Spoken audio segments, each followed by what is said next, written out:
Part 2. 1. At the end of winter a consultation took place in the Strubutsky home, which was to decide on the state of Kitty's health and what must be undertaken to restore her failing strength. She was ill, and as spring approached her health was growing worse. The family doctor gave her cod liver oil, then iron, then common caustic, but as neither the one nor the other nor the third was of any help, and as he advised going abroad for the spring, a famous doctor was called in. The famous doctor, not yet old and quite a handsome man, asked to examine the patient. With particular pleasure, it seemed, he insisted that maidenly modesty was merely a relic of barbarism and that nothing was more natural than for a not yet old man to palpate a naked young girl. He found it natural because he did it every day and never, as it seemed to him, felt or thought anything bad, and therefore he regarded modesty in a girl not only as a relic of barbarism but also as an affront to himself. They had to submit, because, though all doctors studied in the same school, from the same books, and knew the same science, and though some said that this famous doctor was a bad doctor, in the princess's home and in her circle it was for some reason acknowledged that he alone knew something special and he alone could save Kitty. After a careful examination and sounding of the patient, who is bewildered and stunned with shame, the famous doctor, having diligently washed his hands, was standing in the drawing room and talking with the prince. The prince frowned and kept coughing as he listened to the doctor. He, as a man who had seen life and was neither stupid nor sick, did not believe in medicine, and in his soul he was angry at this whole comedy, the more so in that he was almost the only one who fully understood the cause of Kitty's illness. What a gabbler, he thought, mentally applying this barnyard term to the famous doctor and listening to his chatter about the symptoms of his daughter's illness. The doctor meanwhile found it hard to keep from expressing his contempt for the old gentleman and descending to the low level of his understanding. He understood that there was no point in talking with the old man,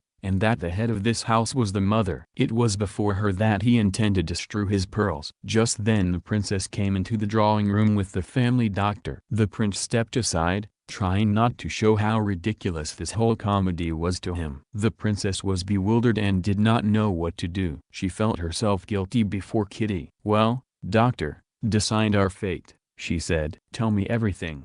Is there any hope?" She wanted to say, but her lips trembled and she could not get the question out. "Well, what is it, doctor?" "I will presently confer with my colleague, princess, and then I will have the honor of reporting my opinion to you." "So we should leave you." "As you please." The princess sighed and went out. When the doctors were left alone, the family physician timidly began to present his opinion, according to which there was the start of a tubercular condition, but, and so forth. The famous doctor listened to him and in the middle of his speech looked at his large gold watch. "Indeed," he said. But the family physician fell respectfully silent in the middle of his speech. "As you know, we cannot diagnose the start of a tubercular condition. Nothing is definite until cavities appear. But we can suspect. And there are indications, poor appetite, nervous excitation and so on. The question stands thus: given the suspicion of a tubercular condition, what must be done to maintain the appetite?" "But, you know, there are always some hidden moral and spiritual causes," the family doctor allowed himself to put in with a subtle smile. "Yes, that goes without saying," the famous doctor replied, glancing at his watch again. "Excuse me, has the Yaza bridge been put up, or must one still go round?" he asked. "Ah, put up. Well, then I can make it in 20 minutes. So, as we were saying, the question is put thus: to maintain the appetite and repair the nerves. The one is connected with the other. We must work on both sides of the circle." "And a trip abroad?" asked the family doctor. "I am an enemy of trips abroad. And kindly note, if there is the start of a tubercular condition, which is something we cannot know, then a trip abroad will not help. What's needed is a remedy that will maintain the appetite without being harmful." And the famous doctor presented his plan of treatment by soda waters, the main aim in the prescription of which evidently being that they could do no harm.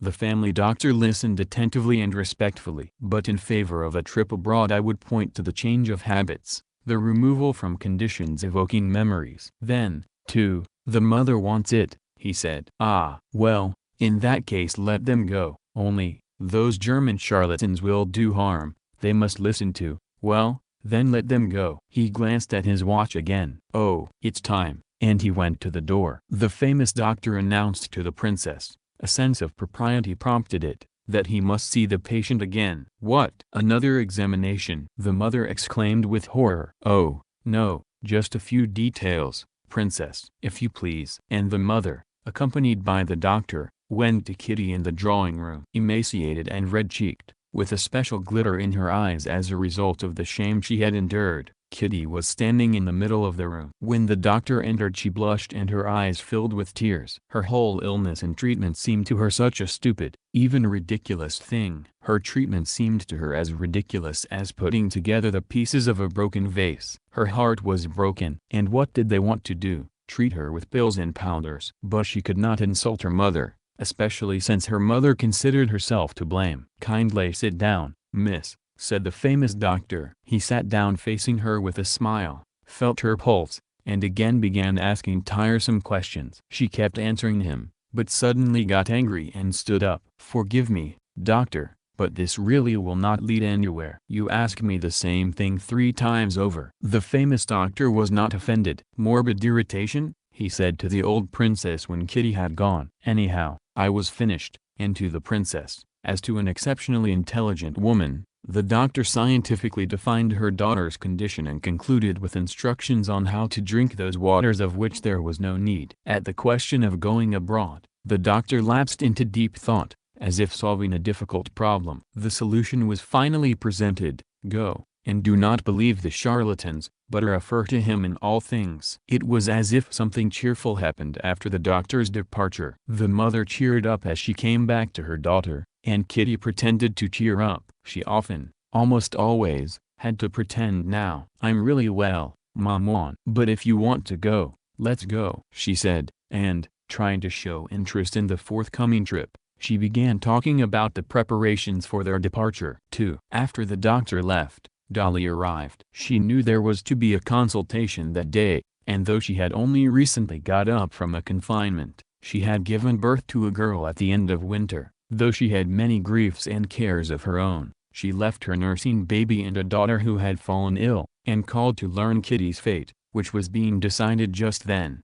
"Well, so?" she said, coming into the drawing room and not taking off her hat. "You were all cheerful. Must be good news." They tried to tell her what the doctor had told them, but it turned out that though the doctor had spoken very well and at length, it was quite impossible to repeat what he had said. The only interesting thing was that it had been decided to go abroad. Dolly sighed involuntarily. Her best friend, her sister, was leaving, and there was no cheer in her own life. Her relations with Stepan Arkadyevich after the reconciliation had become humiliating. The welding, done by Anna, had not proved strong, and the family accord had broken again at the same place. There was nothing definite, but Stepan Arkadyevich was almost never at home. There was also almost never any money in the house, and Dolly was constantly tormented by suspicions of his unfaithfulness, which this time she tried to drive away, fearing the already familiar pains of jealousy. The first outburst of jealousy, once lived through, could not come again, and even the discovery of unfaithfulness could not affect her as it had the first time. Such a discovery would now only deprive her of her family habits, and she allowed herself to be deceived, despising him and most of all herself for this weakness. On top of that, the cares of a large family constantly tormented her. Either the nursing of the baby did not go well, or the nanny left, or, as now, one of the children fell ill. "And how are all yours?" her mother asked. "Ah, maman, you have enough grief of your own. Lily has fallen ill, and I'm afraid it's scarlet fever. I came now just to find out the news, and then, God forbid, if it is scarlet fever, I'll stay put and not go anywhere." The old prince also came out of his study after the doctor's departure, and having offered Dolly his cheek and said a word to her, turned to his wife.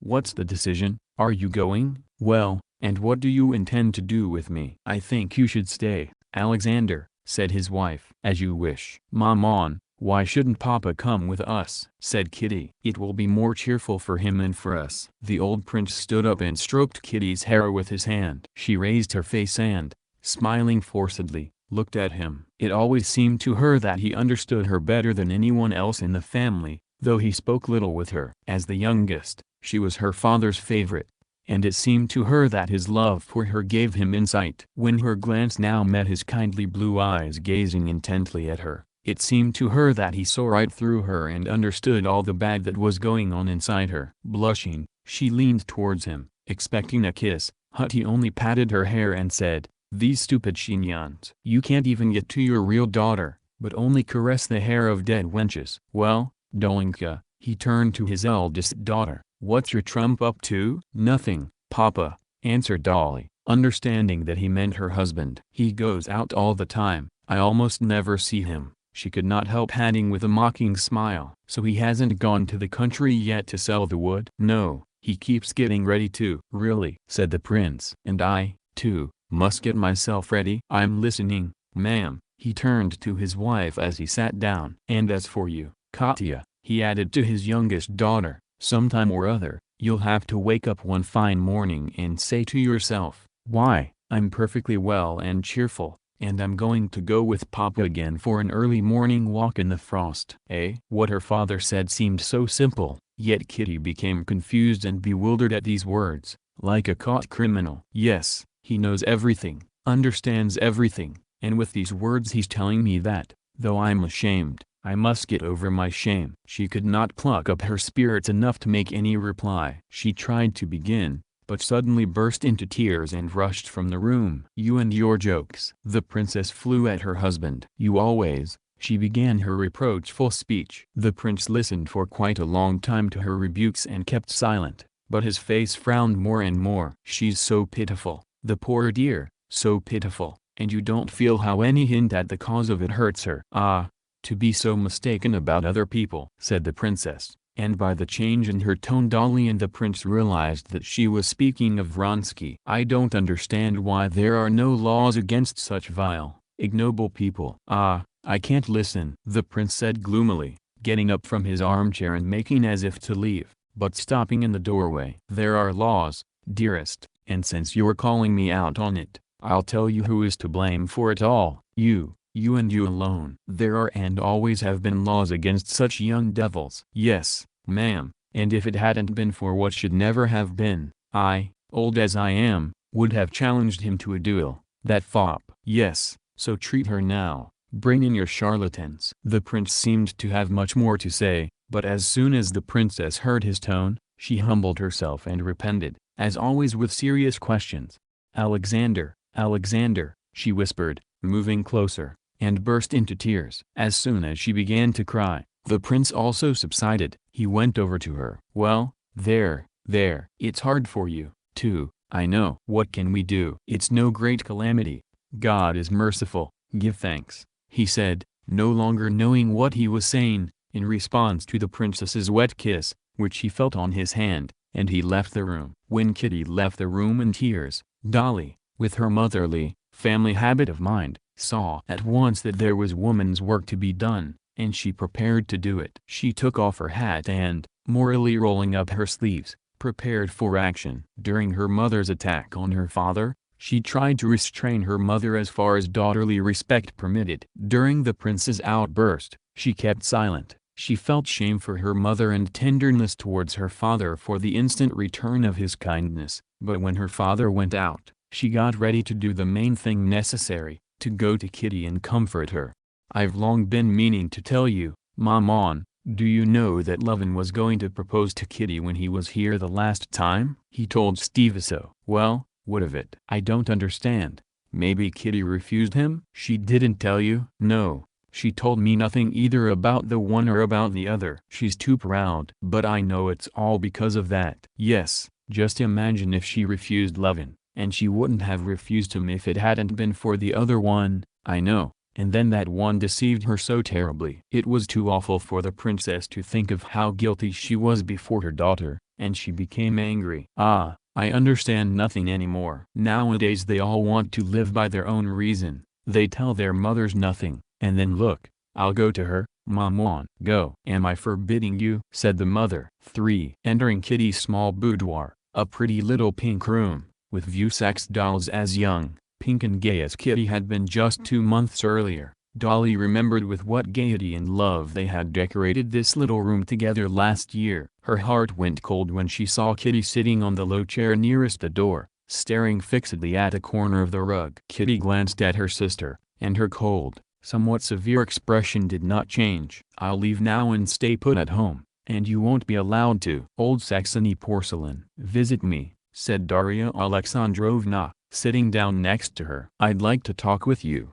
"About what?" Kitty asked quickly, raising her eyes in fear. "What else if not your grief?" "I have no grief." "Come now, Kitty." "Can you really think I don't know?" "I know everything. And believe me, it's nothing, we've all gone through it." Kitty was silent, and her face had a stern expression. "He's not worth your suffering over him," Darya Alexandrovna went on, going straight to the point. "Yes, because he scorned me," Kitty said in a quavering voice. "Don't talk about it. Please don't." "Why? Who told you that?" "No one said that. I'm sure he was in love with you, and is still in love, but these condolences are the most terrible thing of all for me," Kitty cried out, suddenly getting angry. She turned on her chair, blushed, and quickly moved her fingers, clutching the belt buckle she was holding now with one hand, now with the other.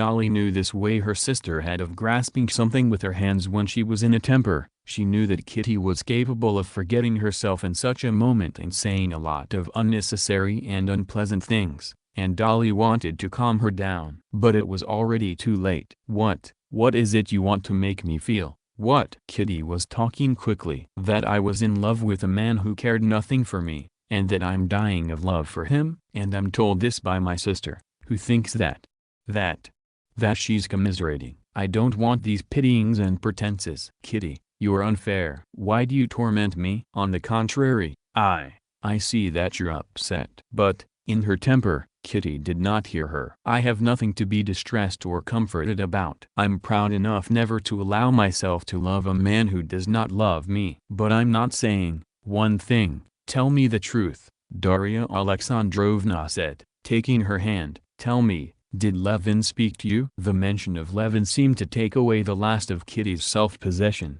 She jumped up from the chair, flinging the buckle to the floor and, with quick gestures of her hands, began to speak. "Why bring Levin into it, too?" "I don't understand. Why do you need torment me?" "I said and I repeat that I'm proud and would never do what you're doing. Go back to a man who has betrayed you, who has fallen in love with another woman." "I don't understand that." "You may, but I can't." And, having said these words, she glanced at her sister and, seeing that Dolly kept silent, her head bowed sadly. Kitty, instead of leaving the room as she had intended, sat down by the door and, covering her face with a handkerchief, bowed her head. The silence lasted for some 2 minutes. Dolly was thinking about herself. Her humiliation, which she always felt, echoed especially painfully in her when her sister reminded her of it. She had not expected such cruelty from her sister and was angry with her. But suddenly she heard the rustling of a dress, along with the sound of suppressed sobs bursting out, and someone's arms encircled her neck from below. Kitty was kneeling before her. "Dolinka, I'm so unhappy," she whispered guiltily. And she hid her sweet, tear-bathed face in Darya Alexandrovna's skirts, as if tears were the necessary lubricant without which the machine of mutual communication could not work successfully. The two sisters, after these tears, started talking, not about what preoccupied them, but about unrelated things, and yet they understood each other. Kitty understood that her poor sister had been struck to the depths of her heart by the words she had spoken in passion about her husband's unfaithfulness and her humiliation, but that she forgave her. Dolly, for her part, understood everything she had wanted to know. She was satisfied that her guesses were right, that Kitty's grief, her incurable grief, was precisely that Levin had made a proposal and that she had refused him, while Vronsky had deceived her, and that she was ready to love Levin and hate Vronsky. Kitty did not say a word about it. She spoke only of her state of mind. "I have no grief," she said, once she had calmed down, "but can you understand that everything has become vile, disgusting, coarse to me, and my own self first of all? You can't imagine what vile thoughts I have about everything." "Why, what kind of vile thoughts could you have?" Dolly asked, smiling. "The most violent course I can't tell you. It's not anguish, or boredom, it's much worse. As if all that was good in me got hidden, and only what's most vile was left." "Well, how can I tell you?" she went on, seeing the perplexity in her sister's eyes. "Papa started saying to me just now, It seems to me all he thinks is that I've got to get married. Mama takes me to a ball. It seems to me she only takes me in order to get me married quickly and be rid of me. I know it's not true, but I can't drive these thoughts away. The so-called suitors I can't even look at. It seems as if they're taking my measurements. Before it was simply a pleasure for me to go somewhere in a ball gown. I admired myself. Now I feel ashamed, awkward. Well, what do you want? The doctor, well, Kitty faltered. She wanted to go on to say that ever since this change had taken place in her, Stepan Arkadyevich had become unbearably disagreeable to her, and that she could not see him without picturing the most coarse and ugly things. Well, yes, I picture things in the most coarse, vile way, she went on. It's my illness. Maybe it will pass, but don't think, I can't help it. I feel good only with children, only in your house. It's too bad you can't visit me. No, I will come. I've had scarlet fever, and I'll persuade Mom on. Kitty got her way and moved to her sister's, and there spent the whole time of the scarlet fever, which did come, taking care of the children. The two sisters nursed all 6 children back to health, but Kitty's condition did not improve, and during the Great Lent the Strabutsks went abroad. 4. There is essentially one highest circle in Petersburg. They all know each other, and even call on each other. But this big circle has its subdivisions. Anna Karenina had friends and close connections in 3 different circles. One was her husband's official service circle, consisting of his colleagues and subordinates, who, in social condition, were connected or divided in the most varied and whimsical way. It was hard now for Anna to remember the sense of almost pious respect she had first felt for all these people. Now she knew them all as people know each other in a provincial town, knew who had which habits and weaknesses, whose shoe pinched on which foot, knew their relations to one another and to the main center, knew who sided with whom, and how, and in what, and who agreed or disagreed with whom, and about what. But this circle of governmental, male interests never could interest her, despite Countess Lydia Ivanovna's promptings, and she avoided it. Another circle close to Anna was the one through which Alexey Alexandrovich had made his career. The center of this circle was Countess Lydia Ivanovna. It was a circle of elderly, unattractive, virtuous and pious women and of intelligent, educated and ambitious men. One of the intelligent men who belonged to this circle called it the conscience of Petersburg society. Alexey Alexandrovich valued this circle highly, and at the beginning of her Petersburg life, Anna, who was so good at getting along with everyone, also found friends for herself in it. But now, on her return from Moscow, this circle became unbearable to her. It seemed to her that both she and all the others were pretending, and she felt so bored and awkward in this company that she called on Countess Lydia Ivanovna as seldom as possible. The third circle, finally, in which she had connections, was society proper, the society of balls, dinners, splendid gowns, a monde that held on with one hand to the court, so as not to descend to the demi-monde, which the members of this circle thought they despised, but with which they shared not only similar but the same tastes. Her connection with this circle was maintained through Princess Betsy Tverskoy, her cousin's wife, who had an income of 120,000 and who, since Anna's appearance in society, had especially liked her, courted her, and drawn her into her circle, laughing at the circle to which Countess Lydia Ivanovna belonged. "When I'm old and ugly, I'll become like that," said Betsy, "but for you, for a young, pretty woman, it's too early for that almshouse." At first Anna had avoided this society of Princess Tverskoy's as much as she could, because it called for expenses beyond her means, and also because at heart she preferred the other. But after her visit to Moscow it turned the other way round. She avoided her virtuous friends and went into the great world. There she met Vronsky and experienced an exciting joy at these meetings. She met Vronsky especially often at Betsy's, whose maiden name was Vronsky and who was his cousin. Vronsky went wherever he might meet Anna, and spoke to her whenever he could about his love. She never gave him any cause, but each time she met him, her soul lit up with the same feeling of animation that had come over her that day on the train when she had seen him for the first time. She felt joy shining in her eyes when she saw him and puckered her lips into a smile, and she was unable to extinguish the expression of that joy. At first Anna sincerely believed that she was displeased with him for allowing himself to pursue her, but soon after her return from Moscow, having gone to a soirée where she thought she would meet him, and finding that he was not there, she clearly understood from the sadness which came over her that she was deceiving herself, that his pursuit not only was not unpleasant for her but constituted the entire interest of her life.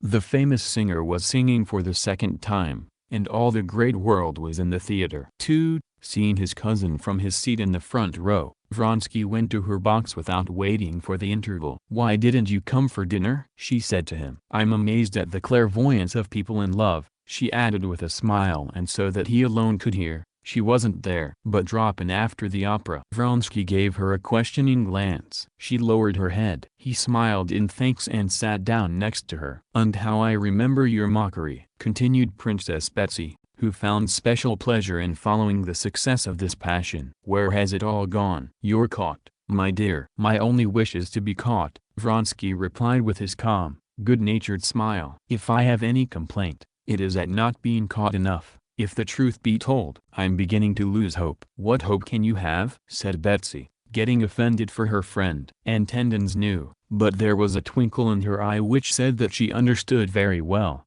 and exactly as he did, what hope he might have. "None," said Vronsky, laughing and showing a solid row of teeth. "Excuse me," he added, taking the opera glasses from her hand and beginning to scan the facing row of boxes over her bared shoulder. "I'm afraid I'm becoming ridiculous." He knew very well that in the eyes of Betsy and all society people he ran no risk of being ridiculous. He knew very well that for those people the role of the unhappy lover of a young girl, or of a free woman generally, might be ridiculous, but the role of a man who attached himself to a married woman and devoted his life to involving her in adultery at all costs, had something beautiful and grand about it, and, let's understand each other, could never be ridiculous. And therefore, with a proud and gay smile playing under his mustache, he lowered the opera glasses and looked at his cousin. "And why didn't you come to dinner?" she added, looking at him with admiration. "That I must tell you about. I was busy." "And with what?" "I'll lay you 100, 1,000 to 1, you'll never guess." "I was trying to make peace between a husband and his wife's offender." "Yes, really." "And what, did you succeed?" "Nearly." "You must tell me about it," she said, getting up. "Come during the next interval." "Impossible. I'm going to the French theater." "From Nielsen?" said Bessie in horror, though she would never have been able to tell Nielsen from any chorus girl. "No help for it. I have an appointment there, all to do with this peacemaking business." "Blessed are the peacemakers, for they shall be saved." 3, said Betsy, remembering hearing something of the sort from someone. "Sit down, then, and tell me about it." And she sat down again. 5. "This is a bit indiscreet, but so charming that I want terribly to tell it," said Vronsky, looking at her with laughing eyes. "I won't mention names, but I'll guess them, so much the better." "Listen, then." 2 gay young men are out driving. 4 officers from your regiment. "Naturally." "I'm not saying officers, simply 2 young men after lunch. Translate, slightly drunk." "Maybe so." "They're going to their friends for dinner, in the gayest spirits. They see a pretty young woman overtake them in a cab, look back and, so at least it seems to them, nod to them and laugh. Naturally, they go after her. They drive at full speed. To their surprise, the beauty stops at the entrance to the same house they're going to. The beauty runs upstairs. They see only red lips under a short veil and beautiful little feet. You are telling it with such feeling that I suppose you were one of the 2 yourself." "And what did you say to me just now?" "Well, the young men go to their friend, he's having a farewell dinner. Here they do indeed drink, maybe too much, as is usual at farewell dinners. And over dinner they ask who lives upstairs in that house. Nobody knows, and only the host's footman, to their question whether any mamsells live upstairs, answers that there are lots of them there. After dinner the young men go to the host's study and write a letter to the unknown woman. They write a passionate letter, a declaration, and take the letter upstairs themselves, to explain in case the letter isn't quite clear." "Why do you tell me such vile things?" "Well, they ring. A maid comes out. They hand her the letter and assure the maid that they're both so much in love that they're going to die right there on the doorstep. The maid, quite perplexed, conveys the message. Suddenly there appears a gentleman with sausage-shaped side whiskers, red as a lobster, who announces to them that no one lives in the house except his wife, and throws them both out." "And how do you know his side whiskers are sausage-shaped?" As you say? Just listen. Today I went to try and make peace between them. Well, and what then? Here's the most interesting part. It turned out that they're a happy titular counselor and counselloress. 5. The titular counselor lodges a complaint, and I act as the makepeace, and what a one! I assure you, Talleyrand 6, has nothing on me. So what's the difficulty? Listen now. We apologized properly, we are in despair, we beg you to forgive us this unfortunate misunderstanding. The titular counselor with the little sausages begins to soften, but he also wants to express his feelings, and as soon as he starts expressing them, he starts getting excited and saying rude things, and I again have to employ all my diplomatic talents. I agree that they did not behave nicely, but I beg you to consider the misunderstanding and their youth. Then, too, the young men had just had lunch. You understand. They repent with all their soul, they beg to be forgiven their fault. The titular counselor softens again. I agree, Count, and I'm ready to forgive them. But you understand that my wife, an honorable woman, has been subjected to the pursuit, rudeness and brazenness of some boys, Scout, and, remember, one of the boys is right there, and I'm supposed to make peace between them. Again I use diplomacy, and again, as soon as the whole affair is about to be concluded, my titular counselor gets excited, turns red, the little sausages bristle, and again I dissolve into diplomatic subtleties. Ah, this I must tell you. Betsy, laughing, addressed a lady who was entering her box. He's made me laugh so. Well, bon chance, she added, giving Vronsky a free finger of the hand holding her fan, and lowering the slightly ridden-up bodice of her dress with a movement of her shoulders, so as to be well and properly naked when she stepped out to the foot of the stage under the gaslights and under everyone's eyes. Vronsky went to the French theater, where he indeed had to see the regimental commander, who never missed a single performance at the French theater, in order to talk over his peacemaking, which had already occupied and amused him for 3 days. Petritsky, whom he liked, was involved in this affair, as was another nice fellow, recently joined up, an excellent comrade, the young Prince Kedrov. And, above all, the interests of the regiment were involved. Both were in Vronsky's squadron. An official, the titular counselor Wendin, had come to the regimental commander with a complaint about his officers, who had insulted his wife. His young wife, so Wendin recounted, he had been married half a year, had gone to church with her mother and, suddenly feeling unwell owing to a certain condition, had been unable to continue standing 7, and had gone home in the first cab that came along. Here the officers had chased after her, she had become frightened and, feeling still more sick, had run up the stairs to her home. Wendin himself, having returned from work, had heard the bell and some voices, had gone to the door and, seeing drunken officers with a letter, had shoved them out. He had demanded severe punishment. No, say what you like, the regimental commander had said to Vronsky, whom he had invited to his place, Petritsky is becoming impossible. Not a week passes without some story. This official won't let the affair drop, he'll go further. Good luck. Vronsky had seen all the unseemliness of the affair, and that a duel was not possible here, that everything must be done to mollify this titular counselor and hush the affair up. The regimental commander had summoned Vronsky precisely because he knew him to be a noble and intelligent man and, above all, a man who cherished the honor of the regiment. They had talked it over and decided that Petritsky and Kedrov would have to go to this titular counselor with Vronsky and apologize. The regimental commander and Vronsky had both realized that Vronsky's name and his imperial aide-de-camp's monogram ought to contribute greatly to the mollifying of the titular counselor. And, indeed, these two means had proved partly effective, but the result of the reconciliation remained doubtful, as Vronsky had told Betsy. Arriving at the French theater, Vronsky withdrew to the foyer with the regimental commander and told him of his success, or unsuccess. Having thought everything over, the regimental commander decided to let the affair go without consequences, but then, just for the pleasure of it, began asking Vronsky about the details of his meeting, and for a long time could not stop laughing as he listened to Vronsky telling how the subsiding titular counselor would suddenly flare up again, as he remembered the details of the affair, and how Vronsky, maneuvering at the last half-word of the reconciliation, had retreated, pushing Petritsky in front of him.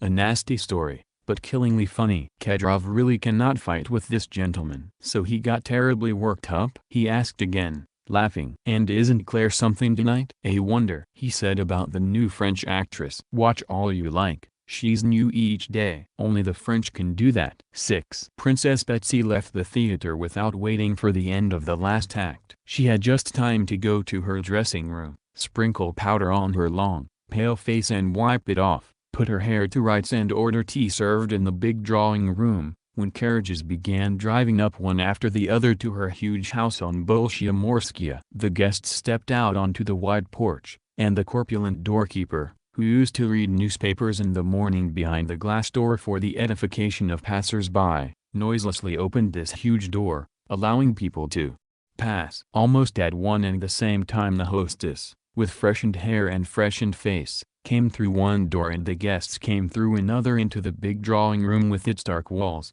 plush carpets and brightly lit table shining under the candlelight with the whiteness of the tablecloth, the silver of the samovar, and the translucent porcelain of the tea service.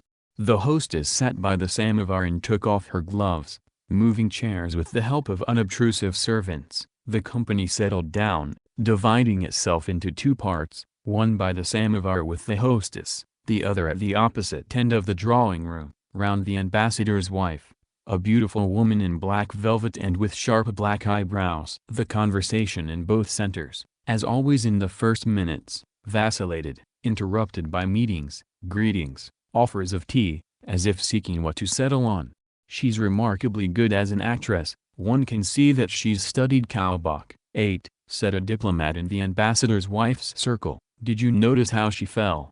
"Ah, please, let's not talk about Nielsen." "It's impossible to say anything new about her," said a fat, red-faced, fair-haired woman with no eyebrows and no chignon, in an old silk dress. This was Princess Myagki, well known for her simplicity and rudeness of manner, and nicknamed the Enfant Terrible. Princess Myagki was sitting between the two circles, listening, and participating now in one, now in the other. "Today 3 people have said this same phrase to me about Kaulbach, as if they'd agreed on it, and the phrase I don't know why they like it so much." The conversation was interrupted by this remark, and they had to invent a new topic. "Tell us something amusing but not wicked," said the ambassador's wife, a great expert at graceful conversation, called small talk in English, turning to the diplomat, who also had no idea how to begin now. "They say that's very difficult, that only wicked things are funny," he began with a smile. "But I'll try." "Give me a topic." "The whole point lies in the topic. Once the topic is given, it's easy to embroider on it. I often think that the famous talkers of the last century would now find it difficult to talk intelligently. Everything intelligent is so boring." "That was said long ago," the ambassador's wife interrupted him, coughing. The conversation had begun nicely, but precisely because it was much too nice, it stopped again. They had to resort to that sure, never-failing remedy, malicious gossip. "Do you find something Louis Kanz in Tushkevich?" he said, indicating with his eyes a handsome, fair-haired young man standing by the table. "Oh, yes. He's in the same style as this drawing room, which is why he frequents it so much." This conversation sustained itself because they spoke in allusions precisely about something that could not be talked about in that drawing room, that is, the relations between Tushkevich and the hostess. Meanwhile, by the samovar and the hostess, the conversation, after vacillating for some time among 3 inevitable topics, the latest social news, the theater, and the judging of one's neighbor, also settled as it struck on this last topic, that is, malicious gossip. "Have you heard, that Maltashev woman, too, not the daughter, but the mother, is making herself a Diable Rose 9 costume?" "It can't be." "No, that's lovely." "I'm amazed, with her intelligence, for she's not stupid. How can she not see how ridiculous she is?" Each had something demeaning and derisive to say about the unfortunate Madame Maltashev, and the conversation began to crackle merrily, like a blazing bonfire. The Princess Betsy's husband, a fat good-natured man, a passionate collector of etchings, learning that his wife had guests, stopped in the drawing room before going to his club. He approached Princess Myagki inaudibly over the soft carpet. "How did you like Nielsen?" he said. "Ah, how can you sneak up like that?" "You frightened me so," she replied. "Please don't talk to me about opera. You understand nothing about music. Better if I descend to your level and talk about your majolica and etchings." "Well, "What treasure have you bought recently at the flea market?" "Want me to show you?" "But you know nothing about it." "Show me." "I've learned from those what's their name. The bankers. They have excellent etchings." They showed them to us. "So you visited the Sutzbergs?" the hostess asked from her samovar. "We did, Matra. They invited my husband and me for dinner, and I was told that the sauce at that dinner cost 1,000 rubles," Princess Myuki said loudly, sensing that everyone was listening to her, "and it was a most vile sauce, something green. I had to invite them back, and I made a sauce for 85 kopecks. And everybody liked it." "I can't make 1,000-ruble sauces." "She's one of a kind," said the ambassador's wife. "Amazing," someone said. The effect produced by Princess Myuki's talk was always the same, and the secret of it consisted in her saying simple things that made sense, even if, as now, they were not quite appropriate. In the society in which she lived, such words produced the impression of a most witty joke. Princess Myuki could not understand why it worked that way, but she knew that it did work, and she took advantage of it. Since everyone listened to Princess Myuki while she talked and the conversation around the ambassador's wife ceased, the hostess wanted to unite the company into one, and she addressed the ambassador's wife. "You definitely don't want tea? You should move over here with us." "No, we are quite all right here," the ambassador's wife replied with a smile and continued the conversation they had begun. It was a very pleasant conversation. They were denouncing the Karenins, wife and husband. "Anna's changed very much since her trip to Moscow." "There's something strange about her," said a friend of hers. "The main change is that she's brought a shadow with her." "Alexei Vronsky," said the ambassador's wife. "What of it?" "Grimm has a fable, a man without a shadow, a man deprived of a shadow. 10. And it's his punishment for something." I could never understand where the punishment lay. "But it must be unpleasant for a woman to be without a shadow." "Yes, but women with a shadow generally end badly," said Anna's friend. "Button your lip," Princess Myuki suddenly said, hearing these words. "Karenina is a wonderful woman. Her husband I don't like, but I like her very much." "Why don't you like the husband?" "He's such a remarkable man," said the ambassador's wife. "My husband says there are few such statesmen in Europe." "And my husband says the same thing to me, but I don't believe it," said Princess Myuki. "If our husbands didn't say it, we'd see what's there, and Alexei Alexandrovich, in my opinion, is simply stupid." I say it in a whisper. Doesn't that make everything clear? Before, when I was told to find him intelligent, I kept searching and found myself stupid for not seeing his intelligence. But as soon as I say he's stupid in a whisper, everything becomes so clear, doesn't it? How wicked you are today. Not in the least. I have no other way out. One of us is stupid. Well, and you know one can never say that about oneself. No one is pleased with his fortune, but everyone is pleased with his wit, said the diplomat, quoting some French verse. 11. That's it exactly. Princess Myuki turned to him hastily. But the thing is that I won't let you have Anna. She's so dear. So sweet. What can she do if they're all in love with her and follow her like shadows? But I never thought of judging her. Anna's friend tried to excuse herself. If no one follows us like a shadow, it doesn't prove that we have the right to judge. And having dealt properly with Anna's friend, Princess Myuki stood up and, together with the ambassador's wife, joined the table where a conversation was going on about the King of Prussia. "Who were you maligning there?" asked Betsy. "The Karenins." The princess gave a characterization of Alexei Alexandrovich. The ambassador's wife replied with a smile, sitting down at the table. "A pity we didn't hear it," said the hostess, glancing at the door. "Ah, here you are at last." She addressed Vronsky with a smile as he came in. Vronsky was not only acquainted with all those he met there but saw them every day, and therefore he entered with that calm manner with which one enters a room full of people one has only just left. "Where am I coming from?" he replied to the ambassador's wife's question. "No help for it, I must confess. From the buff." 12. It seems the 100th time and always a new pleasure. Lovely. I know it's shameful, but at the opera I fall asleep, and at the bouffe I stay till the last moment and enjoy it. Tonight. He named a French actress and wanted to tell some story about her. But the ambassador's wife interrupted him in mock alarm. "Please, don't talk about that horror." "Well, I won't then, the more so as everybody knows about these horrors." "And everybody would have gone there, if it was as accepted as the opera," put in Princess Myuki. 7. Steps were heard at the door, and Princess Betsy, knowing that it was Anna, glanced at Vronsky. He was looking at the door, and his face had a strange new expression. He was looking joyfully, intently, and at the same time timidly at the entering woman and slowly getting up from his seat. Anna was entering the drawing room, holding herself extremely straight as always,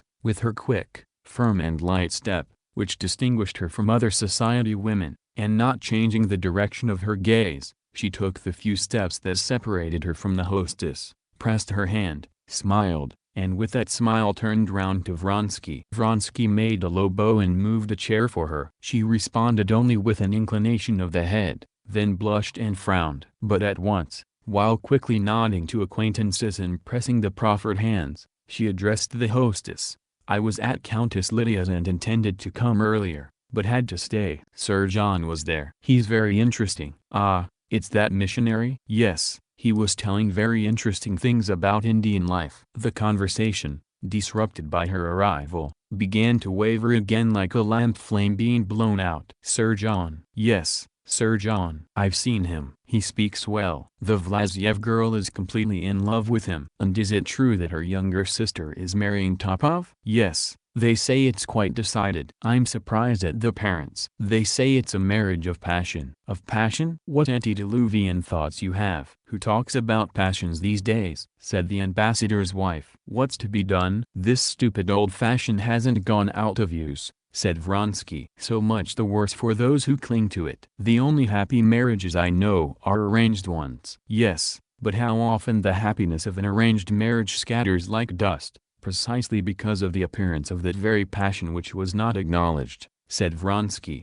"But by arranged marriages we mean those in which both have already had their wild times. It's like scarlet fever, one has to go through it. Then we should find some artificial inoculation against love, as with smallpox." "When I was young, I was in love with a beetle," said Princess Myagki. "I don't know whether that helped me or not." "No, joking aside, I think that in order to know love one must make a mistake and then correct it," said Princess Betsy. "Even after marriage," the ambassador's wife said jokingly, "it's never too late to repent." The diplomat uttered an English proverb. "Precisely," Betsy picked up, "one must make a mistake and then correct oneself. What do you think?" She turned to Anna, who with a firm, barely noticeable smile on her lips was silently listening to this conversation. "I think," said Anna, toying with the glove she had taken off, "I think, if there are as many minds as there are men, then there are as many kinds of love as there are hearts." Vronsky was looking at Anna and waiting with a sinking heart for what she would say. He exhaled as if after danger when she spoke these words. Anna suddenly turned to him,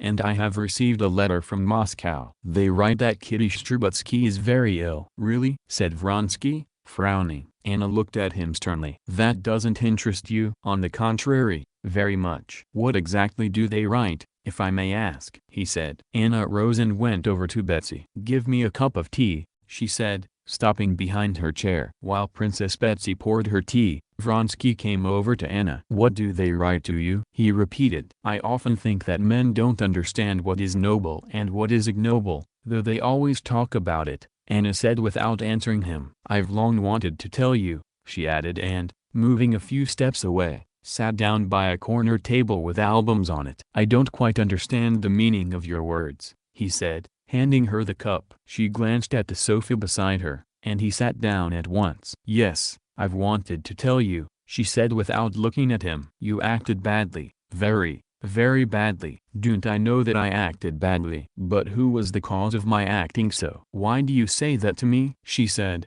glancing sternly at him. "You know why," he replied boldly and joyfully, meeting her eyes and continuing to look. It was not he but she who became embarrassed. "That proves only that you have no heart," she said. But her eyes said that she knew he did have a heart, and because of it she was afraid of him. "What you were just talking about was a mistake, and not love." "Remember, I forbade you to utter that word, that vile word," Anna said with a shudder. But she felt at once that by this one word forbade she showed that she acknowledged having certain rights over him and was thereby encouraging him to speak of love. "I've long wanted to tell you that," she went on, looking resolutely into his eyes, and all aflame with the blush that burned her face. "And tonight I came on purpose, knowing that I would meet you. I came to tell you that this must end. I have never blushed before anyone, but you make me feel guilty of something." He looked at her, struck by the new, spiritual beauty of her face. "What do you want of me?" he said simply and seriously. "I want you to go to Moscow and ask Kitty's forgiveness," she said, and a little light flickered in her eyes. "You don't want that?" he said. He saw that she was saying what she forced herself to say, and not what she wanted. "If you love me as you say you do," she whispered, "make it so that I am at peace." His face lit up. "Don't you know that you are my whole life?" "But I know no peace and cannot give you any." "All of myself, my love, yes. I cannot think of you and myself separately. You and I are one for me. And I do not see any possibility of peace ahead either for me or for you. I see the possibility of despair, of unhappiness, or I see the possibility of happiness, such happiness." "Isn't it possible?" he added with his lips only, but she heard him. She strained all the forces of her mind to say what she ought to say, but instead she rested her eyes on him, filled with love, and made no answer. "There it is," he thought with rapture. "When I was already in despair, and when it seemed there would be no end, there it is. She loves me. She's confessed it. Then do this for me. Never say these words to me, and let us be good friends," she said in words, but her eyes were saying something quite different. "We won't be friends, you know that yourself. And whether we will be the happiest or the unhappiest of people, is in your power." She wanted to say something, but he interrupted her. "I beg for only one thing. I beg for the right to hope, to be tormented, as I am now. But if that, too, is impossible, order me to disappear, and I will disappear. You will not see me, if my presence is painful for you. I don't want to drive you away. Just don't change anything. Leave everything as it is," he said in a trembling voice. "Here is your husband." Indeed, just then Alexey Alexandrovitch, with his calm, clumsy gait, was entering the drawing room. Having glanced at his wife and Vronsky, he went over to the hostess, sat down to his cup of tea, and began speaking in his unhurried, always audible voice, in his usual jocular tone, making fun of somebody. "Your Rambouillet is in full muster," he said, glancing around the whole company, graces and muses. 13. But Princess Betsy could not bear this tone of his, which she called by the English word sneering, and, being an intelligent hostess, at once led him into a serious conversation on universal military conscription. 14. Alexey Alexandrovitch at once got carried away with the conversation and began, earnestly now, to defend the new decree against Princess Betsy, who attacked it. Vronsky and Anna went on sitting by the little table. "This is becoming indecent," one lady whispered, indicating with her eyes Vronsky, Anna and her husband. "What did I tell you?" Anna's friend replied. And not these ladies alone, but almost everyone in the drawing room, even Princess Maikia and Betsy herself, glanced several times at the two who had withdrawn from the general circle, as if it disturbed them. Alexey Alexandrovitch was the only one who never once looked in their direction and was not distracted from the interest of the conversation that had started. Noticing the unpleasant impression produced on everyone, Princess Betsy slipped some other person into her place to listen to Alexey Alexandrovitch, and went over to Anna. "I'm always surprised at the clarity and precision of your husband's expressions," she said. "The most transcendental notions become accessible to me when he speaks." "Oh, yes," said Anna, radiant with a smile of happiness and not understanding a word of what Betsy was saying to her. She went over to the big table and took part in the general conversation. Alexey Alexandrovitch, after staying for half an hour, went up to his wife and suggested they go home together, but she, without looking at him, replied that she would stay for supper. Alexey Alexandrovitch made his bows and left. The Karenin coachman, a fat old Tartar in a glossy leather coat, had difficulty holding back the chilled grey on the left, who kept rearing up by the entrance. The footman stood holding the carriage door open. The doorkeeper stood holding the front door. Anna Arkadyevna, with her small, quick hand, was freeing the lace of her sleeve, which had caught on the hooks of her fur coat, and, head lowered, listened with delight to what Vronsky was saying as he saw her off. "You've said nothing. Let's suppose I also demand nothing," he said, "but you know it's not friendship I need. For me there is only one possible happiness in life, this word you dislike so. Yes, love. Love," she repeated slowly with her inner voice, and suddenly, just as she freed the lace, added, "That's why I don't like this word, because it means too much for me, far more than you can understand." and she looked him in the face. "Goodbye." She gave him her hand, and with a quick, resilient step walked past the doorkeeper and disappeared into the carriage. Her look, the touch of her hand, burned him through. He kissed his palm in the place where she had touched him, and went home, happy in the awareness that he had come closer to attaining his goal in that one evening than he had in the past 2 months. 8. Alexey Alexandrovich found nothing peculiar or improper in the fact that his wife was sitting at a separate table with Vronsky and having an animated conversation about something, but he noticed that to the others in the drawing-room it seemed something peculiar and improper, and therefore he, too, found it improper. He decided that he ought to say so to his wife. On returning home, Alexey Alexandrovich went to his study, as he usually did, sat in his armchair, opened a book about the papacy at a place marked by a paper knife, and read till 1 o'clock, as usual. Only from time to time he rubbed his high forehead and tossed his head, as if chasing something away. At the usual hour, he rose and prepared for bed. Anna Arkadyevna was not home yet. Book under his arm, he went upstairs, but this evening, instead of the usual thoughts and considerations about official matters, his mind was full of his wife and something unpleasant that had happened with her. Contrary to his habit,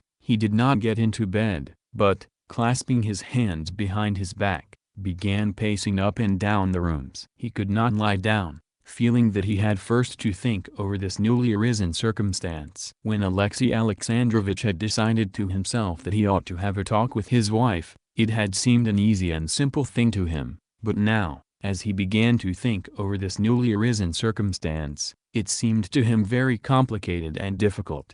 Alexey Alexandrovich was not a jealous man. Jealousy, in his opinion, was insulting to a wife, and a man ought to have trust in his wife. Why he ought to have trust, that is, complete assurance that his young wife would always love him, he never asked himself, but he felt no distrust, because he had trust and told himself that he had to have it. But now, though his conviction that jealousy was a shameful feeling and that one ought to have trust was not destroyed, he felt that he stood face to face with something illogical and senseless, and he did not know what to do. Alexey Alexandrovich stood face to face with life, confronting the possibility of his wife loving someone else besides him, and it was this that seemed so senseless and incomprehensible to him, because it was life itself. All his life Alexey Alexandrovich had lived and worked in spheres of service that dealt with reflections of life. And each time he had encountered life itself, he had drawn back from it. Now he experienced a feeling similar to what a man would feel who was calmly walking across a bridge over an abyss and suddenly saw that the bridge had been taken down and below him was the bottomless deep. This bottomless deep was life itself.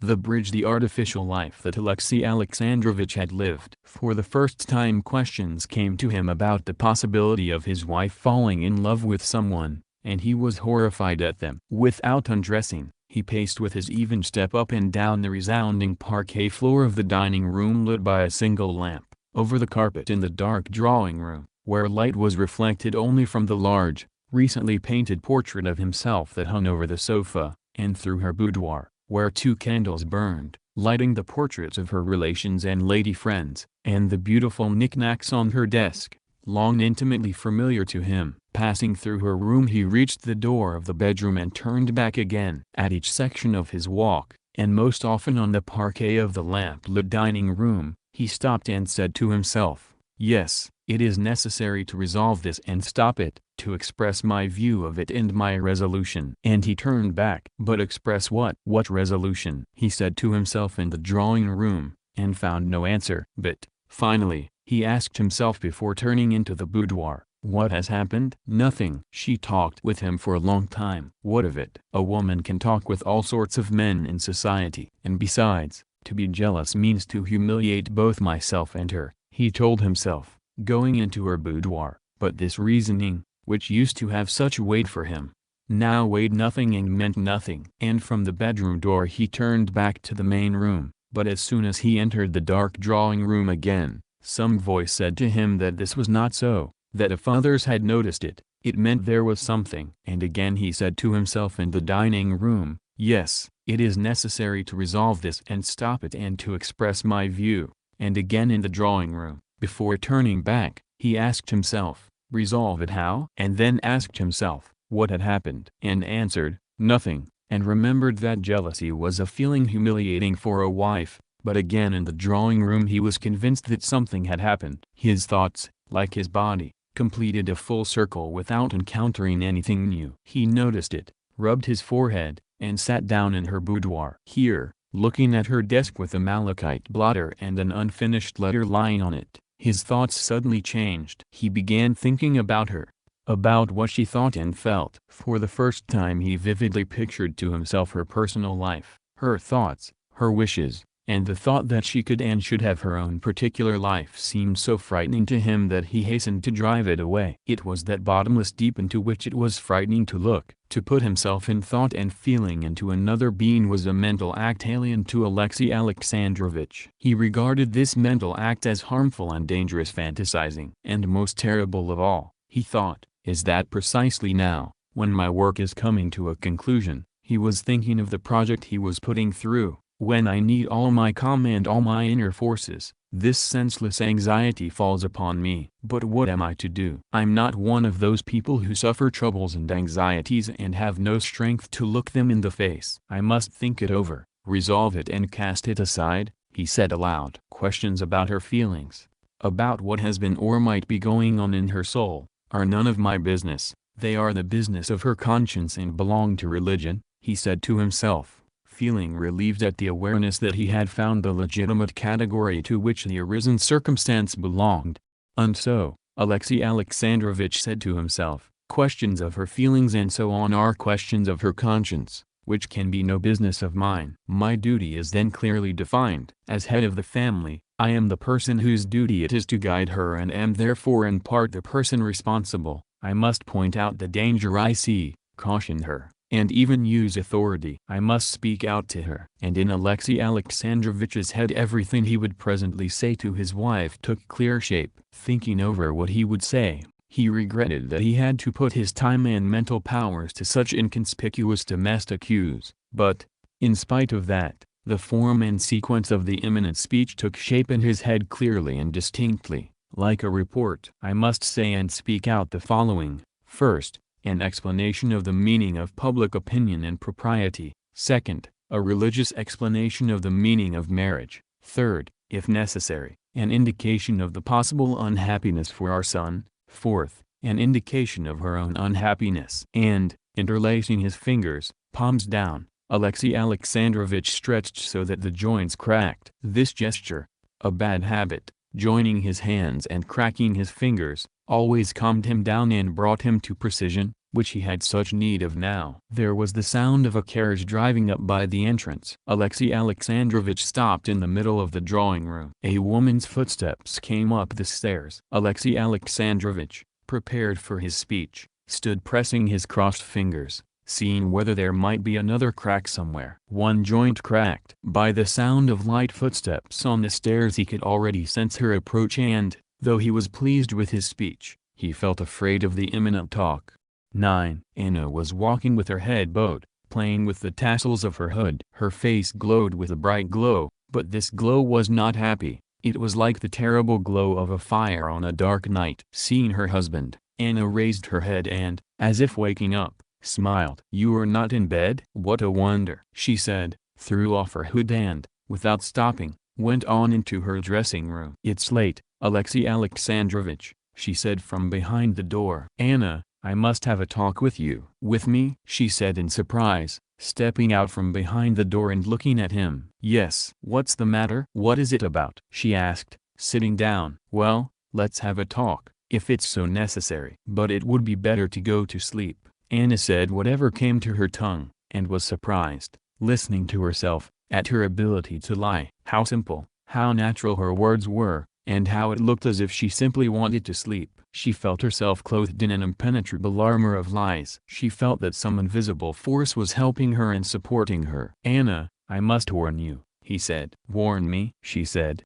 "About what?" She looked at him so simply, so gaily, that no one who did not know her as her husband did could have noticed anything unnatural either in the sound or in the meaning of her words. But for him who knew her, who knew that when he went to bed 5 minutes late, she noticed it and asked the reason, who knew that she told him at once her every joy, happiness, or grief, For him it meant a great deal to see now that she did not want to notice his state or say a word about herself. He saw that the depth of her soul, formerly always open to him, was now closed to him. Moreover, by her tone he could tell that she was not embarrassed by it, but was as if saying directly to him, "Yes, it's closed, and so it ought to be and will be in the future." He now felt the way a man would feel coming home and finding his house locked up. But perhaps the key will still be found, thought Alexey Alexandrovich. "I want to warn you," he said in a low voice, "that by indiscretion and light-mindedness you may give society occasion to talk about you." Your much too animated conversation tonight with Count Vronsky, he articulated this name firmly and with calm measuredness, attracted attention. He spoke and looked at her laughing eyes, now frightening to him in their impenetrability, and as he spoke he felt all the uselessness and idleness of his words. "You were always like that," she replied, as if she had not understood him at all and had deliberately grasped only the last thing he had said. "First you're displeased when I'm bored, then you're displeased when I'm merry." "I wasn't bored.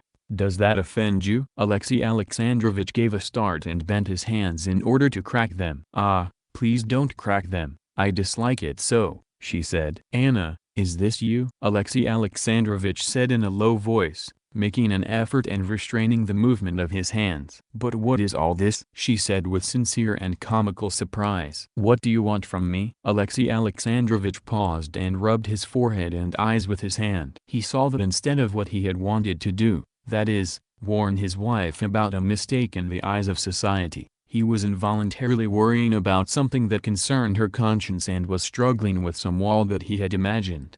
"Here's what I intend to say," he went on coldly and calmly, "and I ask you to listen to me. As you know, I look upon jealousy as an insulting and humiliating feeling, and I would never allow myself to be guided by it. But there are certain laws of propriety against which one cannot trespass with impunity. I did not notice it this evening, but judging by the impression made upon the company, everyone noticed that you behaved and bore yourself not quite as one might wish." "I really don't understand," said Anna, shrugging her shoulders. "He doesn't care," she thought. "But society noticed and that troubles him." "You were unwell, Alexey Alexandrovich," she added, stood up, and was about to go out of the door, but he moved forward as if wishing to stop her. His face was ugly and sullen, as Anna had never seen it before. She stopped and, leaning her head back to one side, with her quick hand began taking out her hairpins. "Well, sir, I'm listening for what comes next," she said calmly and mockingly. "And even listening with interest, because I wish to understand what it's all about." She spoke and was surprised by the naturally calm, sure tone with which she spoke and her choice of words. "I have no right to enter into all the details of your feelings, and generally I consider it useless and even harmful," Alexey Alexandrovich began. "Rummaging in our souls, we often dig up something that ought to have lain there unnoticed. Your feelings are a matter for your conscience, but it is my duty to you, to myself, and to God, to point out your duties to you. Our lives are bound together, and bound not by men but by God. Only a crime can break this bond, and a crime of that sort draws down a heavy punishment. I don't understand a thing. Ah, my God, and unfortunately I'm sleepy," she said, quickly running her hand over her hair, searching for any remaining hairpins. "Anna, for God's sake, don't talk like that," he said meekly. "Perhaps I am mistaken, but believe me, what I am saying I say as much for myself as for you. I am your husband and I love you." For a moment her face fell and the mocking spark in her eye went out, but the word love again made her indignant. She thought, love? But can he love? If he hadn't heard there was such a thing as love, he would never have used the word. He doesn't even know what love is. "Alexey Alexandrovich, really,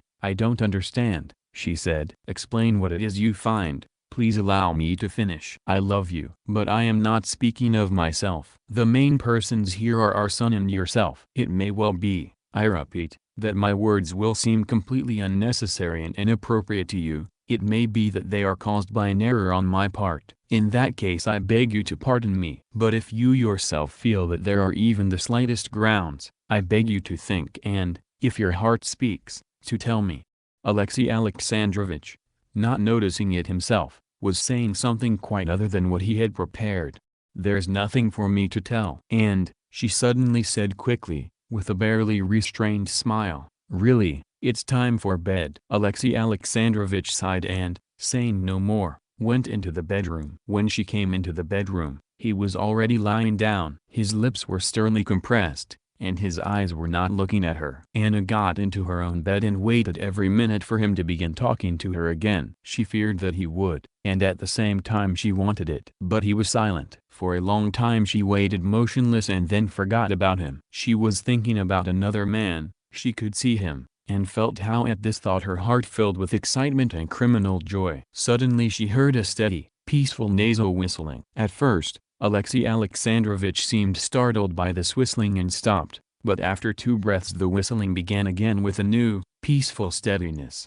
"It's late now, late, she whispered with a smile. She lay for a long time motionless, her eyes open, and it seemed to her that she herself could see them shining in the darkness. 10. From that evening a new life began for Alexey Alexandrovich and his wife. Nothing special happened. Anna went into society as always, visited Princess Betsy especially often, and met Vronsky everywhere. Alexey Alexandrovich saw it but could do nothing. To all his attempts at drawing her into an explanation she opposed the impenetrable wall of some cheerful perplexity. Outwardly things were the same, but inwardly their relations had changed completely. Alexey Alexandrovich, such a strong man in affairs of state, here felt himself powerless. Like a bull, head lowered obediently, he waited for the axe that he felt was raised over him. Each time he began thinking about it, he felt that he had to try once more, that by kindness, tenderness and persuasion there was still a hope of saving her, of making her come to her senses,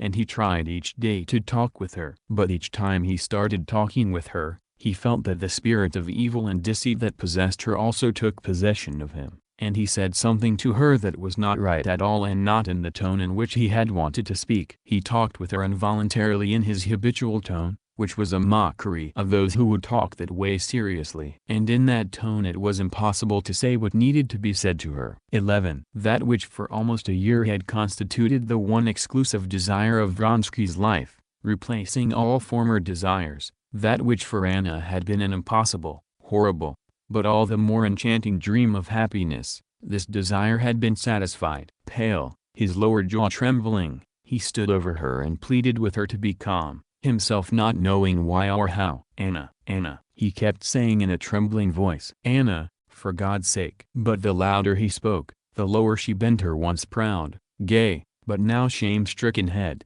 and she became all limp, falling from the divan where she had been sitting to the floor at his feet. She would have fallen on the carpet if he had not held her.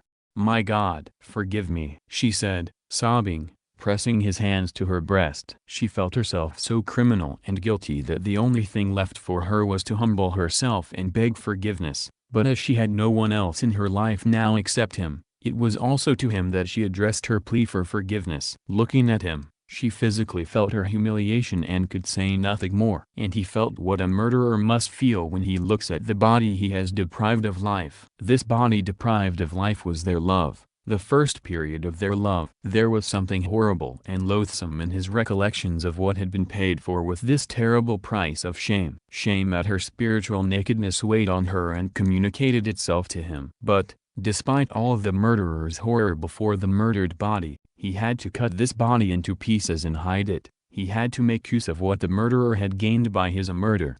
And as the murderer falls upon this body with animosity, as if with passion, drags it off and cuts it up, so he covered her face and shoulders with kisses. She held his hand and did not move. Yes, these kisses were what had been bought by this shame. Yes, and this one hand, which will always be mine, is the hand of my accomplice. She raised this hand and kissed it. He knelt down and tried to look at her face, but she hid it and said nothing. Finally, as if forcing herself, she sat up and pushed him away. Her face was still as beautiful, but the more pitiful for that. "Everything is finished," she said. "I have nothing but you. Remember that." "How can I not remember what is my very life? For 1 minute of this happiness." "What happiness?" she said with loathing and horror, and her horror involuntarily communicated itself to him. "For God's sake, not a word more." She quickly stood up and moved away from him. "Not a word more," she repeated, and with an expression of cold despair on her face, which he found strange, she left him. She felt that at that moment she could not put into words her feeling of shame, joy, and horror before this entry into a new life, and she did not want to speak of it, to trivialize this feeling with imprecise words. But later, too, the next day and the day after that, she not only found no words in which she could express all the complexity of these feelings, but was unable even to find thoughts in which she could reflect with herself on all that was in her soul. She kept telling herself, "No, I can't think about it now, later, when I'm more calm." But this calm for reflection never came. Each time the thought occurred to her of what she had done, of what would become of her and what she ought to do, horror came over her, and she drove these thoughts away.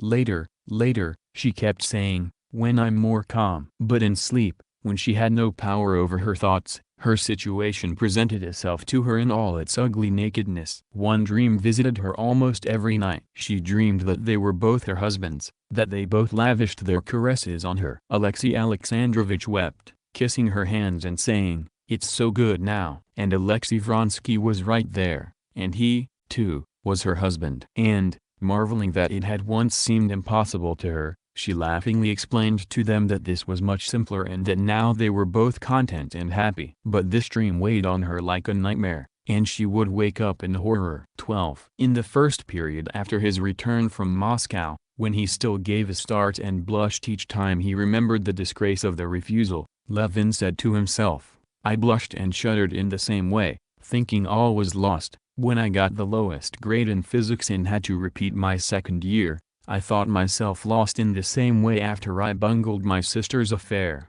which had been entrusted to me. And what happened? Now that years have passed, I remember it and wonder how it could have upset me. It will be the same with this grief. Time will pass, and I'll grow indifferent to it." But 3 months passed and he did not grow indifferent to it, and it was as painful for him to remember it as in the first days. He could not be at peace, because he, who had dreamed of family life for so long, who felt himself so ripe for it, was still not married and was further than ever from marriage. He himself felt painfully, as all those around him also felt, that at his age it was not good for a man to be alone. He remembered how, before his departure for Moscow, he had said once to his cowman Nikolai, a naive muzhik with whom he liked to talk, "Well, Nikolai, I mean to get married." And Nikolai had quickly replied, as if to something of which there could be no doubt, "It's high time you did, Konstantin Dmitrich." But marriage was now further from him than ever. The place was taken,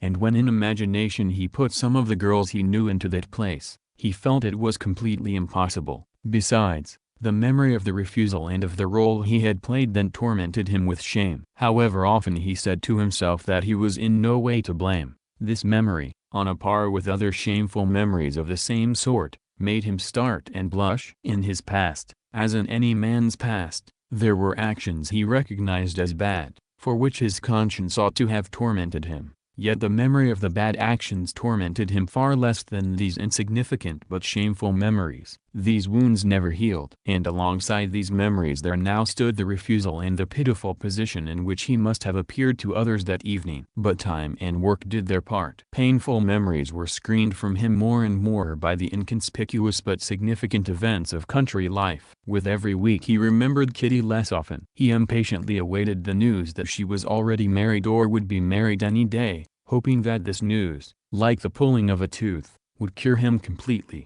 Meanwhile spring had come, beautiful, harmonious, without spring's anticipations and deceptions, one of those rare springs that bring joy to plants, animals and people alike. This beautiful spring aroused Levin still more and strengthened him in the intention to renounce all former things, in order to arrange his solitary life firmly and independently. Though many of those plans with which he had returned to the country had not been carried out, he had observed the main thing, purity of life. He did not experience the shame that usually tormented him after a fall and was able to look people boldly in the eye. Already in February he had received a letter from Marya Nikolaevna saying that his brother Nikolai's health had worsened but that he did not want to be treated. And as a result of this letter Levin had gone to see his brother in Moscow and had succeeded in persuading him to consult a doctor and go to a watering place abroad. He had succeeded so well in persuading his brother and in lending him money for the trip without vexing him,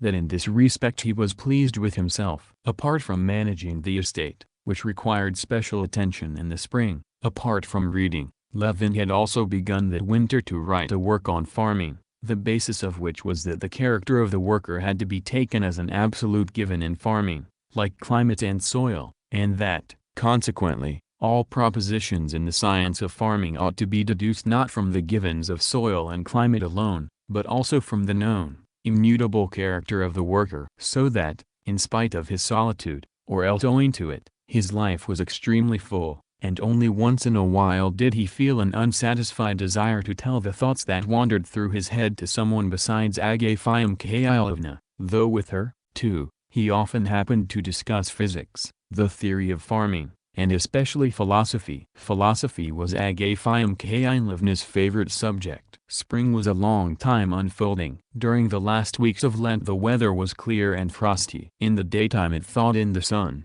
but at night it went down to 7 below 15. There was such a crust that carts could go over it where there was no road. There was still snow at Easter. Then suddenly, on Easter Monday, a warm wind began to blow, dark clouds gathered, and for 3 days and 3 nights warm, heavy rain poured down. On Thursday the wind dropped, and a thick gray mist gathered, as if concealing the mysteries of the changes taking place in nature. Under the mist waters flowed, ice blocks cracked and moved off, the muddy, foaming streams ran quicker, and on the eve of Krasnaya Gorka 16, the mist scattered, the dark clouds broke up into fleecy white ones, the sky cleared, and real spring unfolded. In the morning the bright sun rose and quickly ate up the thin ice covering the water, and the warm air was all a-tremble, filled with the vapors of the reviving earth. The old grass and the sprouting needles of new grass greened, the buds on the guelder rose, the currants and the sticky, spiritus birches swelled, and on the willow, all sprinkled with golden catkins, the flitting, newly hatched bee buzzed. Invisible larks poured trills over the velvety green fields and the ice-covered stubble. The peewit wept over the hollows and marshes still filled with brown water. High up the cranes and geese flew with their spring honking. Cattle, patchy, molted in all but a few places, lowed in the meadows. Bow-legged lambs played around their bleating, shedding mothers. Fleet-footed children ran over the drying paths covered with the prints of bare feet. The merry voices of women with their linen chattered by the pond, and from the yards came the knock of the peasants' axes, repairing plows and harrows. 17. The real spring had come. 13. Levin put on big boots and, for the first time, a cloth jacket instead of his fur coat, and went about the farm, striding across streams that dazzled the eyes with their shining in the sun, stepping now on ice, now in sticky mud. Spring is the time of plans and projects. And, going out to the yard, Levin, like a tree in spring, not yet knowing where and how its young shoots and branches, still confined in swollen buds, will grow, did not himself know very well which parts of his beloved estate he would occupy himself with now, but felt that he was filled with the very best plans and projects. First of all he went to see the cattle. The cows had been let out into the pen and, their new coats shining, warmed by the sun, they lowed, asking to go to pasture. Having admired the cows, familiar to him down to the smallest details, Levin ordered them driven to pasture and the calves let out into the pen. The cow herd ran merrily to get ready for the pasture. The dairy maids, hitching up their skirts, their bare, white, as yet untanned legs splashing in the mud, ran with switches after the calves and drove them, lowing and crazed with spring joy, into the yard. After admiring the year's young, which were exceptionally good, the early calves were as big as a peasant's cow. Pavel's 3-month-old daughter was the size of a yearling. Levin gave orders for a trough to be brought out and hay to be put in the racks. But it turned out that the racks, made in the autumn and left for winter in the unused pen, were broken. He sent for the carpenter, who by his order ought to have been working on the thresher. But it turned out that the carpenter was repairing the harrows, which ought to have been repaired before Lent. 18. That was extremely vexing to Levin. What vexed him was the repetition of this eternal slovenliness of farm work, which he had fought against with all his strength for so many years. The racks, as he learned, not needed in winter, had been taken to the work-horse's stable and there had got broken, since they had been lightly made, for calves. Besides that, it also turned out that the harrows and all the agricultural tools, which he had ordered to be looked over and repaired back in the winter, and for which purpose 3 carpenters had been hired, were still not repaired, and the harrows were being repaired when it was already time for the harrowing. Levin sent for the steward, but at once went himself to look for him. The steward, radiant as everything else that day, was coming from the threshing floor in his fleece-trimmed coat, snapping a straw in his hands. "Why is the carpenter not at the thresher? I meant to tell you yesterday, the harrows need repair. It's time for plowing." "And what about last winter? And what do you want with the carpenter, sir? Where are the racks for the calf's yard? I ordered them to be put in place." "What can you do with these folk?" said the steward, waving his arm. "Not with these people, but with this steward," said Levin, flaring up. "What on earth do I keep you for?" he shouted. But remembering that this was not going to help, he stopped in mid-speech and merely sighed. "Well, can we start sowing?" he asked after a pause. "Beyond Turkey no we can. Tomorrow or the day after." "And the clover?" "I sent Vasily and Mishka, they're sowing it. Only I don't know if they'll get through, it's soggy." "How many acres?" 16. "Why not the whole of it?" shouted Levin. That clover was being sown on only 16 and not 50 acres was still more vexing. Planting clover, both in theory and in his own experience, was only successful if it was done as early as possible, almost over the snow. And Levin could never get that done. "No people." "What can you do with these folk?" 3 didn't show up. "And now Semyon." "Well, you could have let the straw wait." "That's what I did." "Where are the people?" 5 are making compote, he meant compost. 4 are shoveling oats, lest they go bad. Konstantin Dmitrich. Levin knew very well that lest they go bad meant that the English seed oats were already spoiled. Again what he had ordered had not been done.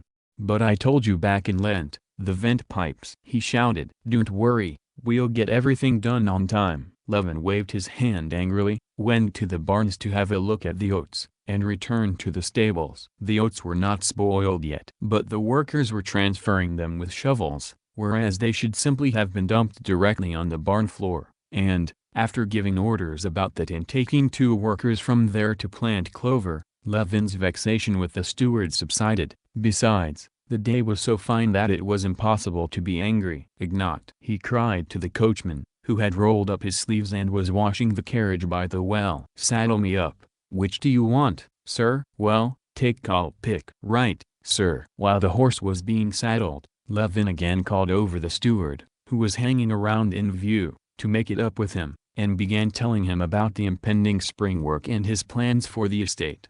The carting of manure had to begin earlier, so that everything would be finished before the early mowing. The far field had to be plowed continually, so as to keep it fallow. The hay was to be gotten not on half-shares with the peasants but by hired workers. The steward listened attentively and obviously made an effort to approve of the master's suggestions, but all the same he had that hopeless and glum look, so familiar to Levin and always so irritating to him. This look said, "That's all very well, but it's as God grants." Nothing so upset Levin as this tone, but it was a tone common to all stewards, as many of them as he had employed. They all had the same attitude towards his proposals, and therefore he now no longer got angry, but became upset and felt himself still more roused to fight this somehow elemental force for which he could find no other name than "as God grants," and which was constantly opposed to him.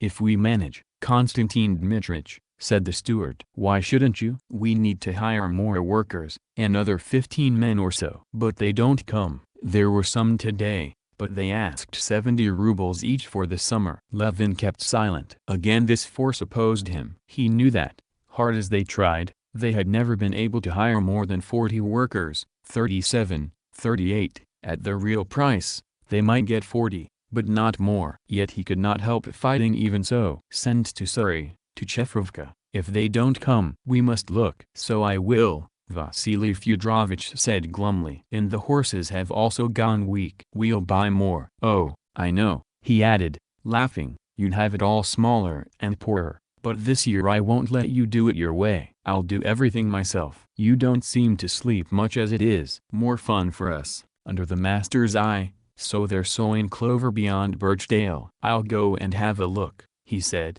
mounting the small, light bay Kolpik, brought by the coachman. "You won't get across the brook, Konstantin Dmitrich," cried the coachman. "Well, through the woods then." And at the brisk amble of the good, too long inactive little horse, who snorted over the puddles and tugged at the reins. Levin rode across the mud of the yard, out of the gate and into the fields.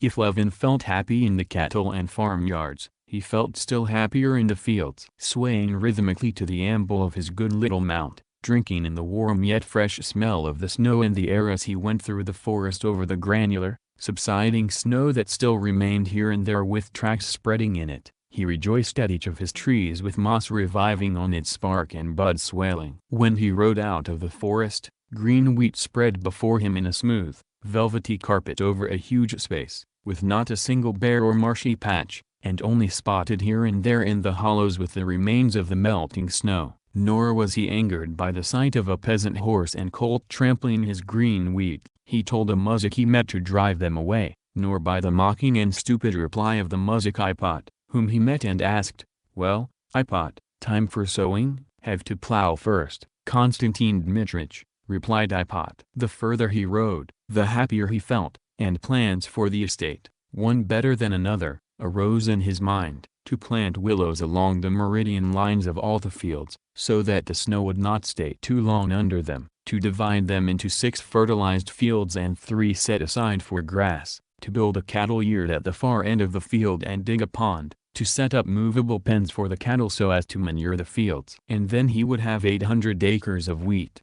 250 of potatoes, and 400 of clover, and not a single acre exhausted. In such dreams, turning the horse carefully along the borders, so as not to trample his green wheat, he rode up to the workers who were sowing clover. The cart with the seed stood not at the edge but in the field, and the winter wheat was all dug up by the wheels and the horse. The 2 workers were sitting on a balk, probably taking turns smoking a pipe. The soil in the cart, with which the seed was mixed, had not been rubbed fine, but was caked or frozen in lumps. Seeing the master, the worker Vasily went to the cart, while Mishka started sowing. This was not good, but Levin seldom got angry with hired workers. When Vasily came up, Levin told him to take the horse to the edge. "Never mind, sir, it'll grow back," Vasily replied. "No discussion, please," said Levin, "just do as you've been told." "Right, sir," said Vasily, and he took hold of the horse's head. "And the sowing is first rate, Konstantin Dmitrich," he said, fawning. "Only the weakling's pretty terrible. You drag 10 pounds on each shoe." "And why hasn't the soil been sifted?" Levin asked. "We break it up with our hands,"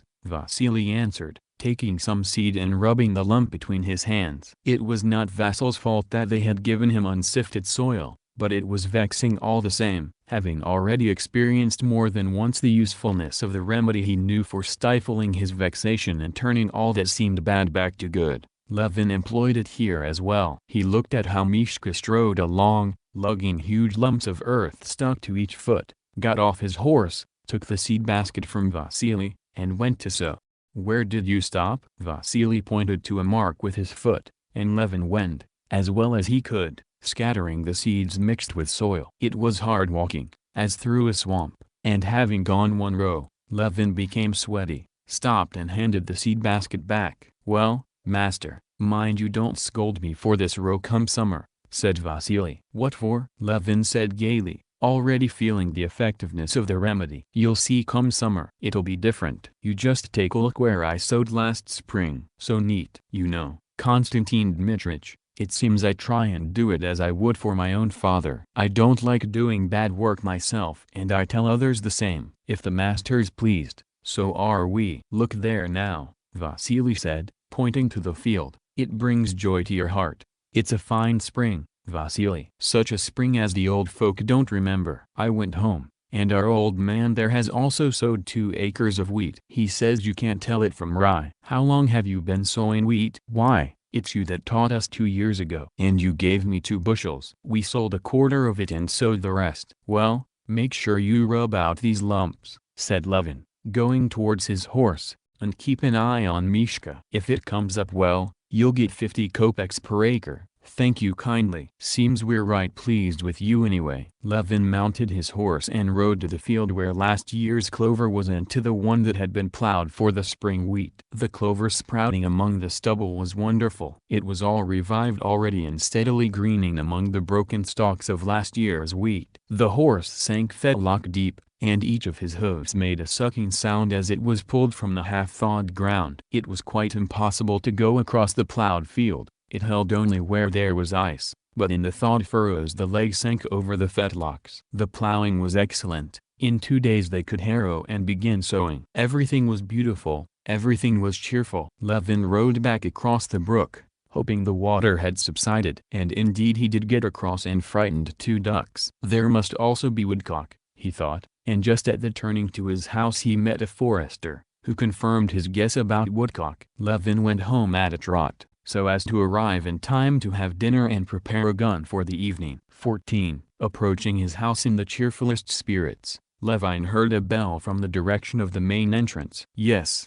it's from the railway station, he thought, exactly the time of the Moscow train. Who could it be? What if it's my brother Nikolai? He did say, maybe I'll go to a watering place, or maybe I'll come to you. He found it frightening and unpleasant in the first moment that the presence of his brother might spoil this happy spring mood of his. Then he became ashamed of this feeling, and at once opened, as it were, his inner embrace, and with tender joy now expected and wished it to be his brother. He urged the horse on and, passing the acacia tree, saw the hired troika driving up from the railway station with a gentleman in a fur coat. It was not his brother. Ah, if only it's someone pleasant that I can talk with, he thought. Ah! Levin cried joyfully, raising both arms high. What a delightful guest! Oh, I'm so glad it's you, he called out, recognizing Stepan Arkadyevitch. I'll find out for certain whether she's married or when she's going to be, he thought. And on that beautiful spring day he felt that the memory of her was not painful for him at all. What, you didn't expect me? Said Stepan Arkadyevitch, getting out of the sledge with flecks of mud on the bridge of his nose, his cheek and his eyebrow, but radiating health and good cheer. I've come, 1, to see you, he said, embracing and kissing him, and, 2, to do some fowling, and, 3, to sell a wood in your Gushovo. Splendid. And what a spring, eh? How did you make it by sledge? It's even worse by cart, Konstantin Dmitrich, replied the coachman, whom he knew. Well, I'm very, very glad you've come, Levin said with a sincere and childishly joyful smile. Levin led his guest to the visitor's bedroom, where Stepan Arkadyevitch's belongings were also brought, a bag, a gun in a case, a pouch for cigars, and, leaving him to wash and change, went meanwhile to the office to give orders about the plowing and the clover. Agafia Mikhailovna, always very concerned for the honor of the house, met him in the front hall with questions about dinner. Do as you like, only be quick, he said, and went to the steward.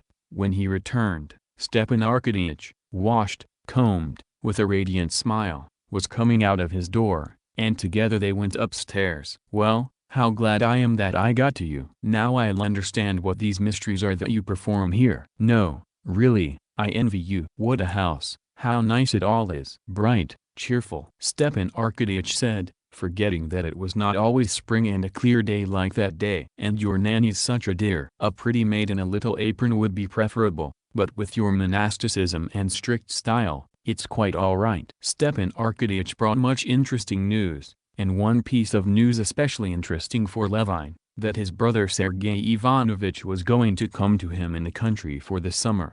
Stepan Arkadyevitch did not say a single word about Kitty or generally about the Strubatsks. He only gave him greetings from his wife. Levin was grateful to him for his delicacy, and was very glad of his guest. As always during his time of solitude, he had accumulated a mass of thoughts and feelings that he could not share with anyone around him, and now he poured into Stepan Arkadyevitch his poetic joy of spring, his failures and plans for the estate, his thoughts and observations about the books he was reading, and in particular the idea of his own book, which was based, though he did not notice it, on a critique of all the old books on farming. Stepan Arkadyevitch, always nice, understanding everything from a hint, was especially nice during this visit, and Levin also noticed in him a new trait of respect and a kind of tenderness towards himself, which he found flattering.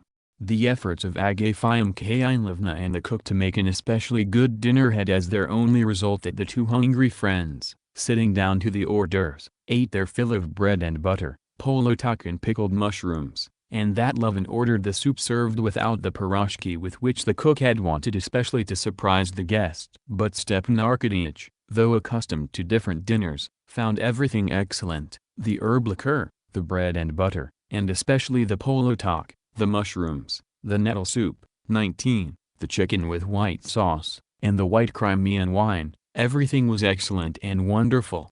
Splendid, splendid, he said, lighting up a fat cigarette after the roast. Here it's just as if, after the noise and vibration of a steamer, I've landed on a quiet shore. So you say that the element of the worker himself must be studied and serve as a guide in the choice of farming methods. I'm not an initiate, but it seems to me that the theory and its application will influence the worker himself. Yes, but wait, I'm not talking about political economy. I'm talking about scientific farming. It must be like a natural science, observing given phenomena, and the worker with his economic, ethnographic. Just then Agafia Mikhailovna came in with the preserves. 20. Well, Agafia Mikhailovna, Stepan Arkadyevich said to her, kissing the tips of his plump fingers, what polotok you have, what herb liqueur. But say, Kostya, isn't it time? He added. Levin looked out of the window at the sun setting beyond the bare treetops of the forest. It's time,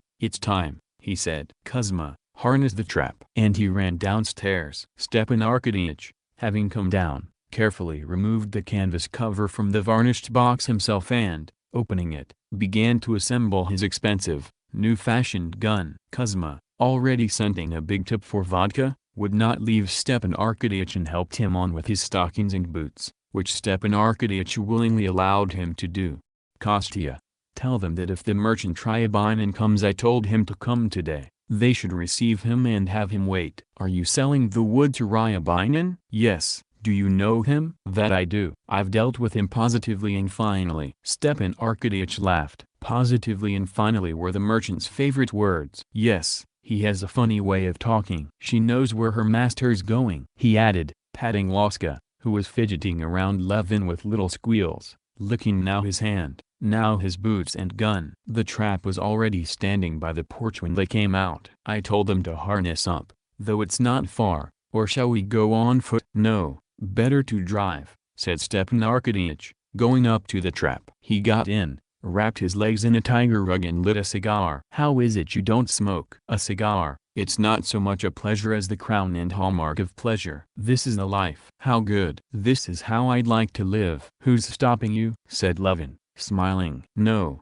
you're a lucky man. You have everything you love. You love horses, you have them. Dogs, you have them. Hunting, you have it. Farming, you have it. Maybe it's because I rejoice over what I have and don't grieve over what I don't have, said Levin, remembering Kitty. Stepan Arkadyevich understood, looked at him, but said nothing. Levin was grateful to Oblonsky for noticing, with his usual tact, that he was afraid of talking about the Strubutsks and saying nothing about them, but now Levin wanted to find out about what tormented him so and did not dare to begin.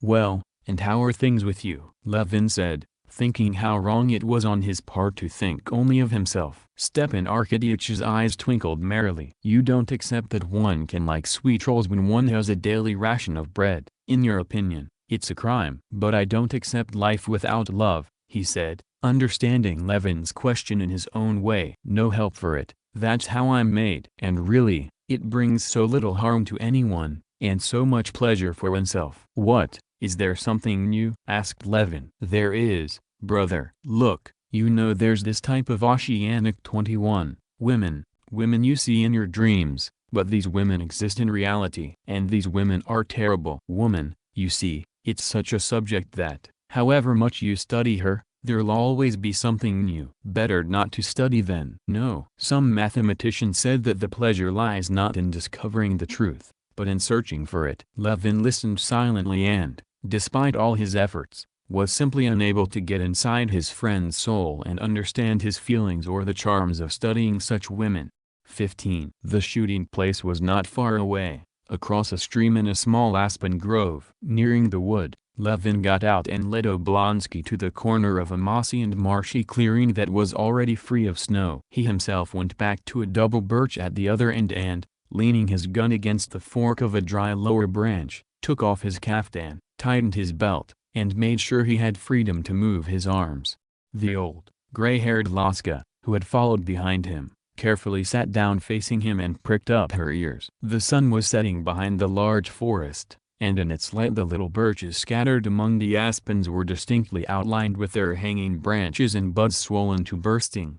From a thicket in which there was still snow came the barely audible sound of water trickling in narrow, meandering streams. Small birds chirped and occasionally flew from tree to tree. In intervals of complete silence one could hear the rustling of last year's leaves, stirred by the thawing ground and the growing grass. "Imagine you can hear and see the grass grow," Levin said to himself, noticing the movement of a wet, slate-colored aspen leaf beside a spear of young grass. He stood, listened, and looked down at the wet, mossy ground, at the attentive Laska, then at the sea of bare treetops of the forest spreading before him at the foot of the hill and the fading sky streaked with white clouds. A hawk, unhurriedly flapping its wings, flew high over the distant forest. Another flew the same way in the same direction and disappeared. The birds chirped more loudly and busily in the thicket. An owl hooted not far away, and Laska gave a start, took several cautious steps and, cocking her head, began to listen. From across the stream came the call of a cuckoo. It cuckooed twice in its usual call, then wheezed, hurried and became confused. "Imagine a cuckoo already," said Stepan Arkadyevich, coming out from behind a bush. "Yes, I can hear," Levin replied, reluctantly breaking the silence of the forest with his voice, which he found disagreeable. "It won't be long now." Stepan Arkadyevitch's figure stepped back behind the bush, and Levin saw only the bright flame of a match, replaced at once by the red glow of a cigarette and blue smoke. "Chick, chick," clicked the hammers of Stepan Arkadyevitch's gun. "And what's that cry?" asked Oblonsky, drawing Levin's attention to a drawn-out yelping, as of a frolicking colt whinnying in a high voice. "Ah, don't you know? It's a male hare." "Enough talk. Listen, they're coming," Levin almost cried out, cocking his gun. They heard a high, distant whistling, and 2 seconds later, in the usual rhythm so well known to hunters, a second, a third, and after the third whistle came a churring.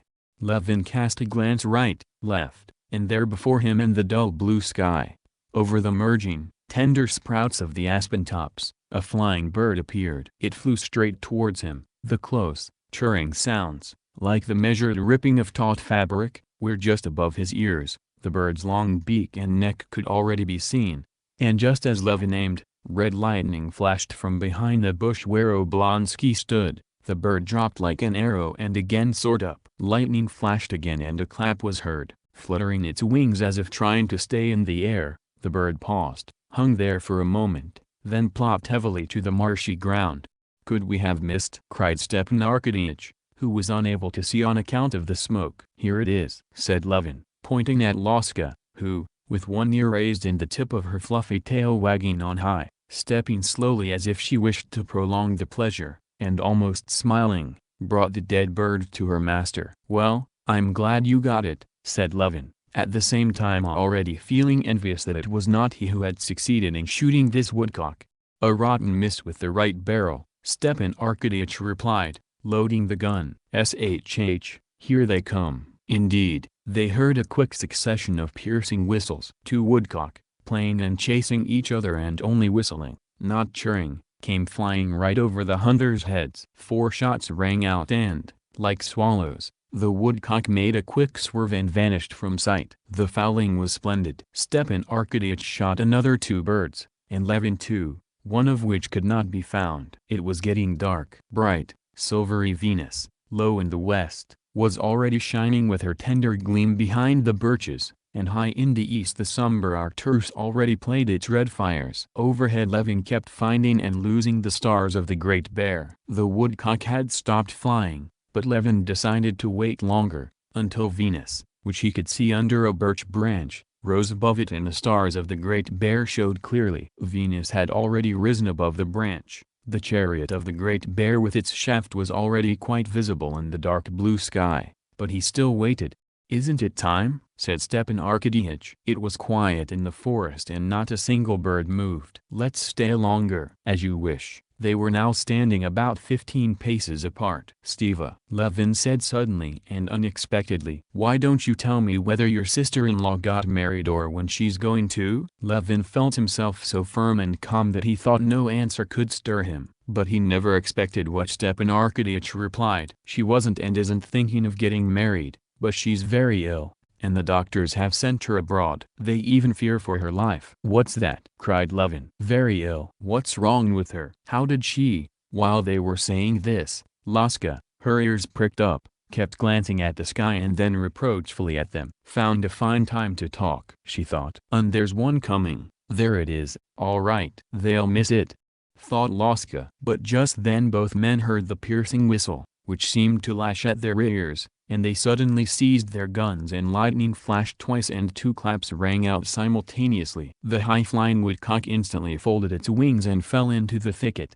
bending the slender shoots. "That's excellent." "We shared one," Levin cried out and ran into the thicket with Laska to look for the woodcock. "Ah, yes, what was that unpleasant thing?" he recollected. "Yes, Kitty's sick, nothing to be done." "Very sorry," he thought. "Ah, she's found it." "Good girl," he said, taking the warm bird out of Laska's mouth and putting it into the nearly full game bag. "I've found it, Stiva," he cried. 16. On the way home, Levin asked for all the details of Kitty's illness and the Shtrubatskys' plans, and though he would have been ashamed to admit it, what he learned was pleasing to him. Pleasing because there was still hope, and all the more pleasing because she, who had made him suffer so much, was suffering herself. But when Stepan Arkadyevitch began to speak of the causes of Kitty's illness and mentioned Vronsky's name, Levin interrupted him. "I have no right to know family details and, to tell the truth, I'm also not interested." Stepan Arkadyevitch smiled barely perceptibly, catching one of those instantaneous changes so familiar to him in Levin's face,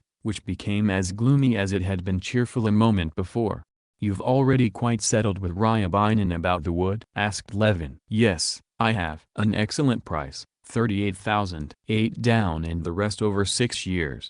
I was busy with it for a long time." "No one offered more." "That means you gave your wood away," Levin said gloomily. "Why is that?" Stepan Arkadyevitch asked with a good-natured smile, knowing that Levin would now find everything bad. "Because that wood is worth at least 200 rubles an acre," Levin replied. "Ah. These country squires," Stepan Arkadyevitch said jokingly. "This tone of scorn for us city people. Yet when it comes to business, we always do better." "Believe me, I worked it all out," he said, "and the wood has been sold very profitably. I'm even afraid he'll go back on it." "You see, it's mostly second growth," said Stepan Arkadyevitch, wishing with the word second growth to convince Levin completely of the unfairness of his doubts. "Fit only for stove wood. It won't stand you more than 10 cord per acre, and he's giving me 75 rubles." Levin smiled scornfully. "I know that manner," he thought, "not just his but all city people's, who come to the country twice in 10 years,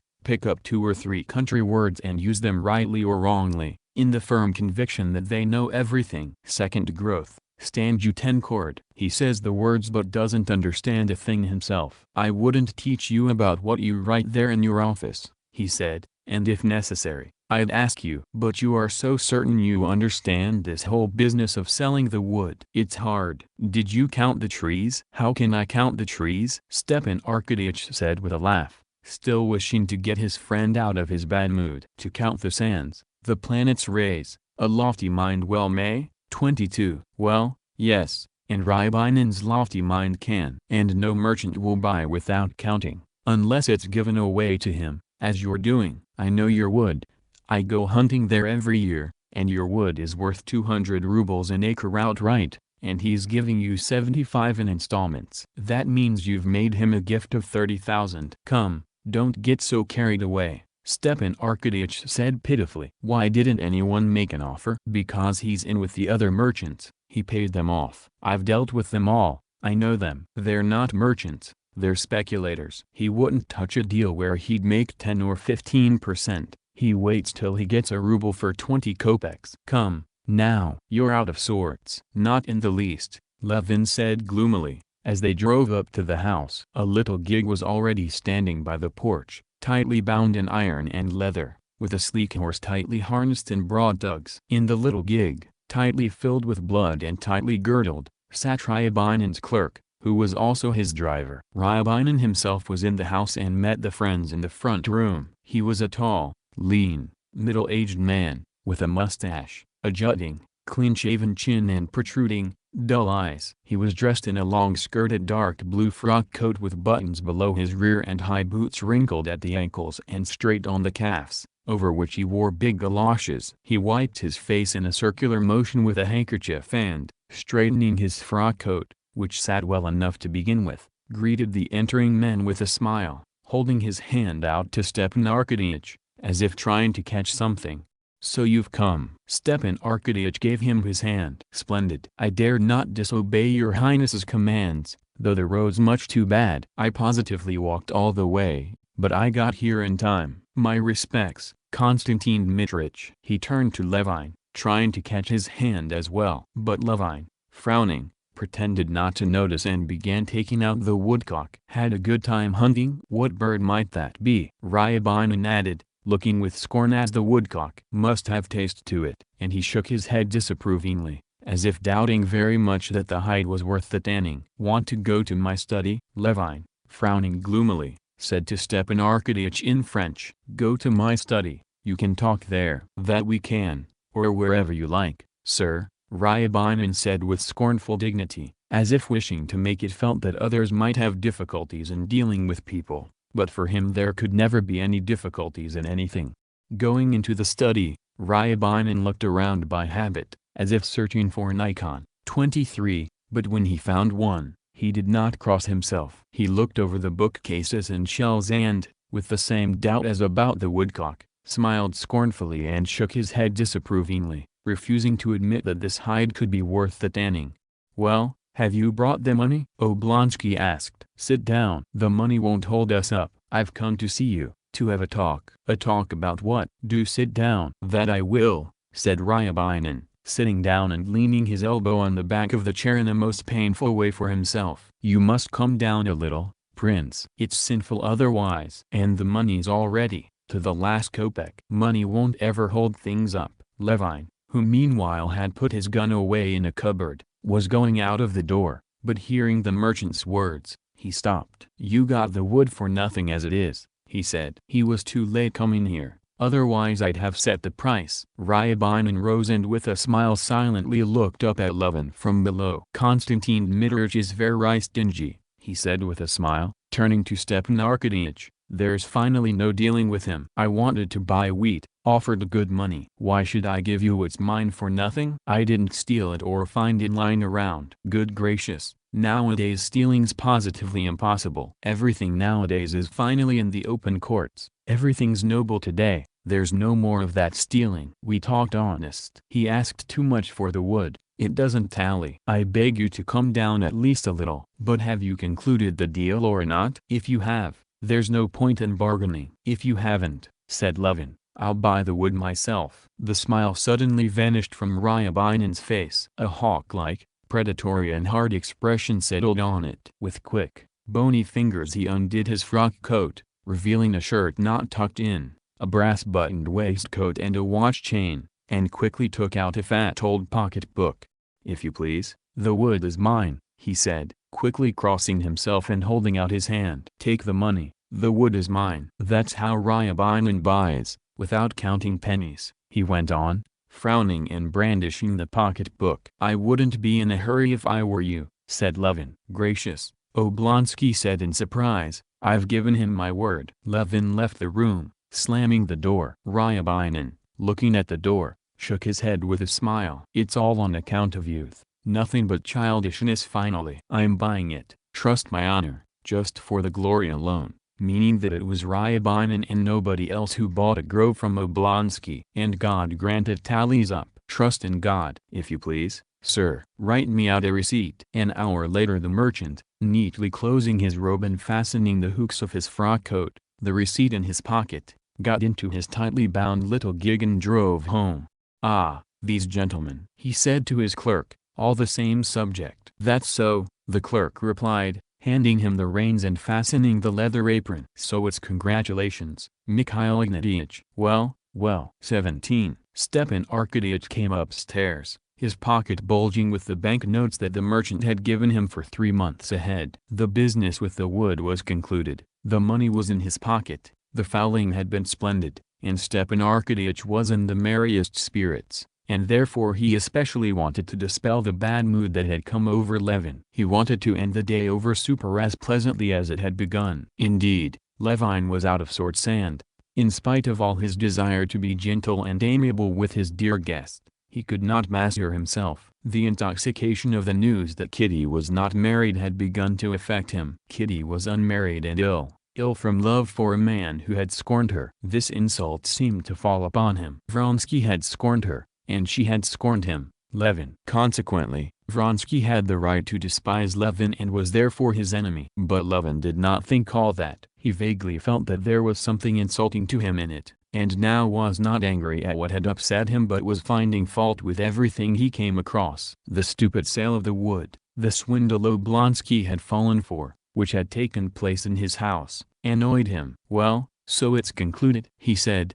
meeting Stepan Arkadyevich upstairs. "Want to have super?" "Yes, I won't refuse." "What an appetite I have in the country, it's a wonder." "Why didn't you offer Ryabinin a bite to eat?" "Ah, devil take him." "How you treat him, though," said Oblonsky. "You didn't shake hands with him." "Why not shake hands with him?" "Because I don't shake hands with my footman, and my footman is 100 times better." "What a reactionary you are, though." "What about the merging of the classes?" said Oblonsky. "Whoever likes merging is welcome to it." "I find it disgusting." "I see, you're decidedly a reactionary." "Really, I've never thought about what I am." "I'm Konstantin Levin, nothing more." "And a Konstantin Levin who is badly out of sorts," said Stepan Arkadyevich, smiling. "Yes, I'm out of sorts, and do you know why?" "Because of, forgive me, your stupid sale." Stepan Arkadyevich winced good-naturedly, like a man hurt and upset without cause. "Well, come now," he said. "When did it ever happen that somebody sold something without being told right after the sale, it was worth a lot more? But while it's for sale, no one offers." "No, I see you have a bone to pick with this unfortunate Ryabinin." "Maybe I do." "And do you know why?" "You'll say again that I'm a reactionary, or some other dreadful word like that. But all the same it's vexing and upsetting for me to see on all sides this impoverishment of the nobility, to which I belong and, despite the merging of the classes, am glad to belong. And impoverishment not owing to luxury, that would be nothing. To live with largesse is a nobleman's business, which only noblemen know how to do. Now muziks are buying up the land around us. That doesn't upset me, the squire does nothing. The muzik works and pushes out the idle man. It ought to be so. And I'm very glad for the muzik. But it upsets me to see this impoverishment as a result of I don't know what to call it, innocence. Here a Polish tenant buys a beautiful estate at half price from a lady who lives in Nice. Here land worth 10 rubles an acre is leased to a merchant for 1. Here you gave that cheat a gift of 30,000 for no reason at all. What, then? Count every tree? Certainly count them. You didn't count them. But Ryabinin did. Ryabinin's children will have the means to live and be educated, and yours may not. Well, excuse me, but there's something petty in this counting. We have our occupations, they have theirs, and they need profits. Well, anyhow, the deal's concluded, and there's an end to it. And here are the fried eggs, my favorite way of doing them. And Agafia Mikhailovna will give us that wonderful herb liqueur. Stepan Arkadyevich sat down at the table and began joking with Agafia Mikhailovna, assuring her that he had not eaten such a dinner or super for a long time. "You praise it at least," said Agafia Mikhailovna, "but Konstantin Dmitrich, whatever you serve him, even a crust of bread, he just eats it and walks out." Hard as Levin tried to master himself, he was gloomy and silent. He had to ask Stepan Arkadyevich one question, but he could not resolve to ask it and could not find either the form or the moment. Stepan Arkadyevich had already gone to his room downstairs, undressed, washed again, put on his coffered nightshirt and got into bed, but Levin still lingered in his room, talking about various trifles, and could not bring himself to ask what he wanted to ask. "How amazingly they make soap," he said, examining and unwrapping a fragrant cake of soap that Agafia Mikhailovna had put out for the guest but that Oblonsky had not used. "Just look, it's a work of art." "Yes, all sorts of improvements have been made in everything," said Stepan Arkadyevitch, with a moist and blissful yawn. "The theaters, for instance, and these amusement, aaah." He yawned. "Electric light everywhere, aaah." 24. "Yes, electric light," said Levin. "Yes." "Well, and where is Vronsky now?" he said, suddenly putting down the soap. "Vronsky?" asked Stepan Arkadyevitch, suppressing a yawn. "He's in Petersburg. He left soon after you did and hasn't come to Moscow once since then. And you know, Kostya, I'll tell you the truth," he continued, leaning his elbow on the table and resting on his hand his handsome, ruddy face, from which two unctuous, kindly and sleepy eyes shone like stars. "It was your own fault. You got frightened by your rival. And as I told you then, I don't know which side had the greater chances. Why didn't you just push right through? I told you then that." He yawned with his jaws only, not opening his mouth. "Does he know I proposed, or doesn't he?" thought Levin, looking at him. Yes, there's something sly and diplomatic in his face, and, feeling himself blushing, he silently looked straight into Stepan Arkadyevitch's eyes. If there was anything on her part then, it's that she was carried away by externals, Oblonsky continued. That perfect aristocratism, you know, and the future position in society affected not her but her mother. Levin frowned. The offense of the refusal he had gone through burned his heart like a fresh, just received wound. He was at home, and at home even the walls help. Wait, he began, interrupting Oblonsky. "Aristocratism, you say? But allow me to ask, what makes up this aristocratism of Vronsky or whoever else it may be, such aristocratism that I can be scorned? You consider Vronsky an aristocrat, but I don't. A man whose father crept out of nothing by wiliness, whose mother, God knows who she didn't have liaisons with. No, excuse me, but I consider myself an aristocrat, and people like myself, who can point to 3 or 4 honest generations in their families past, who had a high degree of education, talent and intelligence are another thing, and who never lowered themselves before anyone, never depended on anyone, as my father lived, and my grandfather. And I know many like that. You find it mean that I count the trees in the forest, while you give away 30,000 to Ryabinin, but you'll have rent coming in and I don't know what else, while I won't. And so I value what I've inherited and worked for. We're the aristocrats, and not someone who can only exist on handouts from the mighty of this world and can be bought for 20 kopecks. But who are you attacking?" "I agree with you," Stepan Arkadyevitch said sincerely and cheerfully, though he felt that Levin included him among those who could be bought for 20 kopecks. He sincerely liked Levin's animation. "Who are you attacking? Though much of what you say about Vronsky is untrue, that's not what I'm talking about. I'll tell you straight out, if I were you I'd go with me to Moscow and, no, I don't know whether you're aware of it or not, and it makes no difference to me, but I'll tell you, I made a proposal and received a refusal, and for me Katerina Alexandrovna is now a painful and humiliating memory." "Why?" "That's nonsense. Let's not talk about it." "Forgive me, please, if I was rude to you," said Levin. Now, having said everything, he became again the way he had been in the morning. "You are not angry with me, Stiva?" "Please don't be angry," he said and, smiling, took him by the hand. "No, not in the least, and there's no reason. I'm glad we've had a talk. And you know, morning shooting can be good. Why don't we go?" "I won't even sleep. I'll go straight from shooting to the station." "Splendid." 18. Though the whole of Vronsky's inner life was filled with his passion, his external life rolled unalterably and irresistibly along the former, habitual rails of social and regimental connections and interests. Regimental interests occupied an important place in Vronsky's life, because he loved his regiment and still more because he was loved in the regiment. They not only loved him, they also respected him and were proud of him, proud that this enormously wealthy man, with an excellent education and abilities, with an open path to every sort of success, ambition and vanity, disdained it all and of all interests in life took closest to heart the interests of his regiment and his comrades. Vronsky was aware of their view of him and, besides the fact that he liked that life, also felt it his duty to maintain the established view of himself. It goes without saying that he never spoke with any of his comrades about his love, did not let it slip even during the wildest drinking parties. However, he never got so drunk as to lose control of himself, and stopped the mouths of those of his like-minded comrades who tried to hint at his liaison. But, in spite of that, his love was known to the whole town. Everyone had guessed more or less correctly about his relations with Madame Karenina, and the majority of the young men envied him precisely for what was most difficult in his love, for Karenin's high position and the resulting conspicuousness of this liaison in society.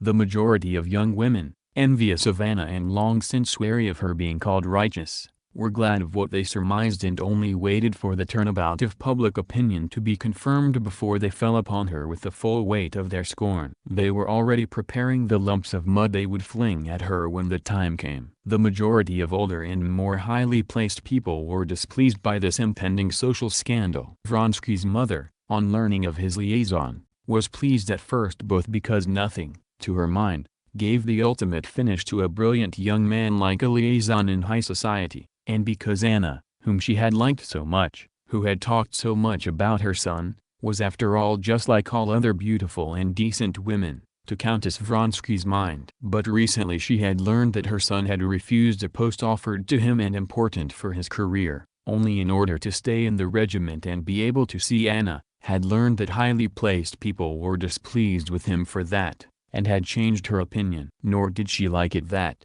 judging by all she had learned of this liaison, it was not a brilliant, graceful society liaison, of which she would have approved, but some sort of desperate Wertherian 25, passion, as she had been told, which might draw him into foolishness. She had not seen him since the time of his unexpected departure from Moscow, and demanded through his older brother that he come to see her.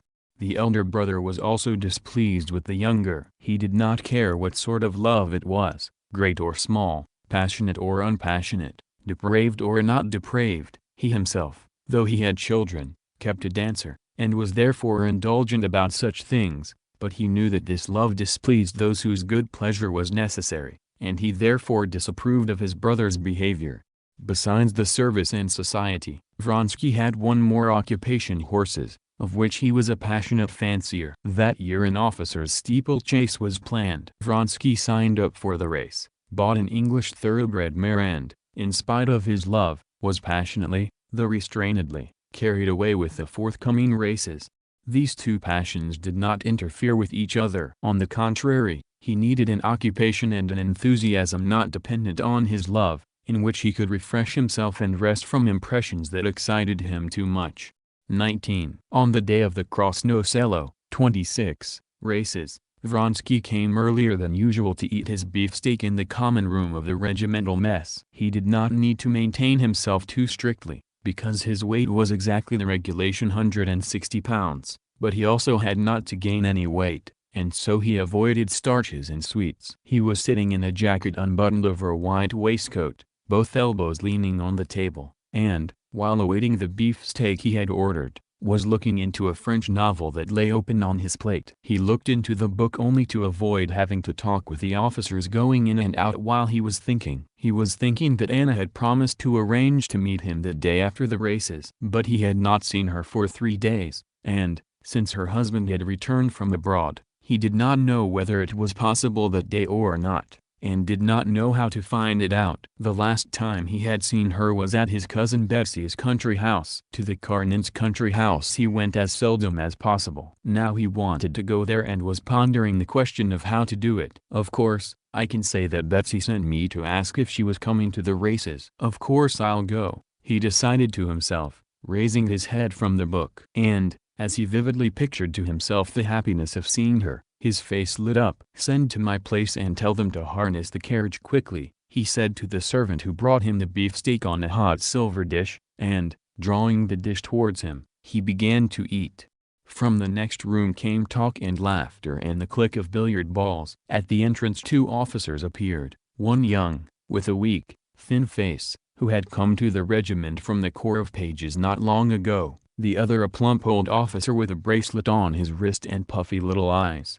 Vronsky glanced at them, frowned and, as if not noticing them, looked sideways at the book and began to eat and read at the same time. "Fortifying yourself before work?" said the plump officer, sitting down near him. "As you see," said Vronsky, frowning and wiping his mouth without looking at him. "Not afraid of gaining weight?" the first said, offering the young officer a chair. "What?" Vronsky said angrily, making a grimace of disgust and showing his solid row of teeth. "Not afraid of gaining weight? Sherry, boy," Vronsky said without replying, and, moving the book to the other side, he went on reading. The plump officer took the wine list and turned to the young officer. "You choose what we'll drink," he said, handing him the list and looking at him. "Maybe Rhine wine," the young officer said, timidly casting a sidelong glance at Vronsky and trying to grasp his barely grown mustache in his fingers. Seeing that Vronsky did not turn, the young officer stood up. "Let's go to the billiard room,"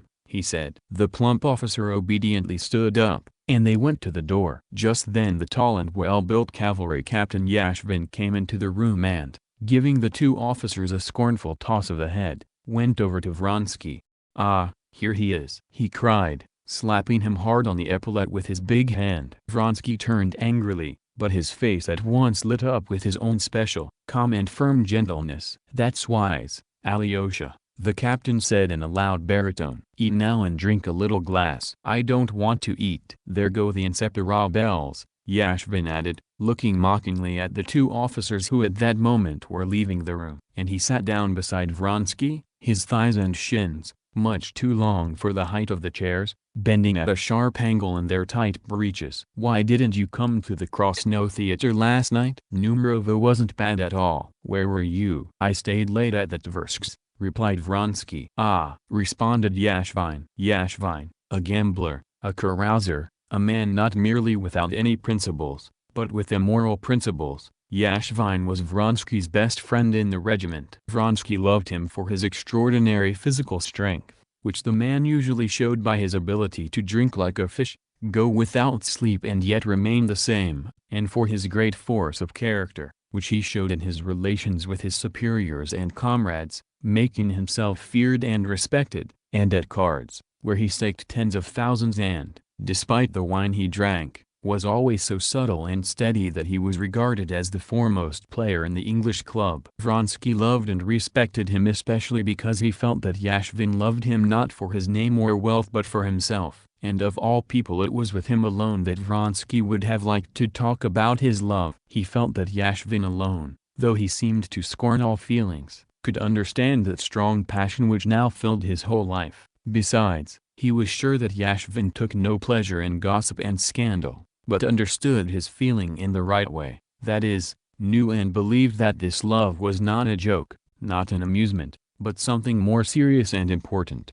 Vronsky did not speak to him of his love, but he knew that he knew everything and understood everything in the right way, and he was pleased to see it in his eyes.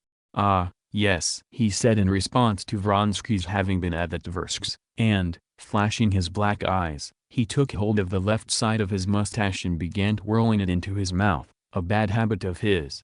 "Well, and what happened last night?" "Did you win?" asked Vronsky. 8,000. "But 3 are no good. It's unlikely he'll pay." "Well, then you can lose on me," said Vronsky, laughing. Yashvin had bet a large sum on Vronsky. "There's no way I can lose. My cotton's the only danger." And the conversation turned to the expectations of the day's race, which was all Vronsky was able to think about. "Let's go, I'm finished," said Vronsky and, getting up, he went to the door. Yashvin also got up, straightening his enormous legs and long back. "It's too early for me to dine, but I could use a drink." "I'll come at once." "Hey, wine!" he cried in his deep voice, famous for commanding, which made the window panes tremble. "No, never mind," he shouted again at once. "Since you're going home, I'll come with you." And he went with Vronsky. 20. Vronsky stood in the spacious and clean finished cottage, which was divided in two. Petritsky shared quarters with him in camp as well. Petritsky was asleep when Vronsky and Yashvin entered the cottage. "Get up,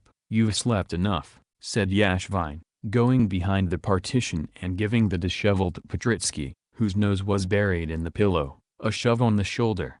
Petritsky suddenly jumped to his knees and looked around. "Your brother was here," he said to Vronsky. "Woke me up. Devil take him, said he'd come back." And, drawing up his blanket, He threw himself back onto the pillow. "Leave me alone, Yashvin," he said, angry at Yashvin, who was pulling the blanket off him. "Leave me alone." He turned over and opened his eyes. "You'd better tell me what to drink. There's such a vile taste in my mouth that—" "Vodka's best of all," boomed Yashvin. "Tereshchenko." "Vodka for the master, and pickles," he shouted, obviously fond of hearing his own voice. "Vodka, you think, eh?" Petritsky asked, wincing and rubbing his eyes. "And will you drink?" "Together, that's how to drink." "Vronsky, will you drink?" Petritsky said, getting up and wrapping himself under the arms in a tiger rug. He went through the door in the partition, raised his arms and sang in French, "There was a king in Thursday 27. "Vronsky, will you drink?" "Get out," said Vronsky,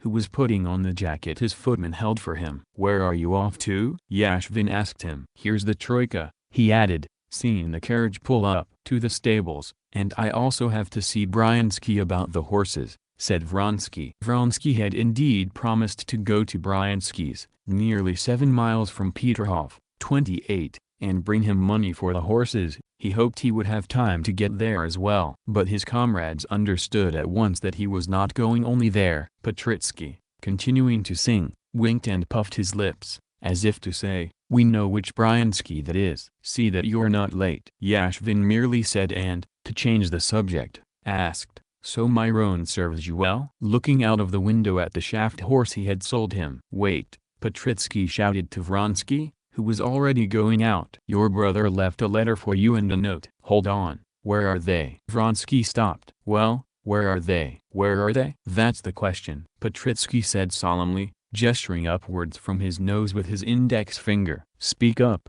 this is stupid." Vronsky said, smiling. "I haven't made a fire. They must be here somewhere." "Well, enough babbling. Where's the letter?" "No, really, I forget. Or did I dream it?" "Hold on. Hold on. What's the use of getting angry? If you drunk 4 bottles each, like I did last night, you'd forget where you flopped down." "Hold on, I'll remember in a second." Petritsky went behind the partition and lay down on his bed. "Wait. I was lying like this." He was standing like that. "Yes, yes, yes, yes.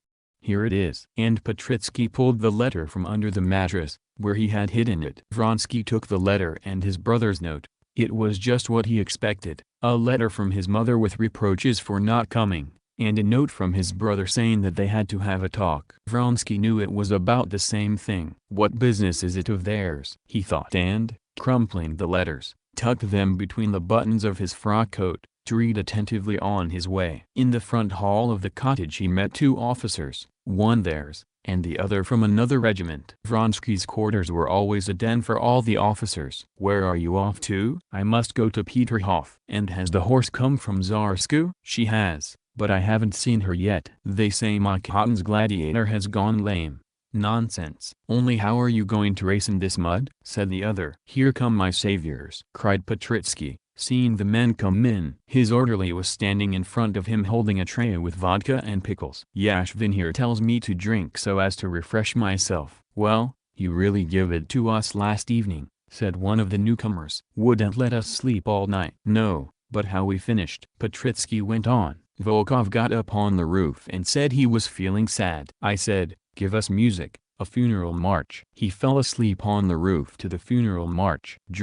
Drink the vodka without fail, and then seltzer water with a lot of lemon," Yashvin said, standing over Petritsky like a mother making a child take its medicine, "and after that a bit of champagne, say, 1 little bottle." "Now that's clever." "Wait, Vronsky, let's have a drink." "No, goodbye, gentlemen, today I don't drink." "Why, so as not to gain weight?" "Well, then we'll drink alone." "Bring on the seltzer water and lemon." "Vronsky," someone shouted when he was already in the front hall. "What?" "You should get your hair cut, it's too heavy, especially on the bald spot." Vronsky was indeed beginning to lose his hair prematurely on top. He laughed merrily, showing his solid row of teeth, pulled his peaked cap over his bald spot, went out and got into the carriage. "To the stable," he said, and took out the letters to read them, then changed his mind, so as not to get distracted before examining the horse. Later. 21. The temporary stable, a shed of wooden planks, had been built just next to the racetrack, and his horse was supposed to have been brought there yesterday. He had not seen her yet. For the last 2 days he had not ridden her himself, but had entrusted her to the trainer, and had no idea what condition his horse had arrived in or was in now. As soon as he got out of the carriage, his groom, known as Boy, having recognized his carriage from a distance, called the trainer. The dry Englishman in high boots and a short jacket, with only a tuft of beard left under his chin, came out to meet him with the awkward gait of a jockey, spreading his elbows wide and swaying. "Well, how's Frou-Frou?" Vronsky asked in English. "All right, sir," the Englishman's voice said somewhere inside his throat. "Better not go in," he added, raising his hat. "I've put a muzzle on her, and the horse is agitated." "Better not go in, it upsets the horse." "No, I'd rather go in. I want to have a look at her." "Come along," the frowning Englishman said. As before, without opening his mouth and, swinging his elbows, he went ahead with his loose gait. They entered the little yard in front of the shed. The dashing, smartly dressed lad on duty, in a clean jacket, with a broom in his hand, met them as they came in and followed after them. In the shed 5 horses stood in stalls, and Vronsky knew that his main rival, Mikhail's 16-hand chestnut, Gladiator, was to have been brought that day and should be standing there. Even more than his own horse, Vronsky wanted to have a look at Gladiator, whom he had never seen, but Vronsky knew that by the rules of horse fanciers' etiquette, he not only should not see him, but could not even decently ask questions about him. As he went down the corridor, the lad opened the door to the second stall on the left, and Vronsky saw a big chestnut horse with white legs. He knew it was Gladiator, but, with the feeling of a man turning away from a temptingly open letter, he turned away and went to Frou-Frou's stall. "Here's the horse that belongs to Mac." "Mac, I never can say the name," the Englishman said over his shoulder, pointing with his dirty nailed thumb to Gladiator's stall. "Mikhail?" "Yes, that's my one serious rival," said Vronsky. "If you were riding him," said the Englishman, "I'd place my bet on you." "He's stronger, Frou-Frou's more high-strung," said Vronsky, smiling at the compliment to his riding. "In a steeplechase everything depends on riding and pluck," said the Englishman. Vronsky not only felt that he had enough pluck, that is, energy and boldness, but, what was much more important, he was firmly convinced that no one in the world could have more of this pluck than he had. "And you're sure there was no need for a longer workout?" "No need," the Englishman replied. "Please don't talk loudly. The horse is excited," he added, nodding towards the closed stall they were standing in front of, from which they heard a stirring of hooves on straw. He opened the door, and Vronsky went into the stall, faintly lit by one little window. In the stall stood a dark bay horse, shifting her feet on the fresh straw. Looking around the half-lit stall, Vronsky again inadvertently took in at a glance all the qualities of his beloved horse. Frou-Frou was of average height and not irreproachable. She was narrow-boned all over, though her breastbone protruded sharply. Her chest was narrow. Her rump drooped slightly, and her front legs, and more especially her hind legs, were noticeably bowed inwards. The muscles of her hind and front legs were not particularly big. On the other hand, the horse was of unusually wide girth, which was especially striking now, with her trained shape and lean belly. Her leg bones below the knee seemed no thicker than a finger, seen from the front, but were unusually wide seen from the side. Except for her ribs, she looked as if she was all squeezed from the sides and drawn out in depth. But she possessed in the highest degree a quality that made one forget all shortcomings. This quality was blood, that blood which tells, as the English say. Her muscles, standing out sharply under the web of veins stretched through the thin, mobile and satin-smooth skin, seemed strong as bones. Her lean head, with prominent, shining, merry eyes, widened at the nose into flared nostrils with bloodshot inner membranes. In her whole figure and especially in her head there was a distinctly energetic and at the same time tender expression. She was one of those animals who, it seems, do not talk only because the mechanism of their mouths does not permit it. To Vronsky at least it seemed that she understood everything he was feeling now as he looked at her. As soon as he came in, she drew a deep breath and, rolling back her prominent eyes so that the white was shot with blood, looked at the people coming in from the opposite side, tossing her muzzle and shifting lithely from one foot to the other. "Well, there you see how excited she is," said the Englishman. "Oh, you sweetheart," said Vronsky, approaching the horse and coaxing her. But the closer he came, the more excited she grew. Only when he came to her head did she suddenly quiet down, her muscles quivering under her thin, tender skin. Vronsky stroked her firm neck, straightened a strand of her mane that had fallen on the wrong side of her sharp withers, and put his face to her nostrils, taut and thin as a bat's wing. She noisily breathed in and out with her strained nostrils, gave a start, lay her sharp ear back, and stretched out her firm black lip to Vronsky, as if she wanted to nibble his sleeve. Then, remembering the muzzled, she tossed it and again began shifting from one sculpted leg to the other. "Calm down, sweetheart, calm down," he said, patting her on the rump again, and with a joyful awareness that the horse was in the best condition, he left the stall. The horse's excitement had communicated itself to Vronsky. He felt the blood rushing to his heart and, like the horse, he wanted to move, to bite. It was both terrifying and joyful. "Well, I'm relying on you," he said to the Englishman. 6:30, at the appointed place. "Everything's in order," the Englishman said. "And where are you going, my lord?" he asked, unexpectedly using this title "my lord," which he hardly ever used. Vronsky raised his head in surprise and looked as he knew how to look, not into the Englishman's eyes but at his forehead, surprised by the boldness of the question. But, realizing that the Englishman, in putting this question, was looking at him as a jockey, not as an employer, he answered him, "I must go to Bryansky's. I'll be back in an hour." "How many times have I been asked that question today?" he said to himself and blushed, something that rarely happened to him. The Englishman looked at him intently and, as if he knew where he was going, added, "The first thing is to be calm before you ride. Don't be out of sorts or upset by anything." "All right, Vronsky," smiling, replied in English and, jumping into his carriage, gave orders to drive to Peterhof. He had driven only a few paces when the storm clouds that had been threatening rain since morning drew over and there was a downpour. "That's bad," Vronsky thought, putting the top up. It was muddy to begin with, but now it will turn into a real swamp. Sitting in the solitude of the closed carriage, he took out his mother's letter and his brother's note and read them. Yes, it was all the same thing over and over. His mother, his brother, everybody found it necessary to interfere in the affairs of his heart. This interference aroused his spite, a feeling he rarely experienced. "What business is it of theirs? Why does everybody consider it his duty to take care of me? And why do they pester me? Because they see that this is something they can't understand. If it was an ordinary, banal, society liaison, they'd leave me in peace. They feel that this is something else, that this is not a game. This woman is dearer to me than life. That's what they don't understand, and it vexes them. Whatever our fate is or will be, we have made it, and we don't complain about it," he said, uniting himself and Anna in the word "we." "No, they have to teach us how to live. They've got no idea what happiness is. They don't know that without this love there is no happiness or unhappiness for us. There is no life," he thought.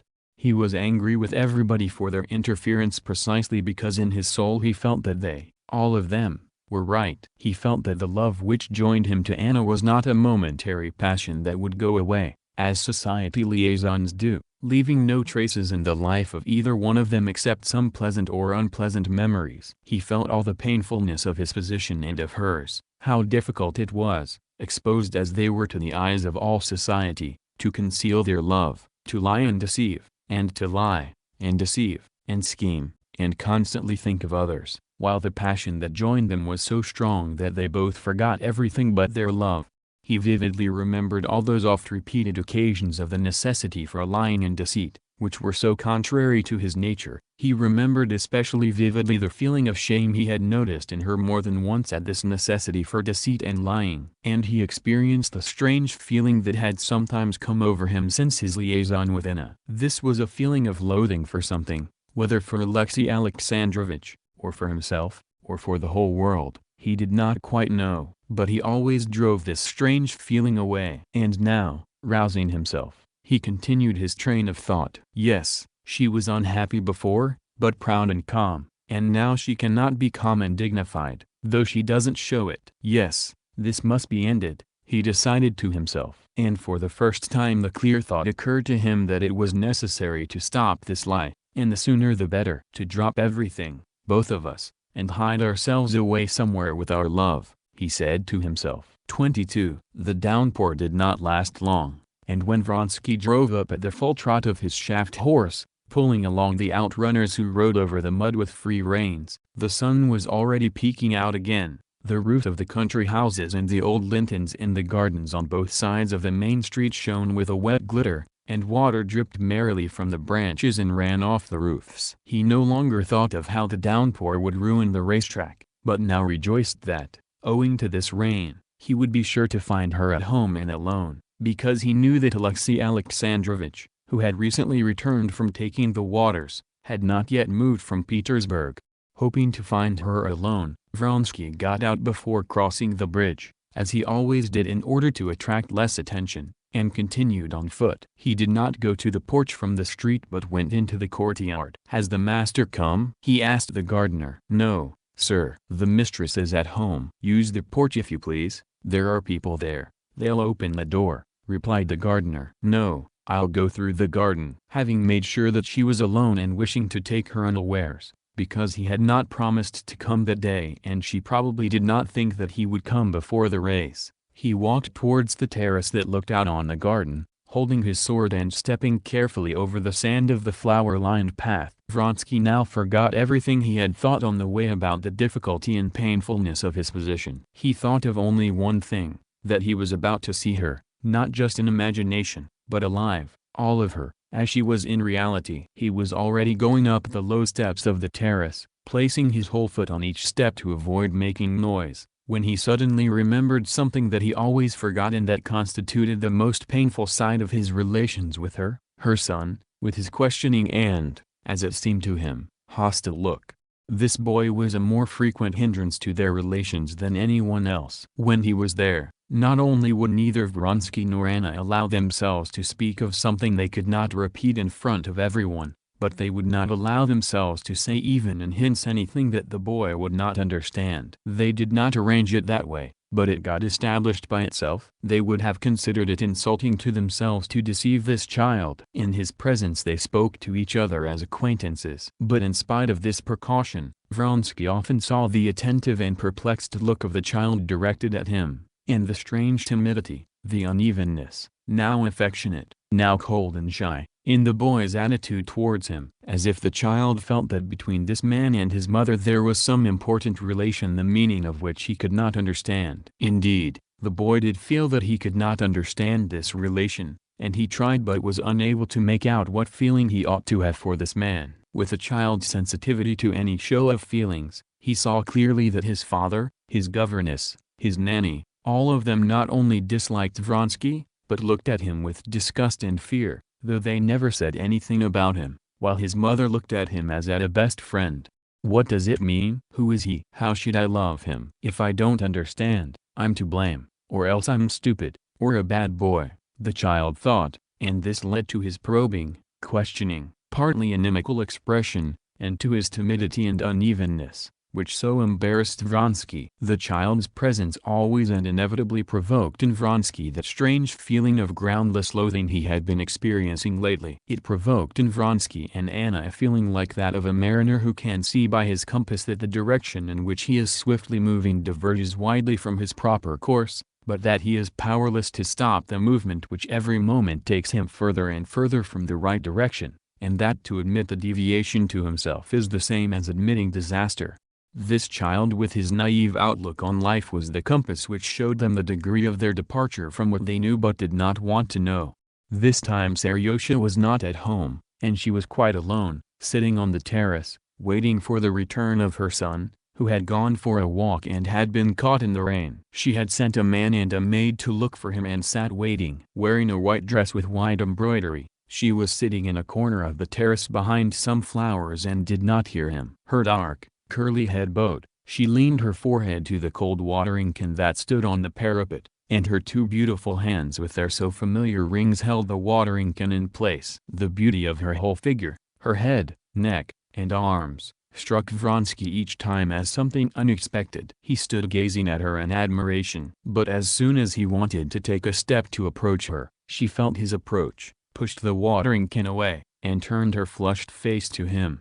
"What's the matter? You're unwell?" he said in French, going up to her. He wanted to run to her, but remembering that other people might be there, he glanced back at the balcony door and blushed as he did each time he felt he had to be afraid and look around.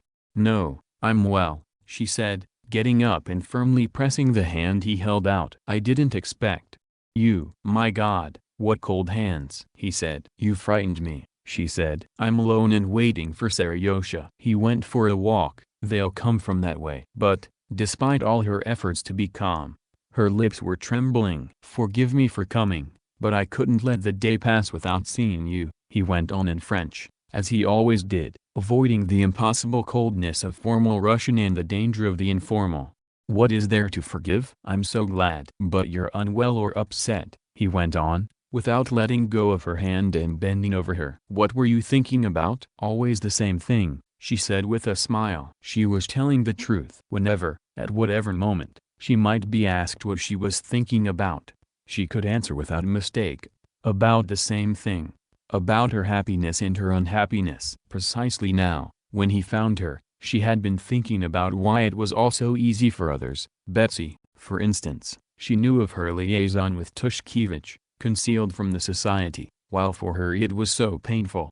That day, owing to certain considerations, this thought was particularly painful for her. She asked him about the races. He answered her and, seeing that she was excited, tried to divert her by describing in the simplest tone the details of the preparation for the races.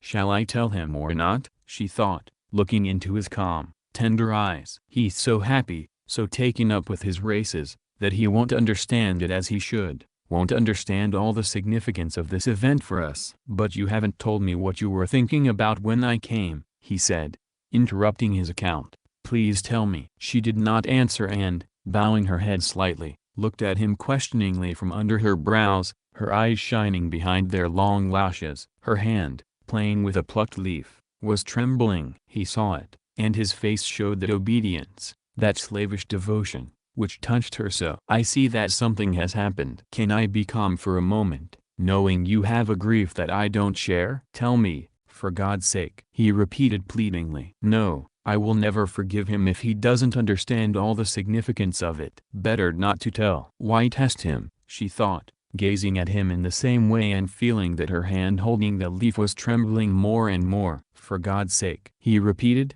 taking her hand. "Shall I tell you?" "Yes, yes, yes, I'm pregnant," she said softly and slowly. The leaf in her hand trembled still more violently, but she did not take her eyes off him, wanting to see how he would take it. He paled, was about to say something, but stopped, let go of her hand and hung his head. "Yes, he understands all the significance of this event," she thought, and gratefully pressed his hand. But she was mistaken in thinking that he understood the significance of the news as she, a woman, understood it. At this news he felt with tenfold force an attack of that strange feeling of loathing for someone that had been coming over him, but along with that he understood that the crisis he desired had now come, that it was no longer possible to conceal it from her husband, and in one way or another this unnatural situation had to be broken up quickly. Besides that, her excitement communicated itself physically to him. He gave her a tender, obedient look, kissed her hand, rose and silently paced the terrace. "Yes," he said,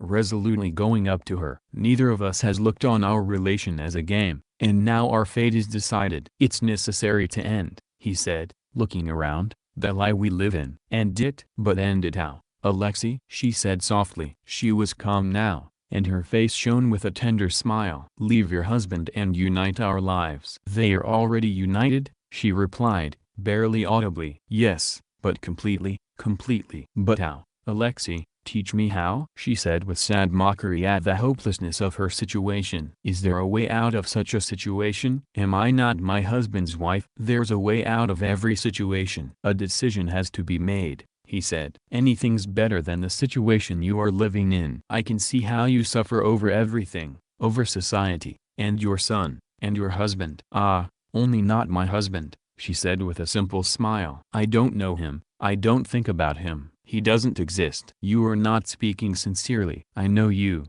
suffer over him, too." "But he doesn't even know," she said, and bright color suddenly began to rise in her face. Her cheeks, forehead, and neck turned red, and tears of shame welled up in her eyes. And let's not talk about him. 23. Vronsky had already tried several times, though not as resolutely as now, to bring her to a discussion of her situation, and each time had run into that superficiality and lightness of judgment with which she now responded to his challenge. It was as if there were something in it that she could not or would not grasp, as if the moment she began talking about it, she, the real Anna, withdrew somewhere into herself and another woman stepped forward, strange and alien to him, whom he did not love but feared, and who rebuffed him. But today he ventured to say everything. Whether he knows or not, Vronsky said in his usual firm and calm tone, whether he knows or not is not our affair. You can't go on like this, especially now. What's to be done,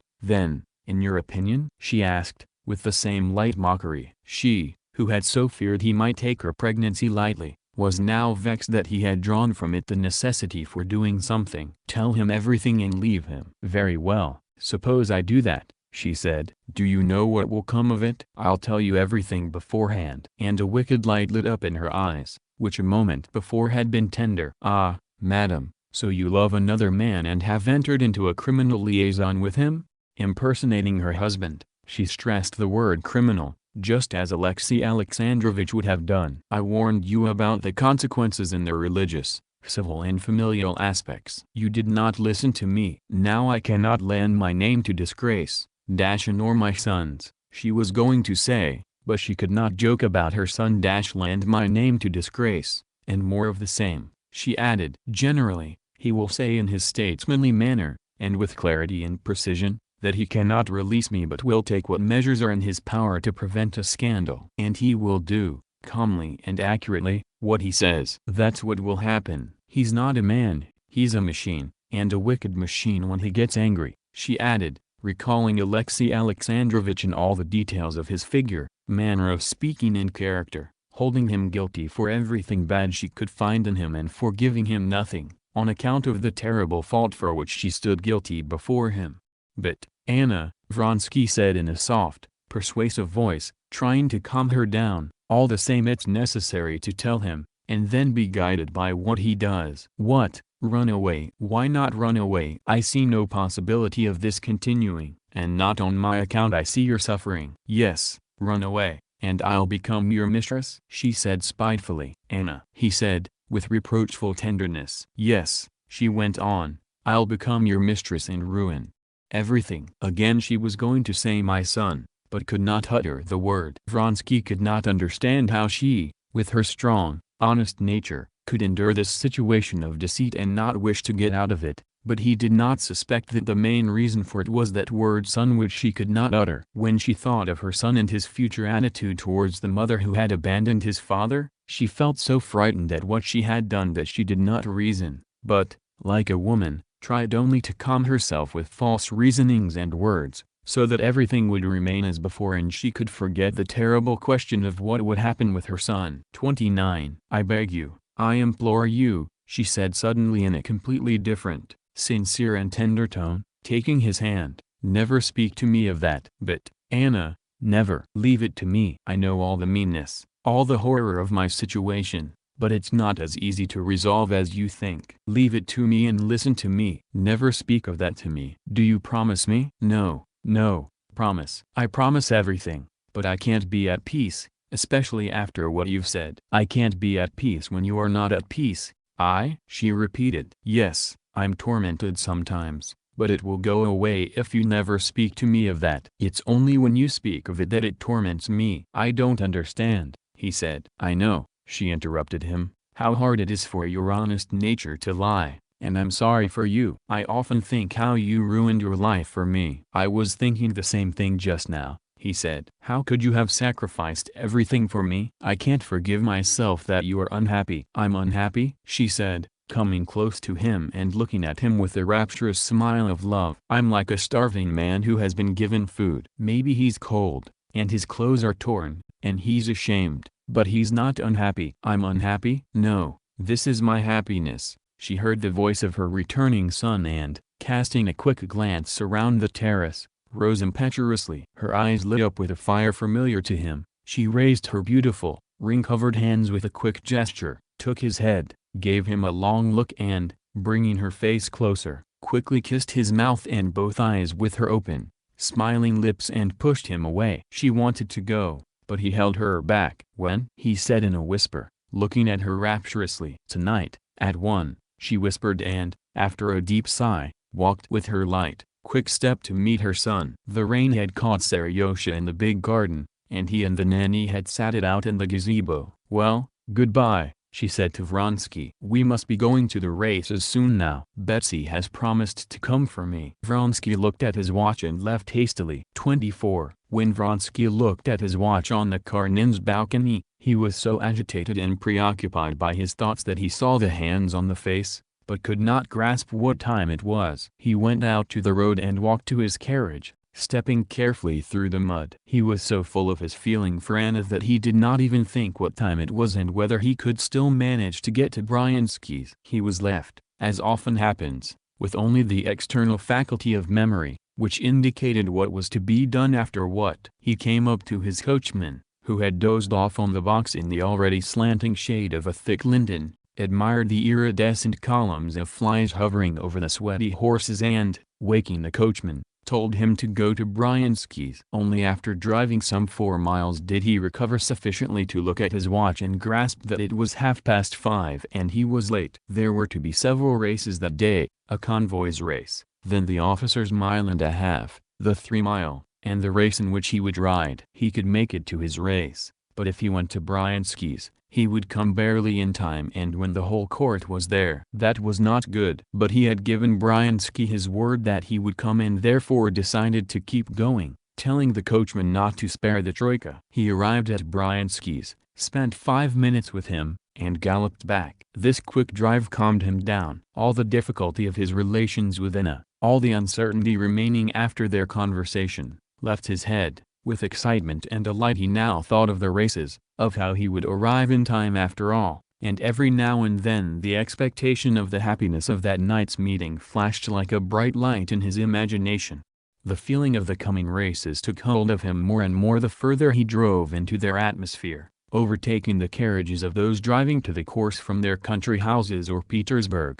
There was no one at his quarters by then. They had all gone to the races, and his footman was waiting for him at the gate. While he was changing, the footman told him that the second race had already started, that many gentlemen had come asking for him, and the boy had come running twice from the stable. After changing unhurriedly, he never hurried or lost his self-control. Vronsky gave orders to drive to the sheds. From the sheds he could see a perfect sea of carriages, pedestrians, soldiers surrounding the racetrack and pavilion seething with people. The second race was probably underway, because he heard the bell just as he entered the shed. As he neared the stables, he met Mikhail's white-legged chestnut gladiator, being led to the racetrack in an orange and blue horse cloth, his ears, as if trimmed with blue, looking enormous. "Where's Court?" he asked the stableman. "In the stables, saddling up." The stall was open, and Frou-Frou was already saddled. They were about to bring her out. "Am I late?" All right, everything's in order, said the Englishman. "Don't get excited." Vronsky cast a glance once more over the exquisite, beloved forms of the horse, whose whole body was trembling, and tearing himself with difficulty from this sight, walked out of the shed. He drove up to the pavilions at the best time for not attracting anyone's attention. The 1.5 mile race was just ending, and all eyes were turned to the horse guard in the lead and the light hussar behind him, urging their horses on with their last strength and nearing the post. Everyone was crowding towards the post from inside and outside the ring, and a group of soldiers and officers of the horse guard shouted loudly with joy at the anticipated triumph of their officer and comrade. Vronsky slipped inconspicuously into the midst of the crowd almost at the moment when the bell ending the race rang out, and the tall, mud-spattered horse guard, who came in first, lowering himself into the saddle, began to ease up on the reins of his gray, sweat-darkened, heavily breathing stallion. The stallion, digging his feet in with an effort, slackened the quick pace of his big body, and the horse guard officer, like a man awakening from a deep sleep, looked around and smiled with difficulty. A crowd of friends and strangers surrounded him. Vronsky deliberately avoided that select high society crowd which moved and talked with restrained freedom in front of the pavilions. He could see that Anna was there, and Betsy, and his brother's wife, but he purposely did not approach them, so as not to become diverted. But the acquaintances he met constantly stopped him, telling details of the earlier races and asking why he was late. Just as all the participants were summoned to the pavilion to receive their prizes and everyone turned there, Vronsky's older brother, Alexander, a colonel with aiguillettes, of medium height, as stocky as Alexei but more handsome and ruddy, with a red nose and a drunken, open face, came up to him. "Did you get my note?" he said. "You were impossible to find." Alexander Vronsky, despite the dissolute and, in particular, drunken life he was known for, was a perfect courtier. Now, talking with his brother about something very disagreeable for him, and knowing that the eyes of many might be directed at them, he had a smiling look, as if he were joking about some unimportant matter.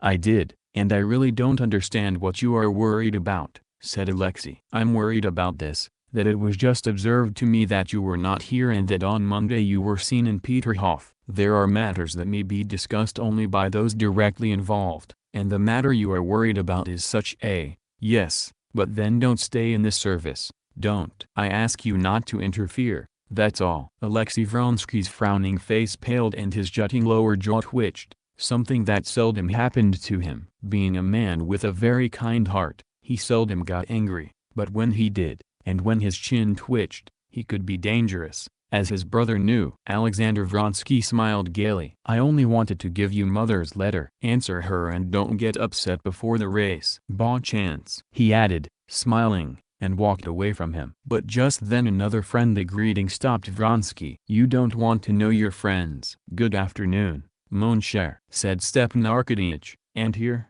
amidst this Petersburg brilliance, his ruddy face and glossy, brushed-up side whiskers shone no less than in Moscow. "I arrived yesterday, and I'm very glad I'll see your triumph. When shall we meet?" "Come to the officers' mess tomorrow," Vronsky said and, pressing his sleeve apologetically, walked to the middle of the racetrack, where the horses were already being brought for the big steeplechase.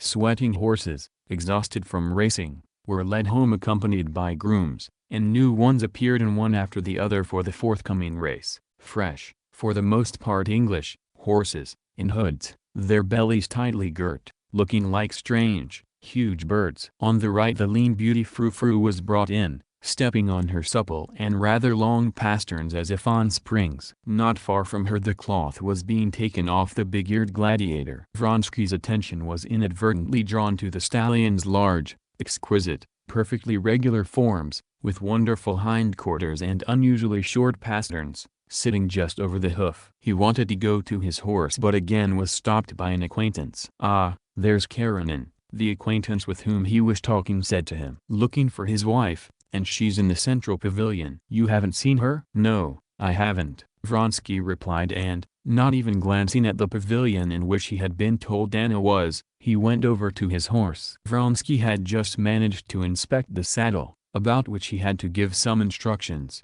when the participants were summoned to the pavilion to draw numbers and start. With serious, stern faces, many of them pale, 17 officers gathered at the pavilion and each took a number. Vronsky got number 7. The call came, "Mount." Feeling that he and the other riders were the center towards which all eyes were turned, Vronsky, in a state of tension, which usually made him slow and calm of movement, approached his horse. In honor of the races, Cord had put on his gala outfit, a black, high-buttoned frock coat, a stiffly starched collar propping up his cheeks, a black derby hat and top boots. He was calm and imposing, as always, and held the horse himself by both sides of the bridle, standing in front of her. Frou-Frou continued to tremble as in a fever. Her fire-filled eye looked askance at the approaching Vronsky. Vronsky slipped a finger under the girth. The horse looked still more askance, bared her teeth, and flattened one ear. The Englishman puckered his lips,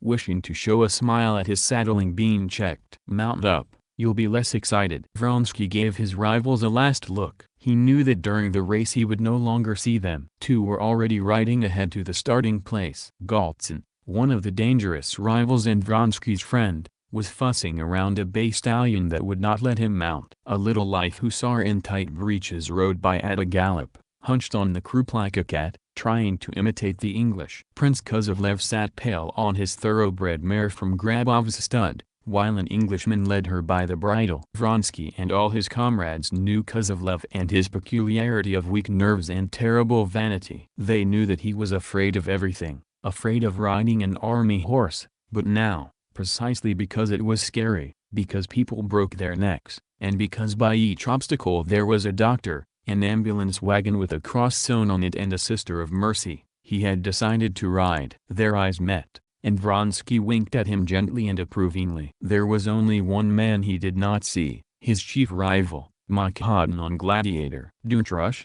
Cord said to Vronsky, "and remember one thing, don't hold her back at the obstacles and don't send her over. Let her choose as she likes." Very well," said Vronsky, taking the reins. "Lead the race, if you can.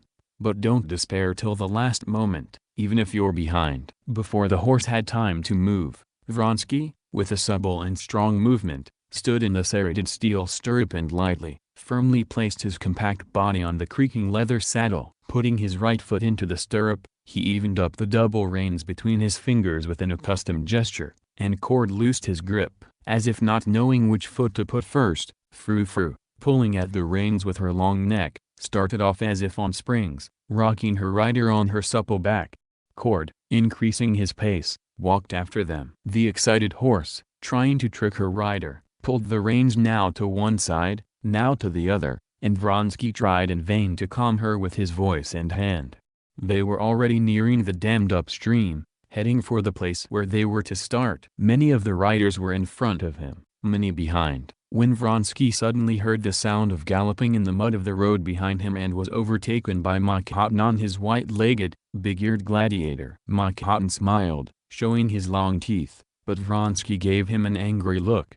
He generally did not like him and now considered him his most dangerous rival, and he was vexed that the man had ridden past, alarming his horse. Frou-Frou kicked up her left leg in a gallop, made 2 leaps and, angered by the tight reins, went into a jolting trot, bouncing her rider up and down. Cord also frowned and almost ambled after Vronsky. 25. In all there were 17 officers riding in the race. It was to take place on the big 3-mile, elliptical course in front of the pavilion. 9 obstacles had been set up on this course: a stream, a 5-foot-high solid barrier right in front of the pavilion, a dry ditch, a water ditch, a slope, an Irish bank. One of the most difficult obstacles, consisting of a raised bank stuck with brush, beyond which, invisible to the horse, was another ditch, so that the horse had to clear both obstacles or get badly hurt, then 2 more water ditches and a dry one, and the finishing line was in front of the pavilion. But the start of the race was not on the course, but some 200 yards to the side of it, and within that stretch was the first obstacle, a dammed-up stream 7 feet wide, which the riders at their discretion could either jump or wade across. 3 times the riders lined up, but each time someone's horse broke rank, and they had to start over again. The expert starter, Colonel Sestrin, was beginning to get angry when, finally, at the 4th try, he shouted, "Go!" And the riders took off. All eyes, all binoculars were turned to the bright-colored little group of riders as they lined up. "They are off and running!" came from all sides. After the expectant hush, in groups and singly, people on foot began rushing from place to place in order to see better. In the very first moment, the compact group of riders stretched out and could be seen in 2s and 3s, one after another, nearing the stream. For the spectators it looked as if they were all riding together, but for the riders there were seconds of difference that were of great significance to them. Excited and much too high-strung, Frou-Frou lost the first moment, and several horses took off ahead of her. But before reaching the stream, Vronsky, holding the horse back with all his strength as she moved into her stride, easily overtook 3 of them, and ahead of him there remained only Mikhail's chestnut Gladiator, whose rump bobbed steadily and easily just in front of Vronsky, and ahead of them all the lovely Diana, carrying Kozlovlev, more dead than alive. For the first few minutes Vronsky was not yet master either of himself or of his horse. Up to the first obstacle, the stream, He was unable to guide his horse's movements. Gladiator and Diana came to it together and almost at one and the same moment. 1-2. They rose above the river and flew across to the other side, effortlessly, as if flying. Frou-Frou soared after them, but just as Vronsky felt himself in the air, he suddenly saw, almost under his horse's feet, Kozlovlev floundering with Diana on the other side of the stream. Kozlovlev had let go of the reins after the leap, and the horse, along with him, had gone flying head over heels. These details Vronsky learned afterwards. Now all he saw was that Diana's leg or head might be right on the spot where Frou-Frou had to land. But Frou-Frou, like a falling cat, strained her legs and back during the leap and, missing the horse, raced on. "Oh, you sweetheart," thought Vronsky. After the stream, Vronsky fully mastered the horse and began holding her back, intending to go over the big barrier behind Mikhail and then, in the next unobstructed stretch of some 500 yards, to try to get ahead of him. The big barrier stood right in front of the Tsar's pavilion. The emperor, and the entire court, and throngs of people, all were looking at them, at him and at Mikhail, who kept one length ahead of him, as they approached the devil, as the solid barrier was called. Vronsky felt those eyes directed at him from all sides, but he saw nothing except the ears and neck of his horse, the earth racing towards him, and Gladiator's croup and white legs beating out a quick rhythm ahead of him and maintaining the same distance. Gladiator rose, not knocking against anything, swung his short tail and disappeared from Vronsky's sight. "Bravo!" said some single voice. That instant, just in front of him, the boards of the barrier flashed before Vronsky's eyes. Without the least change of movement the horse soared under him, the boards vanished, and he only heard something knock behind him. Excited by Gladiator going ahead of her, the horse had risen too early before the barrier and knocked against it with a back hoof. But her pace did not change, and Vronsky, receiving a lump of mud in the face, realized that he was again the same distance from Gladiator. In front of him he again saw his croup, his short tail, and again the same swiftly moving white legs not getting any further away. That same instant, as Vronsky was thinking that they now had to get ahead of Mikhail, Frou-Frou herself, already knowing his thought, speeded up noticeably without any urging and started to approach Mikhail from the most advantageous side, the side of the rope. Mikhail would not let her have the rope. Vronsky had just thought that they could also get round him on the outside, when Frou-Frou switched step and started to go ahead precisely that way. Frou-Frou's shoulder, already beginning to darken with sweat, drew even with Gladiator's group. They took several strides together. But, before the obstacle they were approaching, Vronsky, to avoid making the larger circle, began working the reins and, on the slope itself, quickly got ahead of Mikhail. He saw his mud-spattered face flash by. It even seemed to him that he smiled. Vronsky got ahead of Mikhail, but he could feel him right behind him and constantly heard just at his back the steady tread in the short, still quite fresh breathing of Gladiator's nostrils.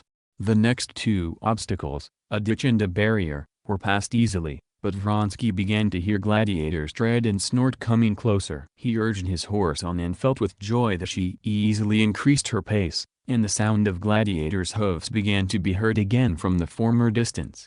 Vronsky was leading the race, the very thing he had wanted and that court had advised him to do, and was now certain of success. His excitement, his joy and tenderness for Frou-Frou kept increasing. He would have liked to look back but did not dare to, and tried to calm himself down and not urge his horse on, so as to save a reserve in her equal to what he felt was still left in Gladiator. There remained one obstacle, the most difficult. If he got over it ahead of the others, he would come in first. He was riding towards the Irish bank. Together with Frou-Frou he could already see this bank in the distance, and the two together, he and his horse, had a moment's doubt. He noticed some indecision in the horse's ears and raised his whip, but felt at once that his doubt was groundless. The horse knew what was needed. She increased her speed and measuredly, exactly as he had supposed, soared up, pushing off from the ground and giving herself to the force of inertia, which carried her far beyond the ditch, and in the same rhythm, effortlessly, in the same step, Frou-Frou continued the race. "Bravo, Vronsky!" He heard the voices of a group of people, his regiment and friends, he knew, who were standing by that obstacle. He could not mistake Yashvin's voice, though he did not see him. "Oh, my lovely!" He thought of Frou-Frou, listening to what was happening behind him. He cleared it, he thought, hearing gladiators' hoofbeats behind him. There remained one little ditch of water 5 feet wide. Vronsky was not even looking at it, but, wishing to come in along first, began working the reins in a circle, raising and lowering the horse's head in rhythm with her pace. He felt that the horse was drawing on her last reserve. Not only were her neck and shoulders wet, but sweat broke out in drops on her withers, her head, her pointed ears, and her breathing was sharp and short. But he knew that this reserve was more than enough for the remaining 500 yards. Only because he felt himself closer to the earth, and from the special softness of her movement, could Vronsky tell how much the horse had increased her speed. She flew over the ditch as if without noticing it. She flew over it like a bird, but just then Vronsky felt to his horror that, having failed to keep up with the horse's movement, he, not knowing how himself,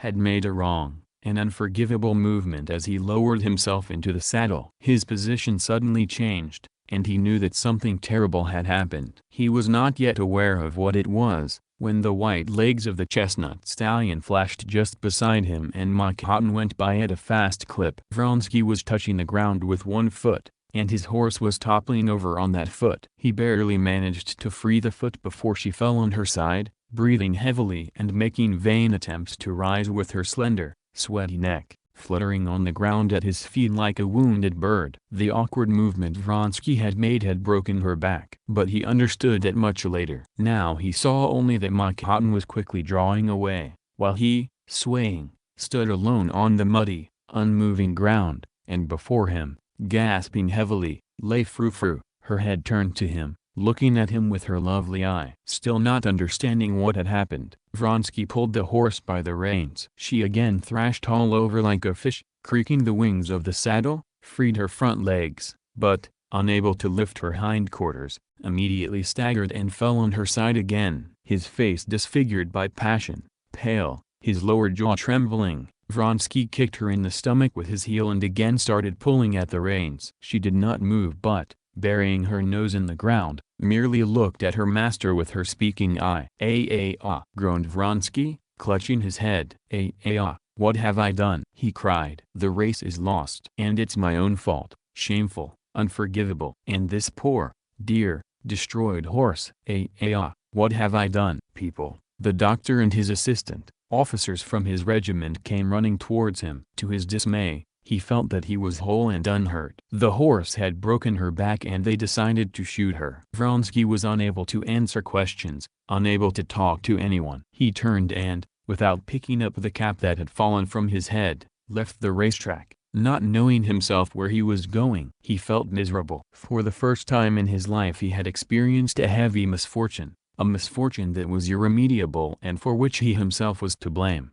Yashvin overtook him with the cap, brought him home, and a half-hour later Vronsky came to his senses. But the memory of this race remained in his soul for a long time as the most heavy and painful memory of his life. 26. Externally, Alexei Alexandrovich's relations with his wife remained the same as before. The only difference was that he was even busier than before. As in previous years, with the coming of spring he went to a spa abroad to restore his health, upset each year by his strenuous winter labors. Returning in July, as usual, he at once sat down with increased energy to his customary work. And as usual, his wife moved to their country house while he stayed in Petersburg. Since the time of that conversation after the evening at Princess Tverskoy's, he had never spoken to Anna of his suspicions and jealousy, and his usual mocking tone could not have been better for his present relations with his wife. He was somewhat colder towards her. It was merely as if he were slightly displeased with her for that first night's conversation, which she had fended off. There was a tinge of vexation in his relations with her, nothing more. You did not wish to have a talk with me, he seemed to be saying, mentally addressing her. So much the worse for you. Now you'll ask me, and won't talk. So much the worse for you, he said mentally, like a man who, after a vain attempt to put out a fire, gets angry at his vain efforts and says, serves you right. So for that you can just burn down. He who was so intelligent and subtle in official business, did not understand all the madness of such an attitude towards his wife. He did not understand it, because it was too dreadful for him to recognize his real position, and in his soul he closed, locked and sealed the drawer in which he kept his feelings for his family, that is, his wife and son. He who had been an attentive father had become especially cold towards his son since the end of that winter, and took the same bantering attitude towards him as towards his wife. "Ah, young man," was the way he addressed him. Alexey Alexandrovitch thought and said that he had never had so much official business in any other year as he had that year,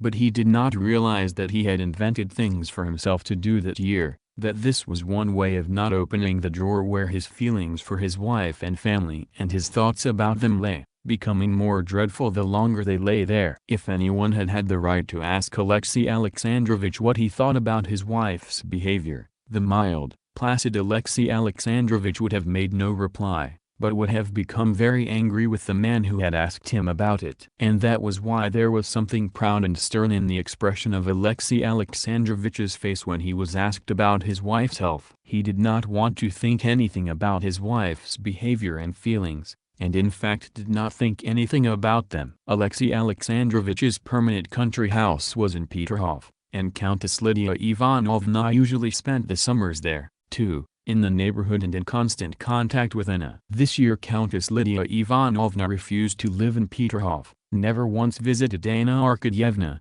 and hinted to Alexey Alexandrovitch at the awkwardness of Anna's closeness to Betsy and Vronsky. Alexey Alexandrovitch sternly interrupted her, expressing the thought that his wife was above suspicion, and after that he began to avoid Countess Lydia Ivanovna. He did not want to see, and did not see, that in society many were already looking askance at his wife. He did not want to understand, and did not understand, why his wife insisted especially on moving to Zarsku, where Betsy lived, which was not far from the camp of Vronsky's regiment. He did not allow himself to think of it, and did not think of it, but, nevertheless, in the depths of his soul, without ever saying it to himself and having not only no proofs of it but even no suspicions, he knew without doubt that he was a deceived husband, and it made him deeply unhappy.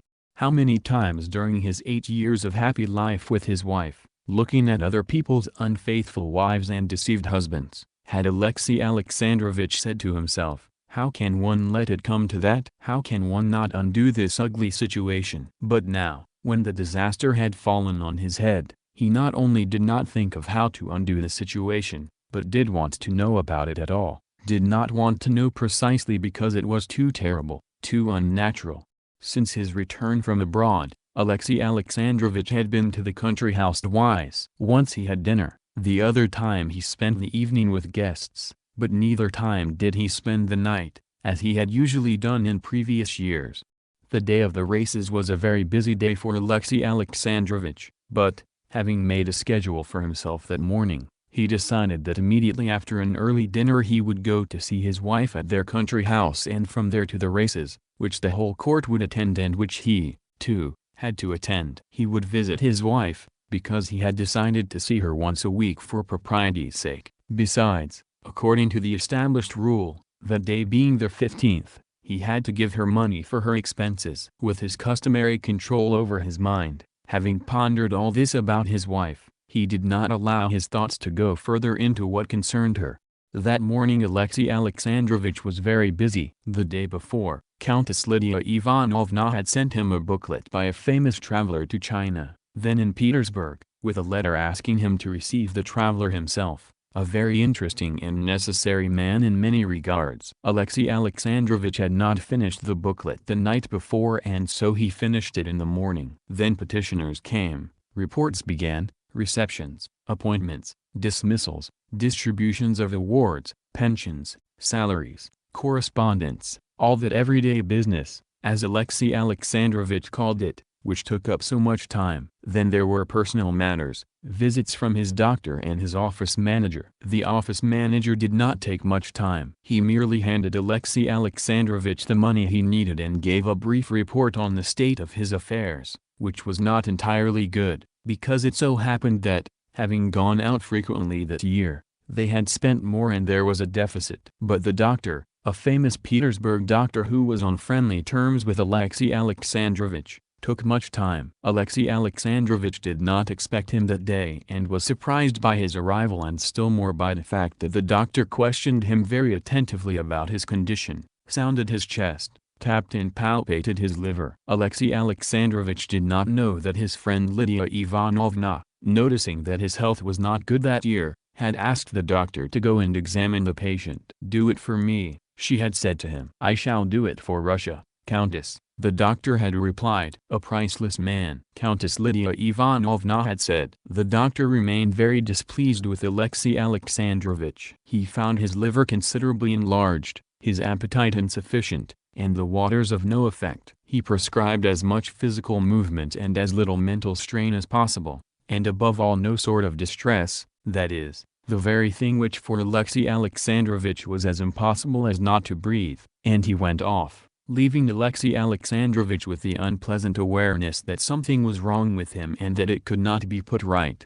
On the porch, as he was leaving, the doctor ran into Slyudin, Alexey Alexandrovich's office manager, whom he knew well. They had been at the university together and, though they saw each other rarely, respected each other and were good friends, and therefore the doctor would not have given anyone so frank an opinion of the patient as he gave to Slyudin.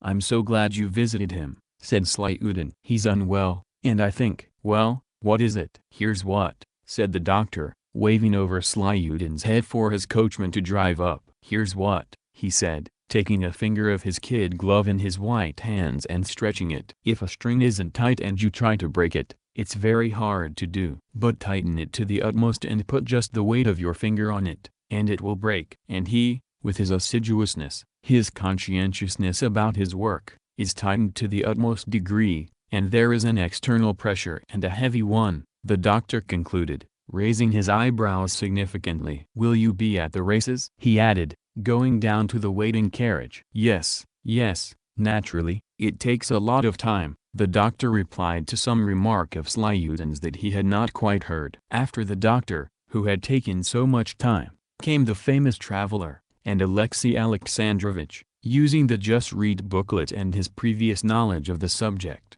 struck the traveler with the depth of his grasp and the breadth of his enlightened outlook. Along with the traveler, the arrival of a provincial marshal 30, was announced, who had come to Petersburg and with whom he had to talk. After his departure, he needed to finish the everyday work with his office manager and also go to see a very significant person on some serious and important business. Alexey Alexandrovich just managed to get back by 5 o'clock, his dinner time, and, having dined with his office manager, invited him to come along to his country house and the races. Without realizing it, Alexey Alexandrovich now sought occasions for having a third person present at his meetings with his wife. 27. Anna was standing in front of the mirror upstairs, pinning the last bow to her dress with Anushka's help, when she heard the sound of wheels crunching gravel at the entrance. "It's too early for Betsy," she thought and, looking out the window, saw the carriage with Alexey Alexandrovich's black hat and so familiar ears sticking out of it. "That's untimely. Does he mean to spend the night?" she thought, and all that might come of it seemed to her so terrible and frightening that, without a moment's thought, she went out to meet them with a gay and radiant face and, feeling in herself the presence of the already familiar spirit of lying and deceit, at once surrendered to it and began talking without knowing herself what she was going to say. "Ah, how nice," she said, giving her hand to her husband and greeting Slyudin with a smile as a member of the household. "You'll spend the night, I hope," were the first words that the spirit of deceit prompted her to say. "And now we can go together. Only it's a pity I promised Betsy. She's coming for me." Alexey Alexandrovich winced at the name of Betsy. "Oh, I wouldn't separate the inseparables," he said in his usual jocular tone. "I'll go with Mikhail Vassilievich. And the doctors tell me to walk. I'll stroll on the way and imagine I'm back at the spa." "There's no hurry," said Anna. "Would you like tea?" She rang. "Serve tea, and tell Seryosha that Alexey Alexandrovich has come." "Well, how is your health, Mikhail Vassilievich? You've never been here. Look how nice it is on my balcony," she said, addressing first one, then the other. She spoke very simply and naturally, but too much and too quickly. She felt it herself, the more so as, in the curious glance that Mikhail Vassilievich gave her, she noticed that he seemed to be observing her. Mikhail Vassilievich at once went out on the terrace. She sat down by her husband. "You don't look quite well," she said. "Yes," he said, The doctor came today and took an hour of my time. I have the feeling that one of my friends sent him. My health is so precious. No.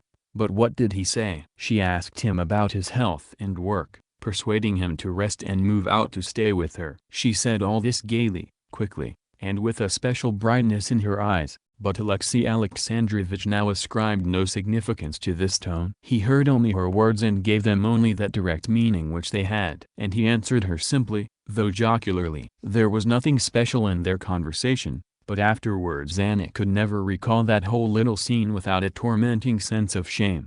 Seryosha came in, preceded by the governess. If Alexey Alexandrovitch had allowed himself to observe, he would have noticed the timid, perplexed look with which Seryosha glanced first at his father, then at his mother. But he did not want to see anything, and did not see anything. Ah, the young man, he's grown up. Really, he's becoming quite a man. Hello, young man. And he gave the frightened Seryosha his hand. Seryosha had been timid towards his father even before, but now, since Alexey Alexandrovitch had started calling him young man and since the riddle about whether Vronsky was friend or foe had entered his head, he shrank from his father. As if asking for protection, he looked at his mother. He felt good only with her. Alexey Alexandrovitch, talking meanwhile with the governess, held his son by the shoulder, and Seryosha felt so painfully awkward that Anna saw he was about to cry. Anna, who had blushed the moment her son came in, noticing that Seryosha felt awkward, quickly jumped up, removed Alexey Alexandrovitch's hand from the boy's shoulder, kissed him, took him out to the terrace and came back at once. Anyhow, it's already time, she said, glancing at her watch. Why doesn't Betsy come? Yes, said Alexey Alexandrovitch and, rising, he interlaced his fingers and cracked them. I also came to bring you money, since nightingales aren't fed on fables, he said. You need it, I suppose. No, I don't. Yes, I do, she said, not looking at him and blushing to the roots of her hair. I suppose you'll stop here after the races. Oh, yes, answered Alexey Alexandrovitch. And here comes the Pearl of Peterhof, Princess Tverskoy, he added, glancing out of the window at the English equipage driving up, the horses in blinkers and the tiny body of the carriage extremely high-sprung. What elegance! Lovely. Well, then we'll be going as well. Princess Tverskoy did not get out of the carriage, only her footman, in gaiters, cape and a little black hat, jumped down at the entrance. I'm off, goodbye, said Anna and, having kissed her son, she went up to Alexey Alexandrovitch and offered him her hand. It was very nice of you to come. Alexey Alexandrovitch kissed her hand. Well, goodbye then. You'll come for tea, that's splendid, she said and walked out, radiant and gay. But as soon as she no longer saw him, she felt the place on her hand that his lips had touched and shuddered with a revulsion. 28. When Alexey Alexandrovitch appeared at the races, Anna was already sitting in the pavilion beside Betsy, in that pavilion in which all of high society was gathered. She saw her husband from a distance. Two men, husband and lover, were the two centers of life for her, and she felt their nearness without the aid of external senses. She felt her husband's approach from a distance and involuntarily watched him in the undulating crowd through which he moved. She saw how he came to the pavilion, now condescendingly responding to obsequious bows, now amicably, distractedly greeting his equals, now diligently awaiting a glance from the mighty of the world and raising his big, round hat that pressed down the tops of his ears. She knew all his ways and they were all disgusting to her. Nothing but ambition, nothing but the wish to succeed, that's all there is in his soul, she thought, and lofty considerations, the love of learning, religion, are all just means to success. From his glances towards the ladies' pavilion, he looked straight at his wife, but did not recognize her in its sea of muslin, ribbons, feathers, parasols and flowers. She realized that he was searching for her, but she deliberately ignored him. Alexey Alexandrovitch. Princess Betsy called to him. You probably don't see your wife. Here she is. He smiled his cold smile. There is so much splendor here, one's eyes are dazzled, he said and went into the pavilion. He smiled to his wife as a husband ought to smile, meeting her after having just seen her, and greeted the princess and other acquaintances, giving each what was due, that is, joking with the ladies and exchanging greetings with the men. Down beside the pavilion stood an adjutant general whom Alexey Alexandrovitch respected, a man known for his intelligence and cultivation. Alexei Alexandrovich began talking with him. There was a break between races, and therefore nothing hindered the conversation. The adjutant general condemned races. Alexei Alexandrovich objected, defending them. Anna listened to his high, even voice, not missing a word, and each of his words seemed false to her and grated painfully on her ear. When the 3-mile steeplechase began, she leaned forward and, not taking her eyes off Vronsky, watched him going up to his horse and mounting her, and at the same time listened to her husband's disgusting, incessant voice. She was tormented by her fear for Vronsky, but tormented still more by the sound of her husband's high and, as it seemed to her, incessant voice, with its familiar intonations.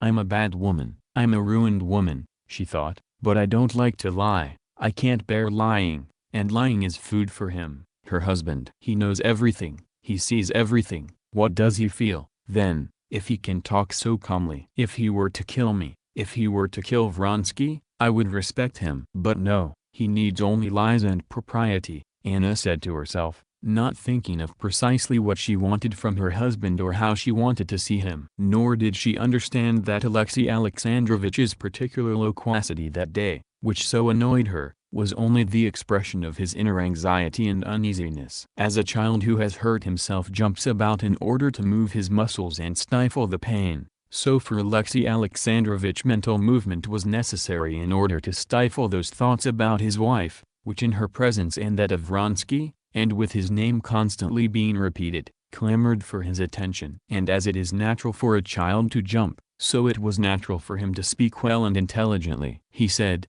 "The danger in military and cavalry races is a necessary condition of the race. If England in her military history can point to the most brilliant cavalry exploits, it is only thanks to the fact that historically she has developed this strength in animals and people. Sport, in my opinion, has great importance, and, as usual, we see only what is most superficial." "Not so superficial," Princess Tverskoy said. "They say one officer has broken 2 ribs." Alexei Alexandrovich smiled his smile which only revealed his teeth, but said nothing more. "Let's suppose, Princess, that it is not superficial," he said, "but internal." "But that is not the point," and he again turned to the general, with whom he was speaking seriously. "Don't forget that racing is for military men, who have chosen that activity, and you must agree that every vocation has its reverse side of the coin. It's a military man's duty. The ugly sport of fist fighting or of the Spanish toreadors is a sign of barbarism. But a specialized sport is a sign of development." "No, I won't come next time,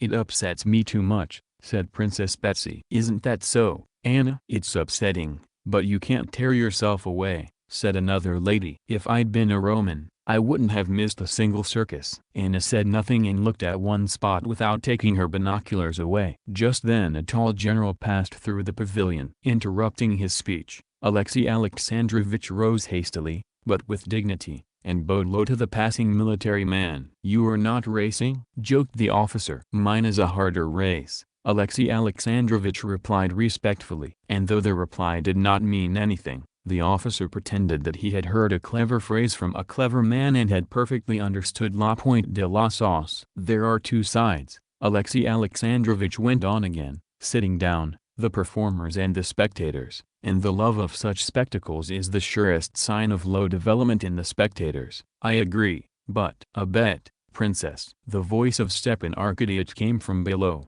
addressing Betsy. "Who are you backing?" "Anna and I are for Prince Guzovlev," replied Betsy. "I'm for Vronsky." "A pair of gloves you were on." "It's so beautiful, isn't it?" Alexei Alexandrovich paused while the people around him talked, but at once began again. "I agree, but manly games," he tried to go on. But at that moment the riders were given the start, and all conversation ceased. Alexei Alexandrovich also fell silent, and everyone arose and turned towards the stream. Alexei Alexandrovich was not interested in the race and therefore did not watch the riders, but began absent-mindedly surveying the spectators with his weary eyes. His gaze rested on Anna. Her face was pale and stern. She obviously saw nothing and no one except one man. Her hand convulsively clutched her fan, and she held her breath. He looked at her and hastily turned away, scrutinizing other faces. "Yes, that lady and the others are also very upset," Alexei Alexandrovich said to himself. He wanted not to look at her,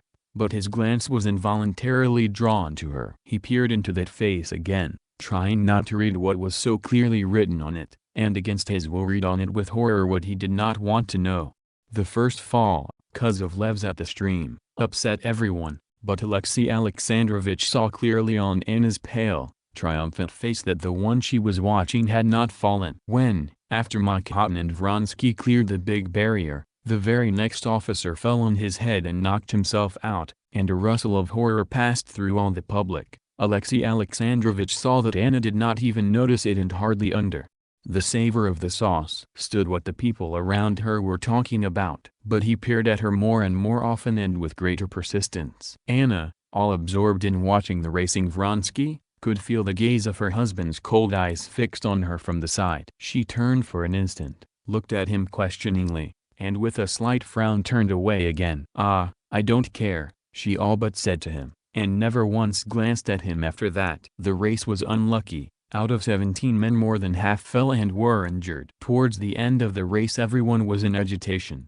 which was increased still more by the fact that the emperor was displeased. 29. Everyone loudly expressed his disapproval. Everyone repeated the phrase someone had uttered, "We only lack circuses with lions," and horror was felt by all, so that when Vronsky fell and Anna gasped loudly, there was nothing extraordinary in it. But after that a change came over Anna's face which was positively improper. She was completely at a loss. She started thrashing about like a trapped bird, now wanting to get up and go somewhere, now turning to Betsy. "Let's go, she kept saying. But Betsy did not hear her. She was bending forward to talk to a general who had come up to her. Alexey Alexandrovitch approached Anna and courteously offered her his arm. "Let us go, if you wish," he said in French, but Anna was listening to what the general was saying and ignored her husband. "He also broke his leg, they say," the general said. "It's quite unheard of." Anna, without answering her husband, raised her binoculars and looked at the place where Vronsky had fallen, but it was so far away, and there were so many people crowding there, that it was impossible to make anything out. She lowered the binoculars and made as if to leave. But just then an officer galloped up and reported something to the emperor. Anna leaned forward, listening. "Steva, Steva," she called out to her brother. But her brother did not hear her. She again made as if to leave. "I once again offer you my arm, if you want to go," said Alexey Alexandrovitch, touching her arm. She recoiled from him in revulsion and, without looking at his face, replied, "No, no, let me be. I'll stay." She saw now that an officer was running across the track towards the pavilion from the place where Vronsky had fallen. Betsy was waving a handkerchief to him. The officer brought the news that the rider was unhurt, but the horse had broken her back. Hearing that, Anna quickly sat down and covered her face with her fan. Alexey Alexandrovitch could see that she was weeping and was unable to hold back not only her tears but the sobs that heaved her bosom. Alexey Alexandrovitch shielded her, giving her time to recover. "For the third time I offer you my arm," he said after a short while, addressing her. Anna looked at him and did not know what to say. Princess Betsy came to her aid. "No, Alexey Alexandrovitch, I brought Anna here and promised to take her back," Betsy interfered. "Excuse me, princess," he said, smiling courteously but looking her firmly in the eye, "but I see that Anna is not quite well, and I wish her to leave with me." Anna glanced fearfully at him, obediently stood up and placed her hand on her husband's arm. "I'll send to him to find out and get word to you," Betsy whispered to her. On the way out of the pavilion, Alexey Alexandrovitch, as always, talked with people he met, and Anna also had, as always, to respond and talk, but she was not herself and walked at her husband's side as if in a dream.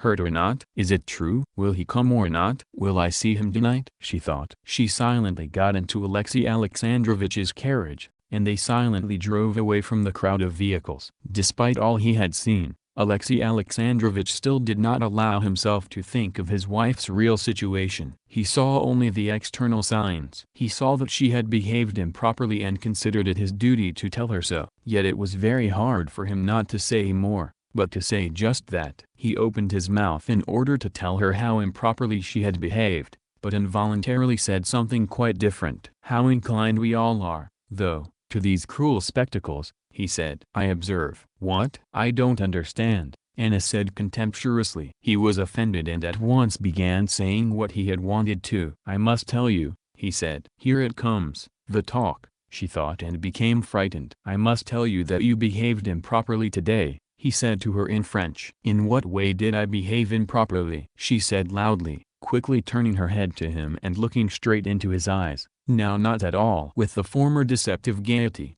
but with a determined look, behind which she barely concealed the fear she felt.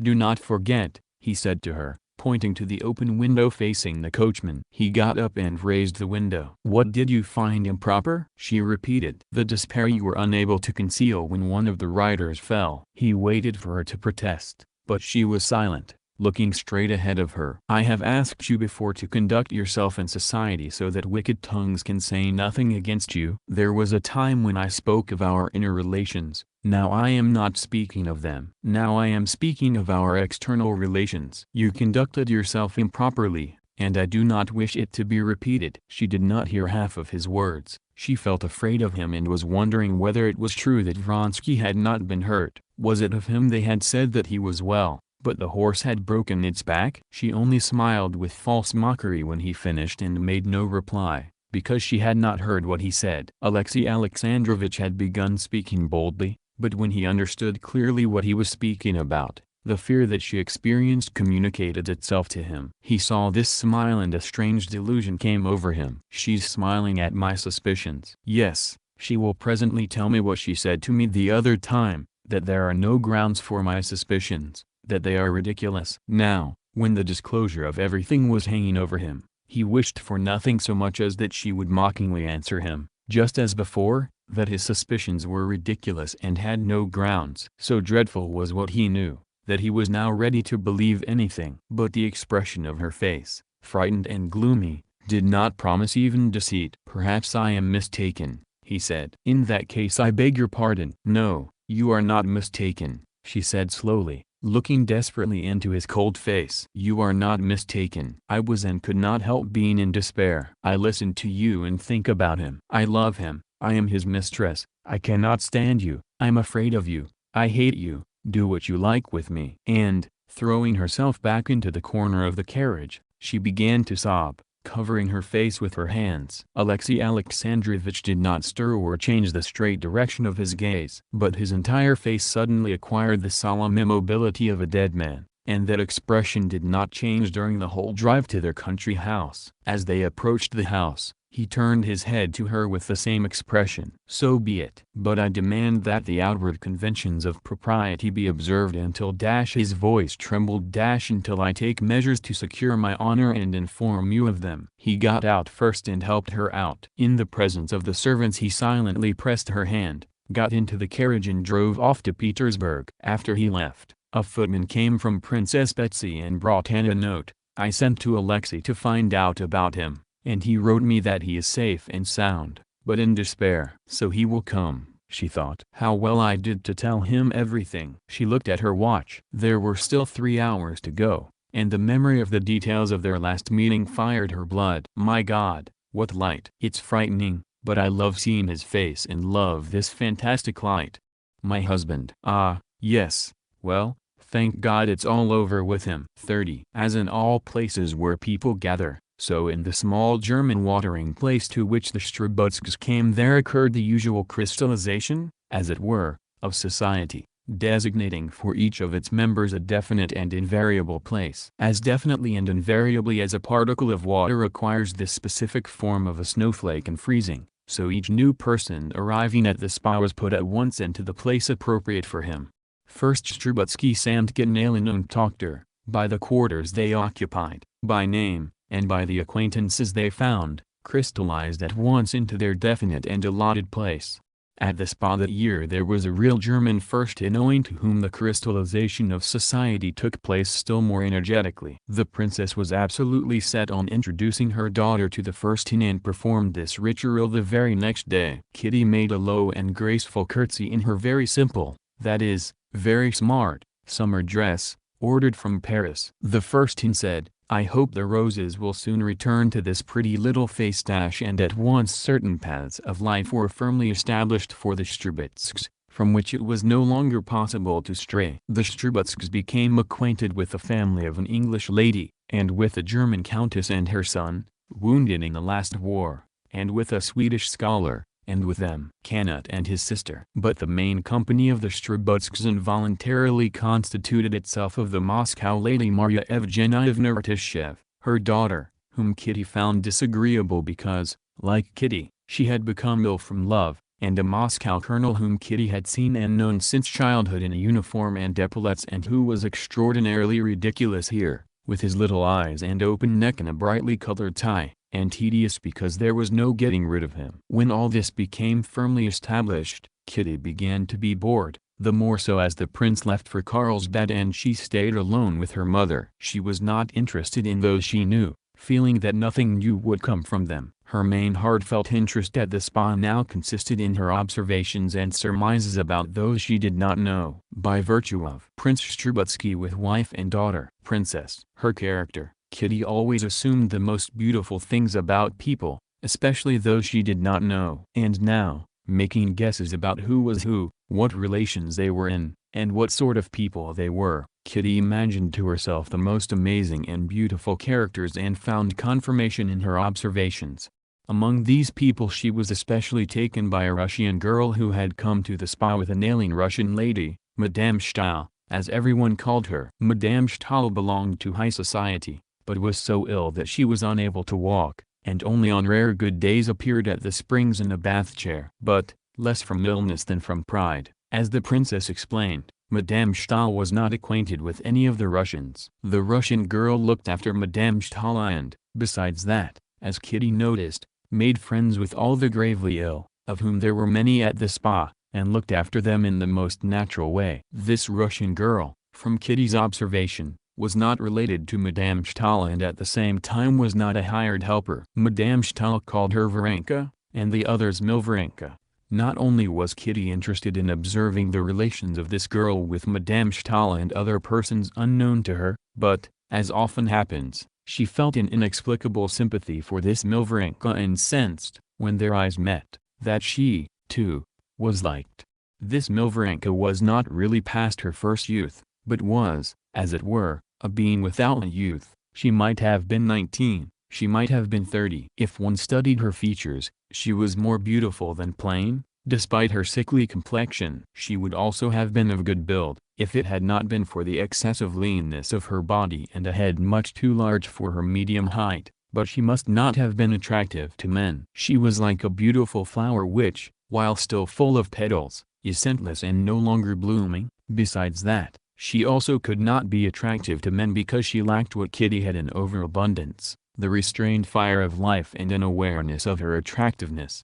She always seemed to be busy doing something that could not be doubted, and therefore it seemed she could not be interested in anything outside it. By this contrast with herself she especially attracted Kitty. Kitty felt that in her way of life, she would find a model for what she now sought so tormentingly, interests in life, virtues in life, outside the social relations of a girl with men, which Kitty found repulsive, picturing them now as a disgraceful exhibition of wares awaiting their buyers. The more Kitty observed her unknown friend, the more convinced she was that this girl was that same perfect being she pictured to herself, and the more she wished to make her acquaintance.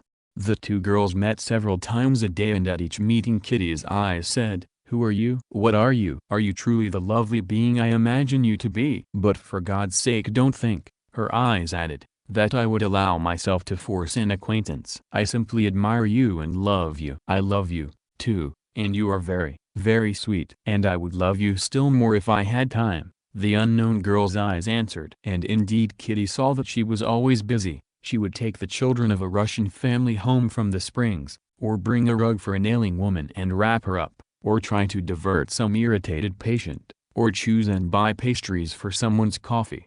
Soon after the Shcherbutskys' arrival, two more people appeared at the morning session, attracting general and unfriendly attention. These were a very tall, stoop-shouldered man with enormous hands, in an old coat that was too short for him, with dark, naive and at the same time frightening eyes, and a nice-looking, slightly pockmarked woman, very poorly and tastelessly dressed. Having recognized these people as Russians, Kitty had already begun putting together in her imagination a beautiful and moving romance about them. But the princess, learning from the colorist that they were Nikolai Levin and Marya Nikolaevna, explained to Kitty what a bad man this Levin was, and all her dreams about these two persons vanished. Not so much because of what her mother told her as because this was Konstantin's brother. These persons suddenly became highly disagreeable to her. This Levin, by his habit of twitching his head, now provoked in her an irrepressible feeling of disgust. It seemed to her that his big, frightening eyes, which followed her persistently, expressed a feeling of hatred and mockery, and she tried to avoid meeting him. Patience list 31. It was a nasty day. Rain fell all morning, and patients with umbrellas crowded into the gallery. Kitty was walking with her mother and the Moscow colonel, who gaily showed off his little European frock coat, bought ready to wear in Frankfurt. They were walking along one side of the gallery, trying to avoid Levin, who was walking along the other side. Varenka, in her dark dress and a black hat with the brim turned down, was walking with a blind Frenchwoman the whole length of the gallery, and each time she met Kitty, they exchanged friendly looks.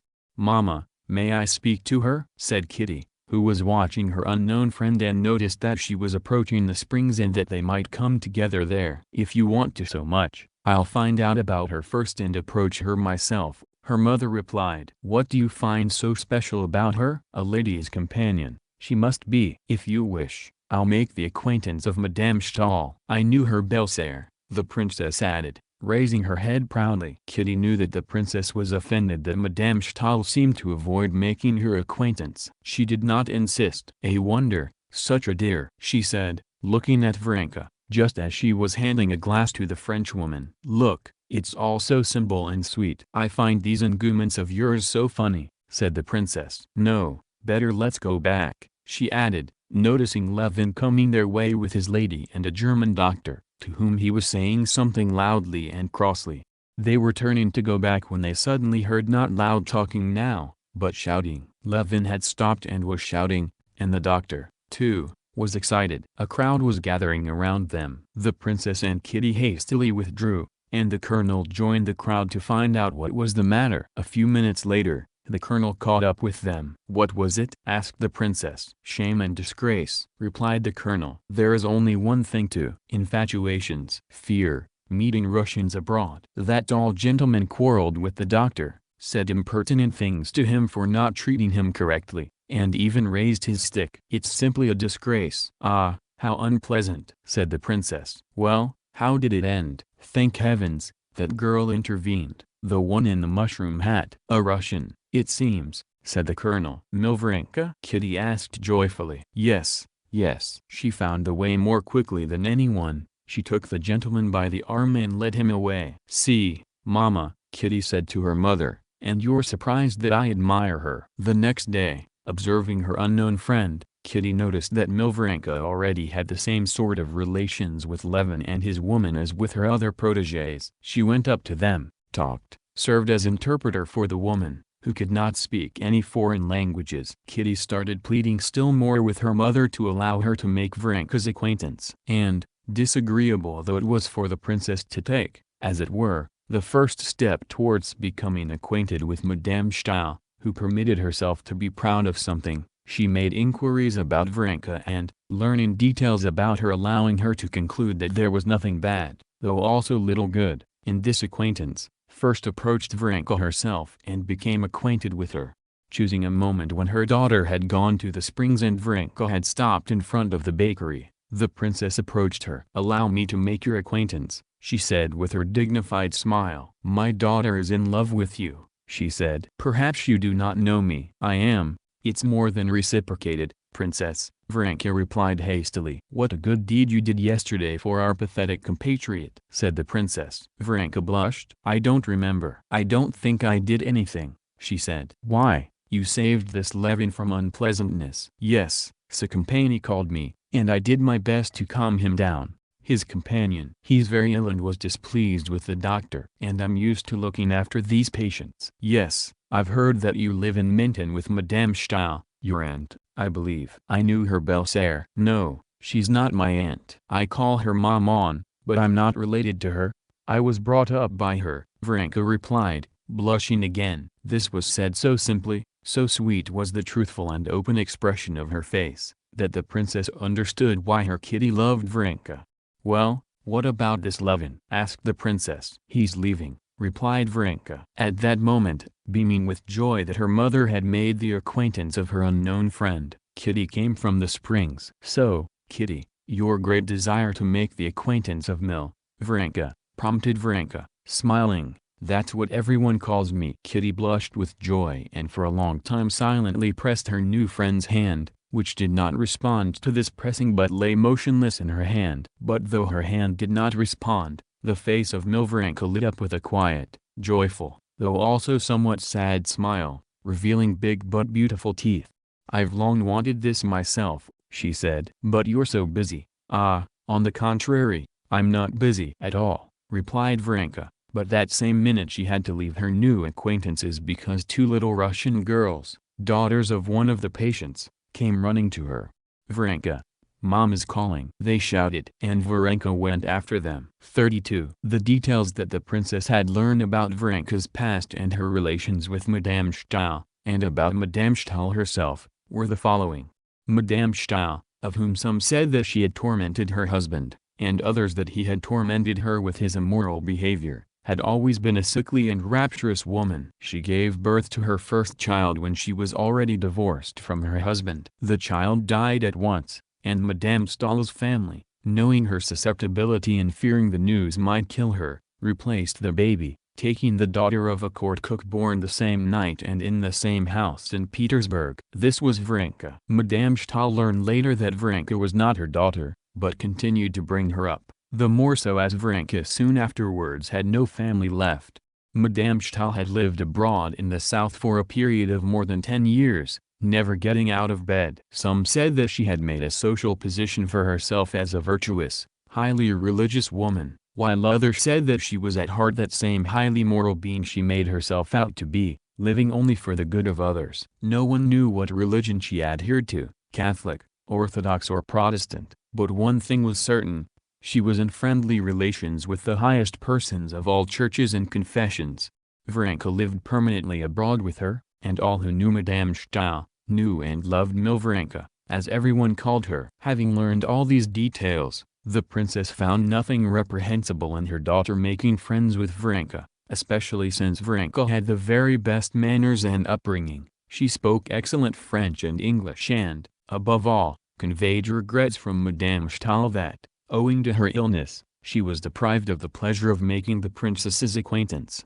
Once she had made Varenka's acquaintance, Kitty became more and more charmed by her friend and found new virtues in her every day. The princess, on hearing that Varenka sang well, invited her to come to them in the evening to sing. "Kitty plays, and we have a piano, not a good one, true, but you will give us great pleasure," the princess said with her false smile, which was now especially unpleasant for Kitty because she noticed that Varenka did not want to sing. But Varenka nevertheless came in the evening and brought with her a book of music. The princess invited Marya Evgenievna with her daughter and the colonel. Varenka seemed perfectly indifferent to the fact that there were people there whom she did not know, and went to the piano at once. She could not accompany herself, but vocally she could sight-read music wonderfully. Kitty, who played well, accompanied her. "You have extraordinary talent," the princess said to Varenka, after she had sung the first piece beautifully. Marya Evgenievna and her daughter thanked and praised her. "Look,"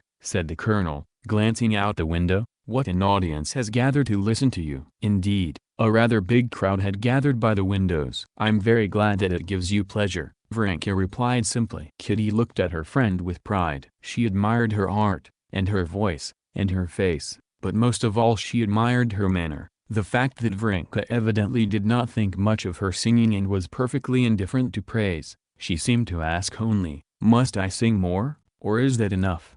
If it were me, Kitty thought to herself, how proud I'd be, how I'd rejoice, looking at this crowd by the windows. And she is perfectly indifferent. She is moved only by the wish not to say no and to do something nice for Maman. What is it in her? What gives her the strength to disregard everything, to be so calmly independent? How I wish I knew and could learn it from her, Kitty thought, studying that calm face. The princess asked Varenka to sing more, and Varenka sang another piece as smoothly, distinctly and well, standing straight by the piano and beating the rhythm on it with her thin, brown hand.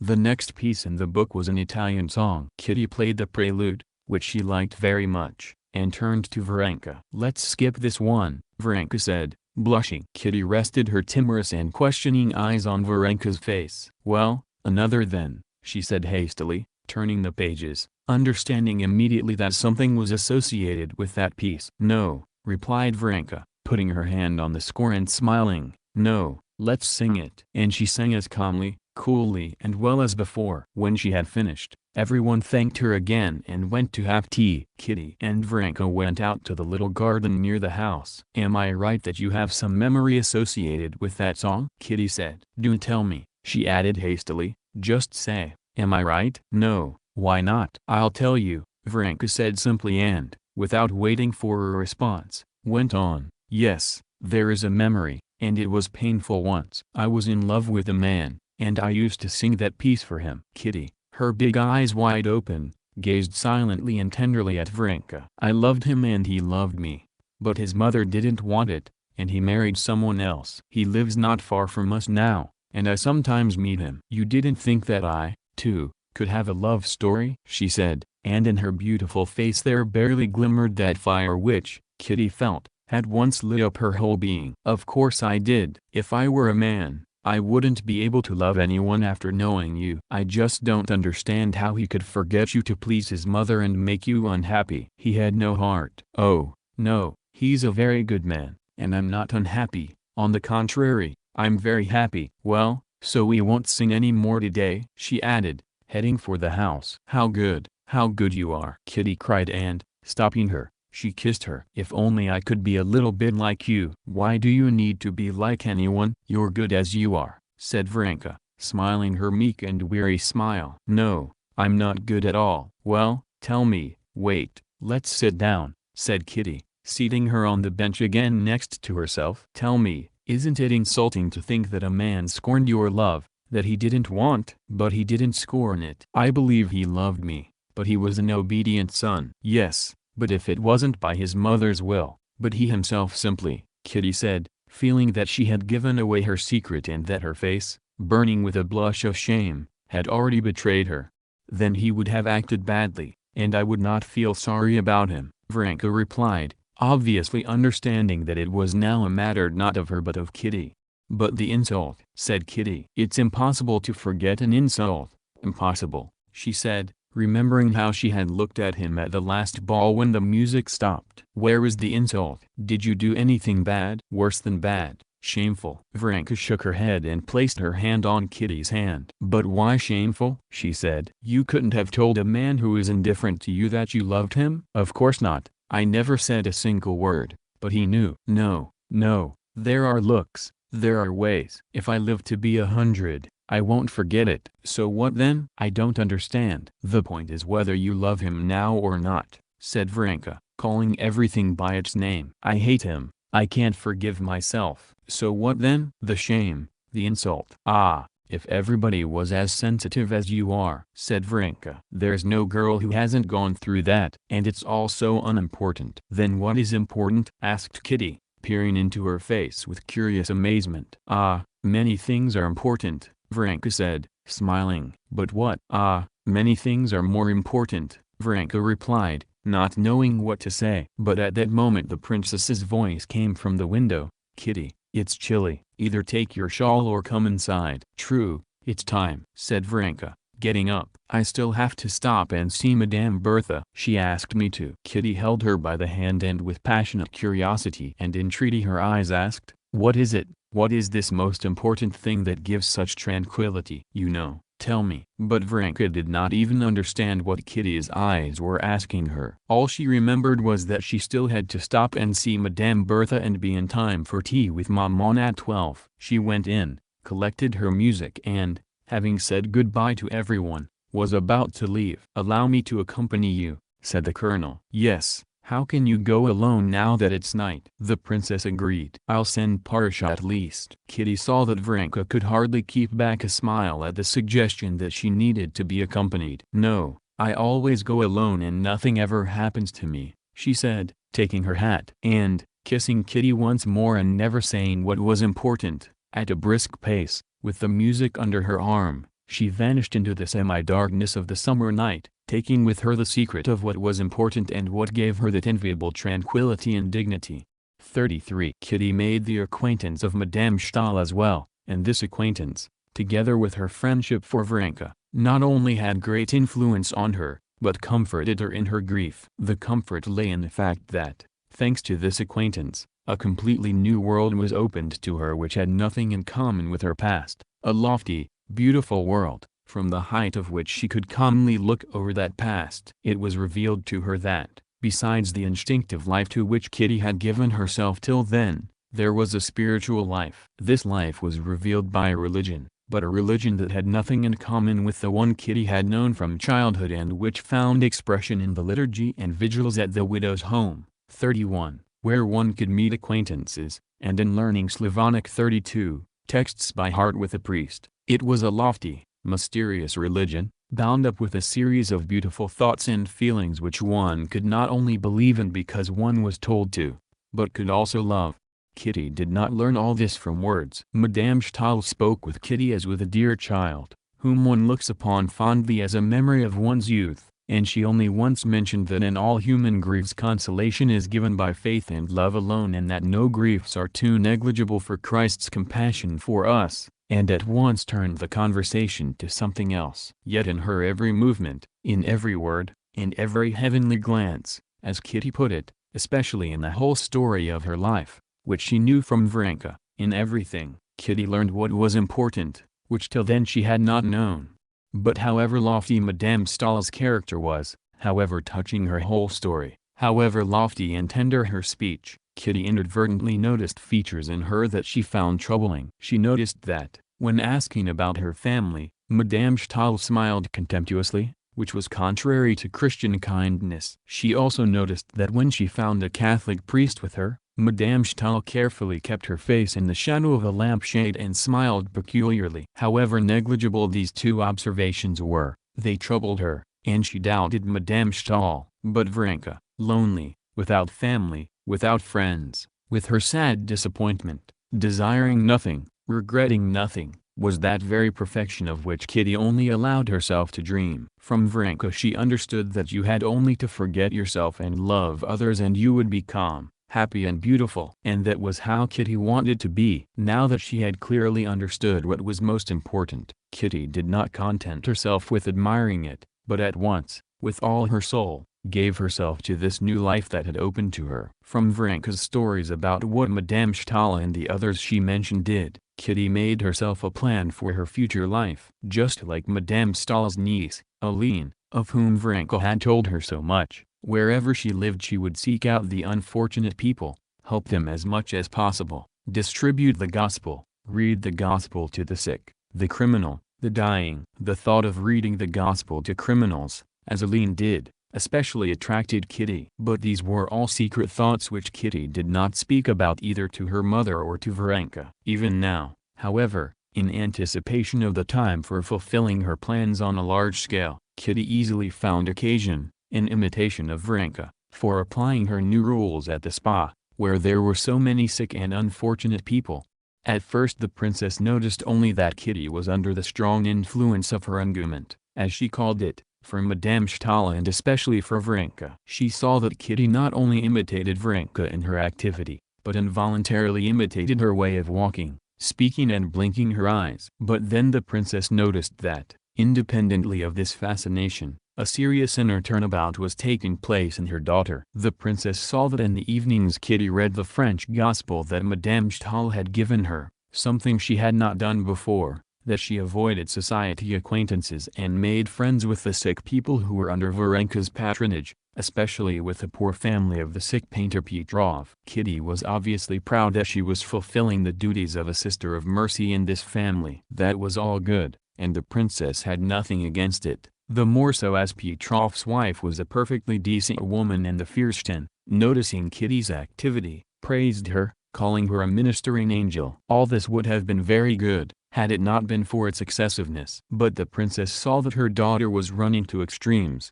which she proceeded to tell her. Il ne faut jamais rien outre, she told her. But her daughter said nothing in reply, She only thought in her heart that one could not speak of excessiveness in matters of Christianity. What excessiveness could there be in following a teaching that tells you to turn the other cheek? 33. When you have been struck, and to give away your shirt when your kaftan is taken. But the princess did not like this excessiveness, and still less did she like it that, as she felt, Kitty did not want to open her soul to her entirely. In fact, Kitty kept her new views and feelings hidden from her mother. She kept them hidden, not because she did not respect or love her mother, but because she was her mother. She would sooner have revealed them to anyone than to her mother. One must do nothing in excess. It's some while since Anna Pavlovna has visited us, the princess said once of Petrov's wife. I invited her, but she seemed somehow displeased. No, I didn't notice, Maman, Kitty said, flushing. Have you visited them recently? We are going for an outing in the mountains tomorrow, Kitty replied. Well, go then, the princess replied, looking into her daughter's embarrassed face and trying to guess the cause of her embarrassment. That same day Varenka came for dinner and told them that Anna Pavlovna had changed her mind about going to the mountains tomorrow. And the princess noticed that Kitty blushed again. Kitty, have you had any unpleasantness with the Petrovs? The princess said when they were alone. Why has she stopped sending the children and coming to see us? Kitty replied that there had been nothing between them, and that she decidedly did not understand why Anna Pavlovna seemed displeased with her. Kitty's reply was perfectly truthful. She did not know the reason for Anna Pavlovna's change towards her, but she guessed it. Her guess was something she could not tell her mother any more than she could tell it to herself. It was one of those things that one knows but cannot even tell oneself, so dreadful and shameful it would be to be mistaken.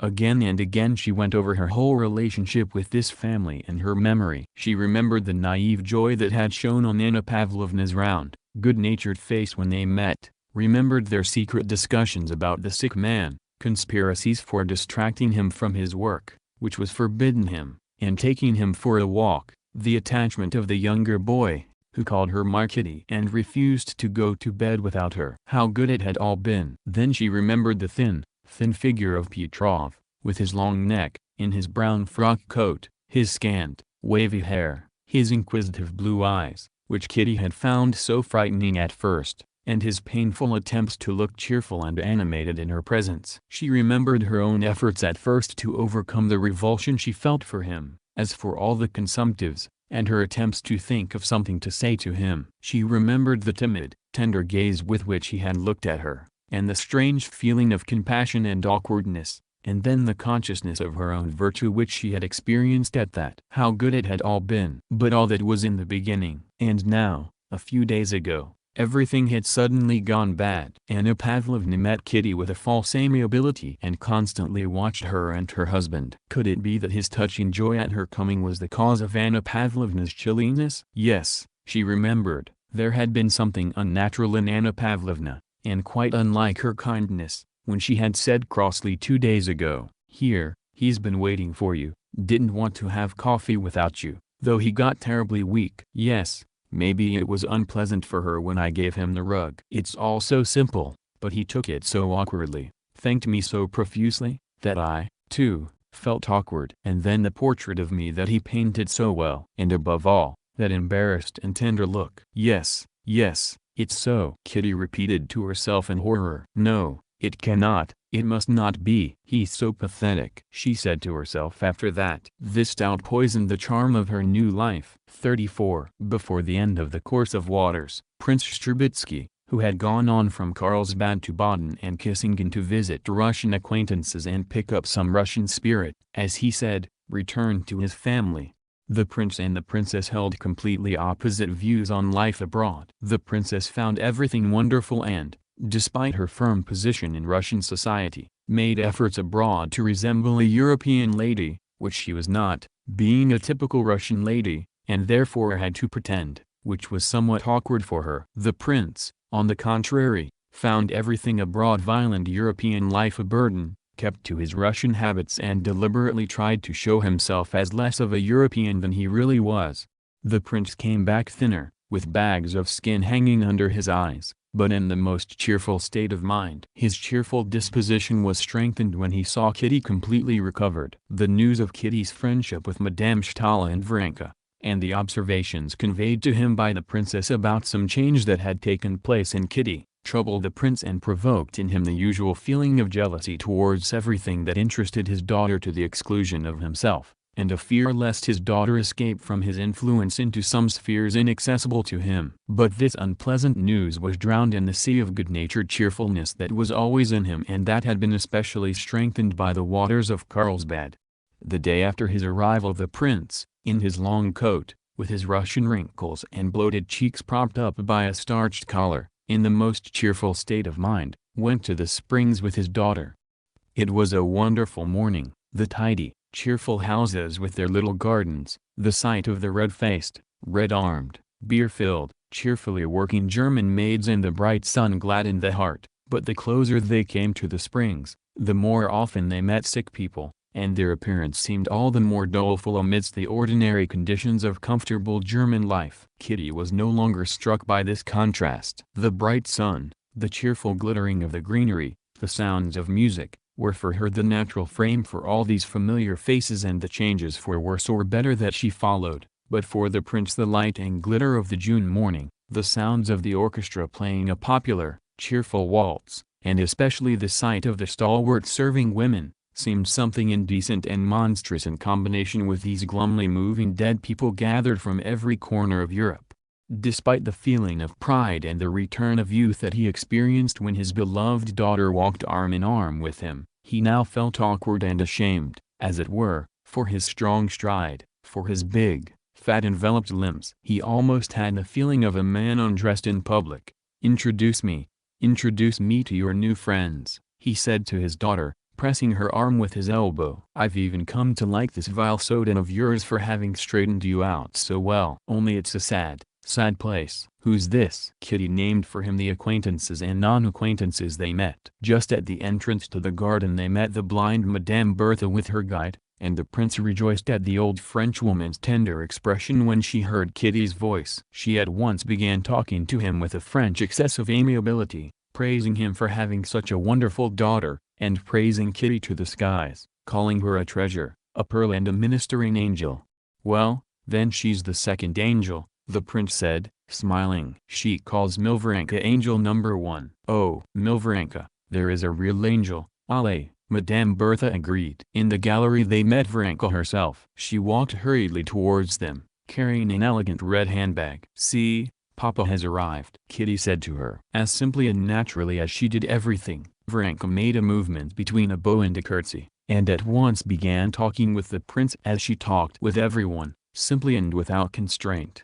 "Certainly, I know you very well," the prince said with a smile, from which Kitty joyfully learned that her father liked her friend. "Where are you off to in such a hurry?" "Maman is here," she said, turning to Kitty. "She didn't sleep all night, and the doctor advised her to go out. I'm bringing her some handwork." "So that's angel number 1," said the prince, when Varenka had gone. Kitty saw that he wanted to make fun of Varenka, but that he simply could not do it, because he liked her. "Well, now we'll be seeing all your friends," he added, "including Madame Stahl, if she deigns to recognize me." "Did you know her before, Papa?" Kitty asked in fear, noticing a flicker of mockery lighting up in the prince's eyes at the mention of Madame Stahl. "I knew her husband, and her a little, back before she signed up with the Pietists." 34. "What is a Pietist, Papa?" asked Kitty, already frightened by the fact that what she valued so highly in Madame Stahl had a name. "I don't quite know myself. I only know that she thanks God for everything, for every misfortune, and for the fact that her husband died. She also thanks God." "Well, and that's rather funny,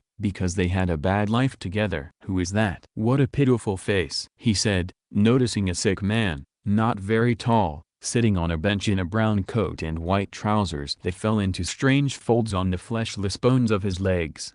This gentleman raised his straw hat over his scant, wavy hair, revealing a high forehead with an unhealthy red mark from the hat. "That's the painter Petrov," Kitty replied, blushing. "And that's his wife," she added, pointing to Anna Pavlovna, who, as if on purpose, went after a child who had run down the path just as they were approaching.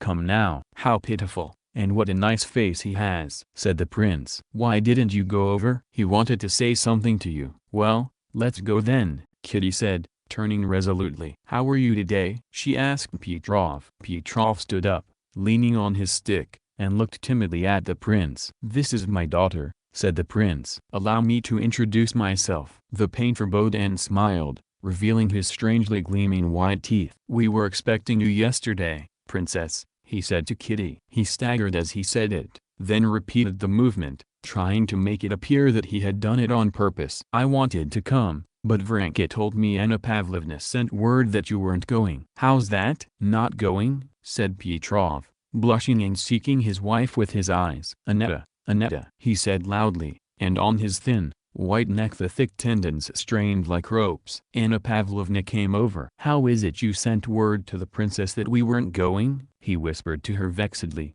having lost his voice. "Good morning, princess," Anna Pavlovna said with a false smile, so unlike her former manner. "How nice to make your acquaintance." She turned to the prince. "You've long been expected, prince." "How is it you sent word to the princess that we weren't going?" the painter rasped in a still angrier whisper, obviously vexed still more that his voice had failed him and he could not give his speech the expression he wanted.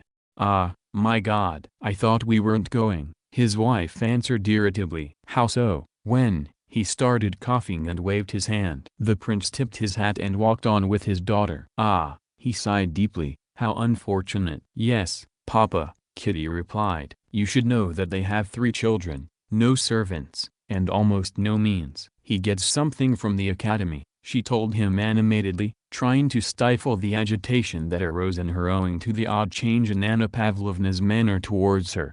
"And here's Madame Stahl," said Kitty, pointing to a bath chair in which something lay, dressed in something gray and blue, propped on pillows under an umbrella. This was Madame Stahl. Behind her stood the stalwart, sullen German hired man who wheeled her around. Beside her stood a blonde Swedish count whom Kitty knew by name. Several sick people lingered about the bath chair, gazing at this lady as at something extraordinary. The prince went up to her, and Kitty noticed at once the disturbing flicker of mockery in his eyes. He went up to Madame Stahl and addressed her extremely courteously and pleasantly, in that excellent French which so few speak nowadays. "I do not know whether you remember me, but I must remind you of myself in order to thank you for your kindness to my daughter," he said to her, removing his hat and not putting it back on. "Prince Alexander Strugatsky," said Madame Stahl, raising to him her heavenly eyes, in which Kitty noticed displeasure. "I'm delighted. I've come to love your daughter so." "You are still unwell?" "I'm used to it by now," said Madame Stahl, and she introduced the prince and the Swedish count to each other. "You've changed very little," the prince said to her. "I have not had the honor of seeing you for some 10 or 11 years. "Yes, God gives the cross and the strength to bear it. I often wonder why this life drags on so." "From the other side," she said irritably to Varenka, who had wrapped the rug round her legs in the wrong way. "So as to do good, most likely," the prince said, laughing with his eyes. "That is not for us to judge," said Madame Stahl, noticing the nuance in the prince's expression. "So you'll send me that book, my gentle count?" "I'll be much obliged." She turned to the young Swede. "Ah!" cried the prince, seeing the Moscow colonel standing nearby, and, with a bow to Madame Stahl, he walked on with his daughter and the Moscow colonel, who joined them. "There's our aristocracy, prince," said the Moscow colonel, wishing to be sarcastic, as he had a grudge against Madame Stahl for not being acquainted with him. "The same as ever," replied the prince. "You knew her before her illness, prince, that is, before she took to her bed?" "Yes. She took to it in my time." "They say she hasn't got up for 10 years. "She doesn't get up because she's stubby-legged. She has a very bad figure." "Papa, it can't be!" cried Kitty. "Wicked tongues say so, my little friend." "And your Varenka does catch it too," he added. "Ah, these ailing ladies." "Oh, no, Papa," Kitty protested hotly. "Varenka adores her. And besides, she does so much good. Ask anybody you like. Everybody knows her and Aline Stahl." "Maybe," he said, pressing her arm with his elbow. "But it's better to do it so that, if you ask, nobody knows." Kitty fell silent, not because she had nothing to say, but because she did not want to disclose her secret thoughts even to her father. Strangely, however, despite having prepared herself not to submit to her father's opinion, not to let him into her sanctuary, she felt that the divine image of Madame Stahl that she had carried in her soul for a whole month had vanished irretrievably. as the figure made by a flung-off dress vanishes once you see how the dress is lying. There remained only a stubby-legged woman who stayed lying down because of her bad figure and tormented the docile Varenka for not tucking in her rug properly. And by no effort of imagination could she bring back the former Madame Stahl. 35. The prince imparted his cheerful state of mind to his household, to his acquaintances, and even to the German landlord with whom the Shtcherbatskys were staying. Having come back from the springs with Kitty, the prince, who had invited the colonel, Marya Evgenievna and Varenka for coffee, ordered a table and chairs to be taken out to the garden under the chestnut tree and had lunch served there. The landlord and servants revived under the influence of his cheerfulness. They knew his generosity, and a half-hour later the sick doctor from Hamburg who lived upstairs was looking enviously out the window at this cheerful and healthy Russian company gathered under the chestnut tree, in the shade of the trembling circles of leaves, by the table covered with a white cloth and set with coffee pots, bread, butter, cheese and cold game, sat the princess in a fichu with lilac ribbons, handing out cups and tartines. At the other end sat the prince, eating heartily and talking loudly and cheerily. The prince laid his purchases out beside him, carved boxes, knickknacks, paper knives of all kinds, which he had bought in quantity at each watering place and gave to everybody, including the maid Listen and the landlord, with whom he joked in his comically bad German, assuring him that it was not the waters that had cured Kitty but his excellent food, especially the prune soup. The princess chuckled at her husband's Russian habits, but was more lively and cheerful than she had been during her entire stay at the spa. The colonel smiled, as always, at the prince's jokes, but with regard to Europe, which he had studied attentively, as he thought, he was on the princess's side. The good-natured Marya Evgenievna rocked with laughter at everything amusing that the prince said, and Varenka, something Kitty had not seen before, melted into weak but infectious laughter, provoked in her by the prince's witticisms.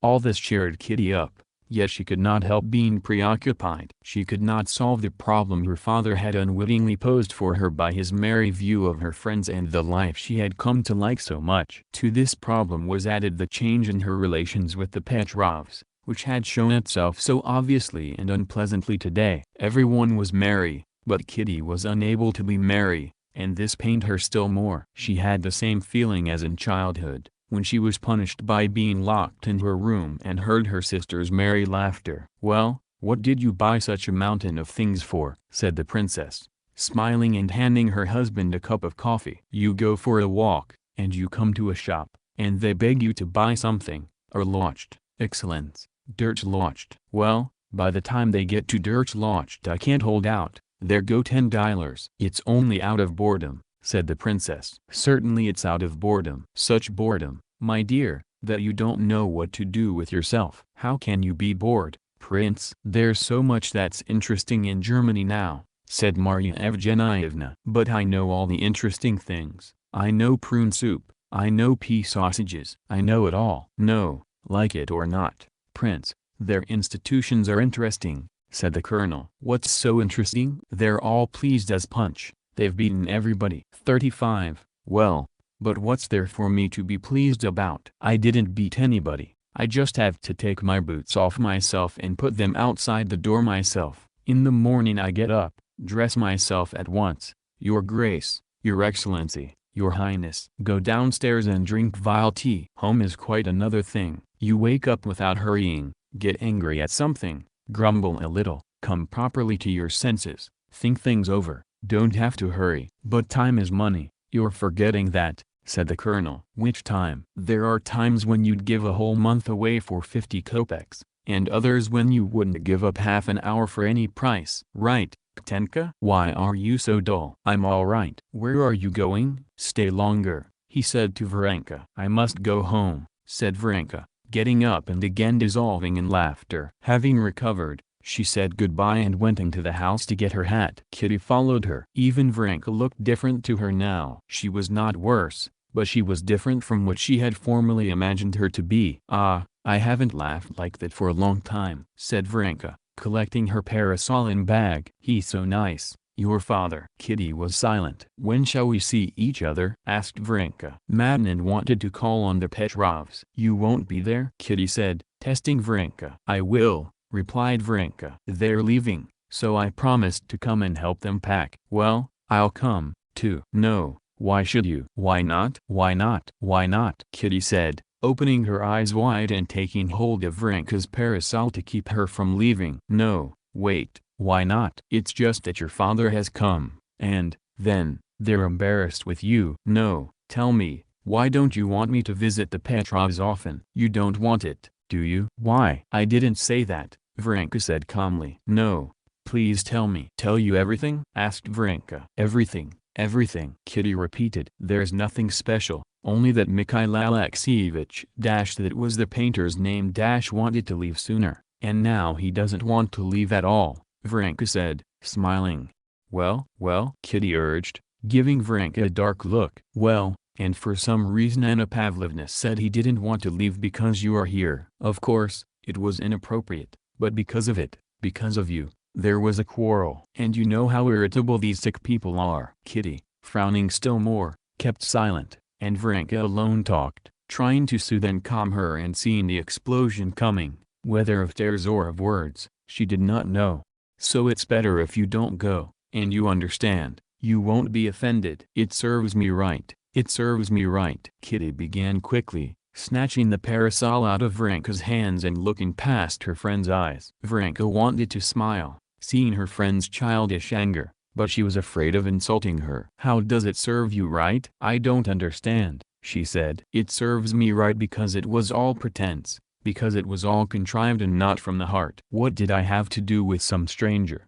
And it turned out that I caused a quarrel and that I did what nobody asked me to do. Because it was all pretense. Pretense. Pretense. But what was the purpose of pretending? Varenka said softly. Oh, how vile and stupid. There was no need at all. It was all pretense, she said, opening and closing the parasol. But for what purpose? So as to seem better to people, to myself, to God, to deceive everyone. No, I won't fall into that anymore. Be bad, but at least don't be a liar, a deceiver. But who is a deceiver? Varenka said reproachfully. You talk as if. But Kitty was having her fit of temper. She did not let her finish. I'm not talking about you, not about you at all. You are perfection. Yes, I know you're perfection. But what's there to do if I'm bad? This wouldn't have happened if I weren't bad. So let me be as I am, but I won't pretend. What do I care about Anna Pavlovna? Let them live as they please, and me as I please. I can't be different. And all this is not it, not it. What is not it? Varenka said in perplexity. It's all not it. I can only live by my heart, and you live by rules. I loved you simply, but you probably only so as to save me, to teach me. You were unfair, said Varenka. But I'm not talking about others, I'm talking about myself. Kitty, came her mother's voice. Come here, show Papa your corals. Kitty, with a proud look, not having made peace with her friend, took the little box of corals from the table and went to her mother. What's the matter? Why are you so red? Her mother and father said in one voice. Nothing, she replied. I'll come straight back. And she ran inside again. She's still here, she thought. What shall I tell her? My God, what have I done? What have I said? Why did I offend her? What am I to do? What shall I tell her? Thought Kitty, and she stopped by the door. Varenka, her hat on and the parasol in her hands, was sitting at the table, examining the spring that Kitty had broken. She raised her head. Varenka, forgive me, Kitty whispered, coming up to her. I didn't know what I was saying. I really didn't mean to upset you, Varenka said, smiling. Peace was made. But with the arrival of her father that whole world in which Kitty had been living changed for her. She did not renounce all that she had learned, but she understood that she had deceived herself in thinking that she could be what she wished to be. It was as if she came to her senses. She felt all the difficulty of keeping herself, without pretense and boastfulness, on that level to which she had wished to rise. Besides, she felt all of the weight of that world of grief, sickness and dying people in which she had been living. The effort she had made to force herself to love it seemed tormenting to her, and she wished all the sooner to go to the fresh air, to Russia, to Yergoshovo, where, as she learned from a letter, her sister Dolly had already moved with the children. But her love for Varenka did not weaken. As she was saying goodbye, Kitty begged her to come and see them in Russia. I'll come when you get married, said Varenka. I'll never get married. Well, then I'll never come. Well, then I'll get married only for that. Watch out. Now, "Remember your promise," said Kitty. The doctor's predictions came true. Kitty returned home to Russia cured. She was not as carefree and gay as before, but she was at peace. Her Moscow griefs became memories.